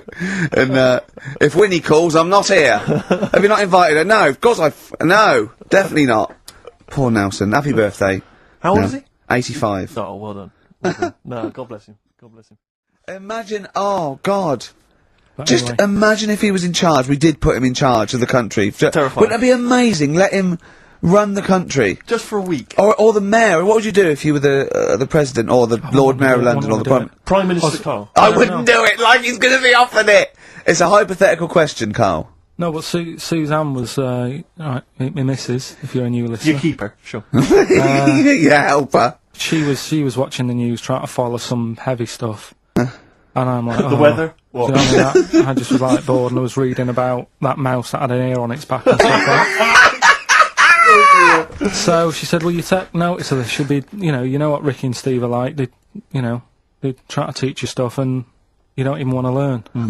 So to try and get me interested in it, she was like saying, what would you do if you're president and stuff? Yeah. And I can't be doing with any of it. What did you come up with? You must What would have. your slogan be? What did you come up with? Did you come up with anything? I had a little, the design of it, right? I said I'd have like red and blue, to sort of, do you know what I mean? Both sort of major sides into one. Well, that's broken the back of it. That's a pretty good manifesto so far. Anything else? What's on the second page? I had like, KP looks after me. That would be the badges, would it? Yeah. That's good. I'm a KP nut. Yeah. KP looks after me. Yeah, brilliant. That's about as far as I went with it. What would you do? What about, policies, transport, crime, just law and order? Yeah, what would you do with crime? What would your initial approach be? Would you introduce guns? Should police carry guns? Nah. No. Yeah. Would I have to worry about that? Okay.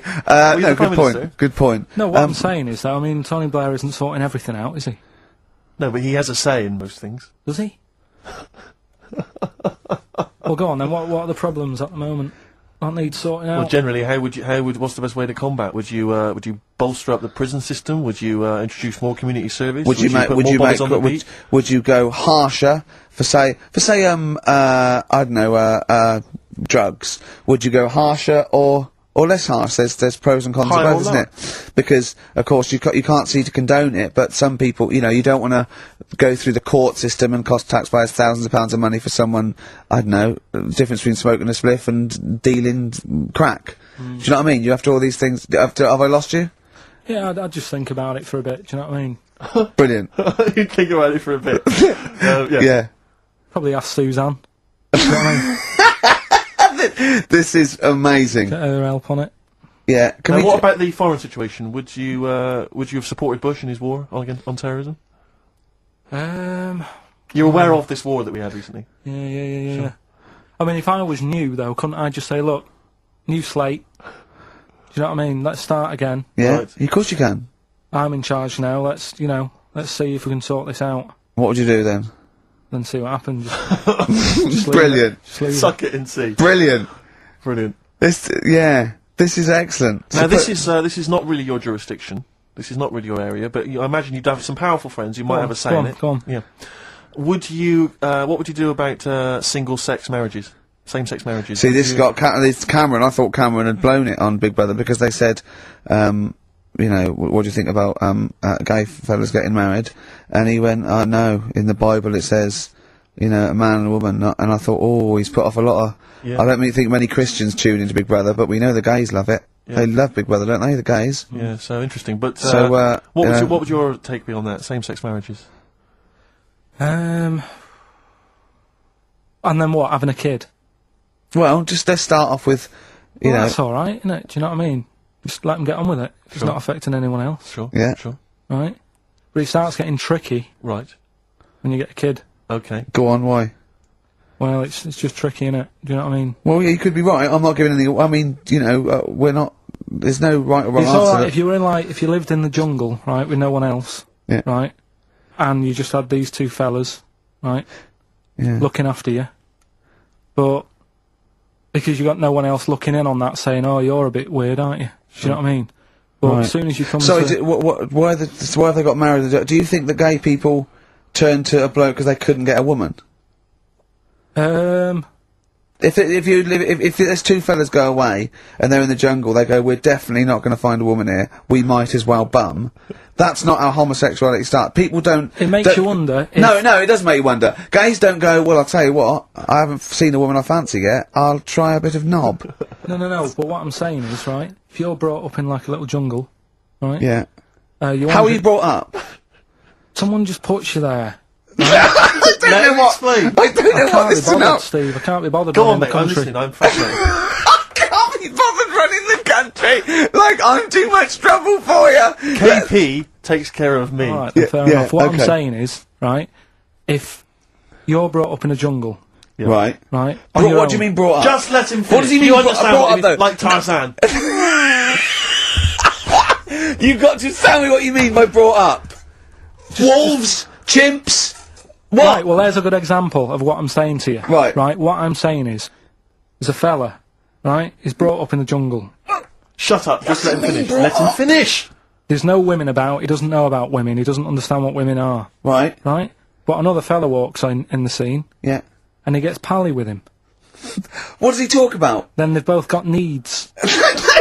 This scenario is ridiculous. How has he lived? Or do you know what's his reference I points? can't be bothered with this. Honestly, Saturday should be, day off and that, not worrying me about problems. So, that's it. Well, maybe, I'll tell you what. A good idea, Carl. Just beg. Just ask for other things. What do you want? What do you want for Christmas? You must have a big fan base out there willing to make you things. Maybe like a little, I don't know, gloves, pair of gloves. Little woolly hat. If you want to send a necklace in for Suzanne, that'd be handy. Oh yeah. That's what she wants. Is Suzanne listening today? No, she's out. Right, okay, this is the dilemma. Me and Steve, yesterday, were trying to convince Carl that it would be a good idea to buy Suzanne a Christmas present. Okay? Now, why aren't you going to buy her a Christmas present? Explain, Carl, why you don't think you should buy her a Christmas present. No, well, I've told her I'll get her one, but in the new year. We're going away on holiday and that, so there's no point taking stuff away. Yeah. Going to Lanzarote next week. Just get something in the sales after Christmas for this, yeah. Yeah. Right. Now, me and Steve were trying to explain to Carl that she would love it if you bought her something on Christmas Day. Yeah, but she knows now. But, Knows yeah. what? I've told her. So No, she's well, I'm getting going to out. tell you, do you know, right, this, dear listener, this was Carl's worry. I said, I bet she's got you something. And Carl was worried in case he got her something and she hadn't got him something. Yeah. He'd be livid. He didn't want to be down. He didn't want to be a present down. Yeah. Look at his face! So buy her a nice necklace. Don't spend, just spend £100, you know, just a little token. We're going away. We're taking her away on holiday. No, you're not taking her away, are you? What, you're paying for it, are you? Yeah. Are you really? Well, half and half and that. Right. So you're paying for you to go on holiday? That's good of you. So the gift is your company, really? She's done alright. She's done alright! Why do you talk like you're 60 years old? And you've been working down the mines. I love that she's done alright. Do you go home to her and say, Suzanne, you're bloody lucky. I mean, You've fallen on your feet. to Look be who fair, you've Rick, got. What? I'm not sure she has done alright. I don't want to be critical, but... Oh, dear. So what are you going to get in the sales? What are you going to get her? Oh, it depends. I'm thinking... I mean, I'll give her the choice. She can have Kingsley and old Bob Marley. Right, I'll let her decide there. Oh, dear. I I can't wait to see you. Where are you going, Lanzarote? Yeah. Where's that? Don't know, Suzanne sorted it out. I said, Lanzarote, I said, is that Africa or is it Spain or Portugal? Just thought you was, don't know. What do you mean, don't know? I goes, well, what's the currency? Went, don't know. I said, Suzanne booked this one, did she? Yeah. I thought, where is it? Is Lanzarote African or? Foreign. Somewhere foreign. I was looking last night, and doesn't look that good. Like one of the highlights of the things it says you've got to do is go and have. Apparently they've got restaurants in caves, and that's like one of the things they say you must do. So, if that's a highlight, do you know what I mean? Right. So we'll do that. Go and see what that's like. Yeah. When you're on the beach, Carl, do you wear the very, very tight Speedos? No. Do you walk What do around you with wear? them? Sort of longish shorts, Yeah. t-shirt on, probably with a sort of a light shirt on top of that. Right, sure. So quite wrapped up then. Covered up. Do you wear a hat? Because obviously the bald head, there's risk of sunburn. No, I just put a bit of lotion on it. Lotion on there. Yeah. Just have a bit of a wander down the beach, have a look. Yeah. See if there's any old blokes with their tackle out and a backpack. A lot to look forward to, so Yeah. there you go. Yeah. Well, we're looking forward to finding out how you get on. Yeah. And interested to know what she gives you on Christmas Day. More scintillating chat after this next song. Right, bit of Placebo. Yeah, love it. Special needs. 3 holidays Carl's had this year. Last year. Yeah. I'd love to have 3 holidays. You've got to start putting the work in I there. had 2 holidays, though. No, you had 3 holidays. You went away with Suzanne and her parents. Yeah, well, that doesn't count. It does count. If you book 2 weeks off the firm, you go away and you go, how was your holiday? Go, well, I didn't really count. It wasn't a really good holiday. Can I have them days back, please? My New Year's resolution is to be nicer to you, but talk sense. You've already broken that. No, but talk sense. Talk sense. You've had 3 holidays this year. And I'm just saying, you're in your 30s now, and 30s is when you should be really putting the work in. That's true enough. To reap the benefits in your 40s, 50s, 60s, 70s, 80s, 90s, and 100. Carl, what's your New Year resolution? What about think before you speak? It's worth. I mean, see, I'm allowed to laugh. I'm allowed to laugh at things other people say, Carl. That one, that is a good suggestion. How was your holiday, Carl? It was alright. Right, brilliant. But that I don't see on the ratio of good to bad in Carl's mind. That might be amazing because we never it might be hear him amazing, sing the mightn't praises it? of anything. I'll tell you what. Can we have a cracking little tune and then come back and hear about Carl's holiday? I'd love to do that. Let's keep it tight. Oh, you went to Lanzarote. Yeah. People said don't go to Lanzarote.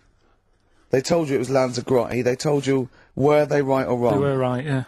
Really? Yeah, it's a bit ropey, yeah. Is it? Why? Just out there. If it wasn't for the volcano they had, they'd been knackered. That's their big draw, is it? That's it basically. That's all they've got going for them. When you landed, was it really hot? Were you quite excited? You were thinking this is okay? It was warm. It's we can't complain about the weather. The weather was all right. Sure. You know what I mean? That's what I went for. But it'd be nice if there just was something else. Yeah. What did you do all day then? Did you read your ritual book? No, I didn't read that. I read that book. Do you know the book that I bought and all the chapters were messed up? Oh yeah. I bought a better version of that. All right. And I read that. Excellent. And then did it make more sense in order? Yeah, a lot easier to follow. Yeah. And then we went and had a look at the volcanoes and that. They've got 36 of them to look at. How many did you look at before you realised that pretty much you've seen one volcano, you've seen them all? Probably about 6 or 7. Really? Yeah. And then when you got to the 8th, you thought, now I know what this is going to be, Suzanne. This is going to be like a mountain with a hole in the top. Yeah. Really? But it happened years ago as well. It's like, just keep a couple, fill the rest in, tidy it up. Fill the rest in! Yeah, no, Well, getting some builders. No, seriously though. Okay, 4 million tons of concrete, please. They're an absolute death trap. Yeah, what? Yeah. What do you mean, fill them in? Do you know what a volcano is? Just a hole, isn't it? That's happened. Well, it's more than the happened back hole. It's in- more a portal to the magma in the centre of the Earth. Back in 1730 it happened, and they still haven't sorted it out. Well, when you say it happened, volcanoes were made a lot longer ago than 1730. No, but the one that did Lanzarote in. Right. Sort it out. What would you suggest? How can they fill it in? It's joined. It's all joined. No, but what I'm saying is, it was the big plates of the Earth are all joined. It All was the a disaster, magma's wasn't it? joined. With the trade centre thing, that happened. They cleaned it up, sorted it out, they've moved on. That's what I'm saying. Whereas Lanzarote have just gone, leave it. It happened back in 1730. You misunderstand me. How, in the name of God, can you fill in a volcano? You ignorant twit. No, but it's not just the holes. They've actually left the lava everywhere. That's what I mean. It's not just the big holes. There's lava everywhere. But it's molten rock. They can't just pick it up like they're like a carpet. Put it in the holes. The holes are there ready. Just push it all in. That's what I'm saying. What exactly is there then? Is it just a kind of moon-like kind of surround with just kind of dust and rocks? That's exactly. You see, I was there when the Mars thing went wrong. Yeah. I would have just sent a camera crew there, filmed a bit of that, right, and say, here we are. This is it. Ignore the little coffee shop in the background. Right? This is Mars, because that's where it's like just loads of dust. Yeah. Holes everywhere. Tidy it up. Little round-headed aliens complaining. It's Whinging. just like Mars. Yeah. So, is there what's the best bit about the holiday? Come on, pretend you're Judith Chalmers. I have been doing. I would have done all that. I would have said that. Don't bother. Right. I mean, the hotel was good. Yeah? That was alright. What was that like? It's alright, just, you know, clean, that's all you want, isn't it? See, that's not quite what Judith Chalmers does. She doesn't go, what's the hotel like? Alright, yeah, clean, innit? Alright. But what was it like? Was it, what was it? 3-star? 4-star? Did it have a swimming pool? What was the room like? Had a swimming pool and that. Yeah? Yeah, it's good. If, you know, I think it was one of the better ones on the island. Okay. Nightlife? Wasn't really, bars? wasn't really any. There was a bar, there was some bands playing. Yeah. Not very good. Food got a bit boring. Yeah. It was always the same food every night, but they sort of themed it and made out as if it was different. So, like, on Mexican night, it'd be chicken with a nacho on it. Right. Right. And Chinese night, sort of chicken with a little prawn cracker on it and stuff. Sure. But that got a bit boring. That's me just turning on my phone, 'cause I want to read to you a text Right. that I got from Karl. I think you sort of sum up the holiday in this text, don't you? Do you remember I it? can't remember. Let's have a look. Let's have a little look. Let's go Instantly, through what it. did Suzanne, your girlfriend, make of it? Similar view to you? That they should fill in the holes? Yeah, it's just that thing, you see, I went on a coach trip, right? And you go and see the volcanoes. Like I said, there's 36 of them. Yeah. Which, you know, how many do you need? And when we're on the coach going round all these volcanoes, the fella on the front's going and look out your left window at the moment, and there's a volcano. And if you quickly look out of the right-hand side there, there's another one. Right. And on the left, it's just like, all right, we've seen it. Sure. Do you know what I mean? Yeah. And that trip, I mean, we'll talk about that trip in a bit. Right, this is the text I got from Karl, right? Alright. Been up to a volcano. Been in some dead artist's house who built his house in the lava. They said they would show me science with volcanoes, but all they did was chuck some water in a hole and it shot up in the air. No dwarves in the canteen, no scousers here, but there is a Swede woman with a big head. She looks effing gormless with a cap on. Alright? So a little reference there to... A Swede woman? What's that mean? Do you mean Swedish? Yeah. Or she looked like a vegetable? A Swedish woman. But they've all got sort of quite big built, aren't they? And I sent him a text. Oh well, it's just good to be on holiday because you know I'm working. He sent back. So am I. Just been watching Sky News. There is a school for monkeys who want to get a band together. Is that monkey news for later?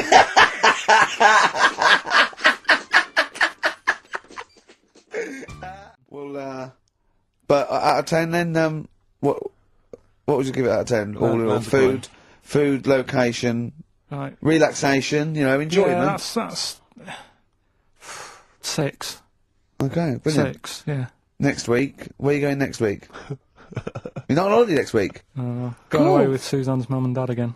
5 holidays. Been roped Play a into that. record. You've got to put some work in. You're in your 30s now.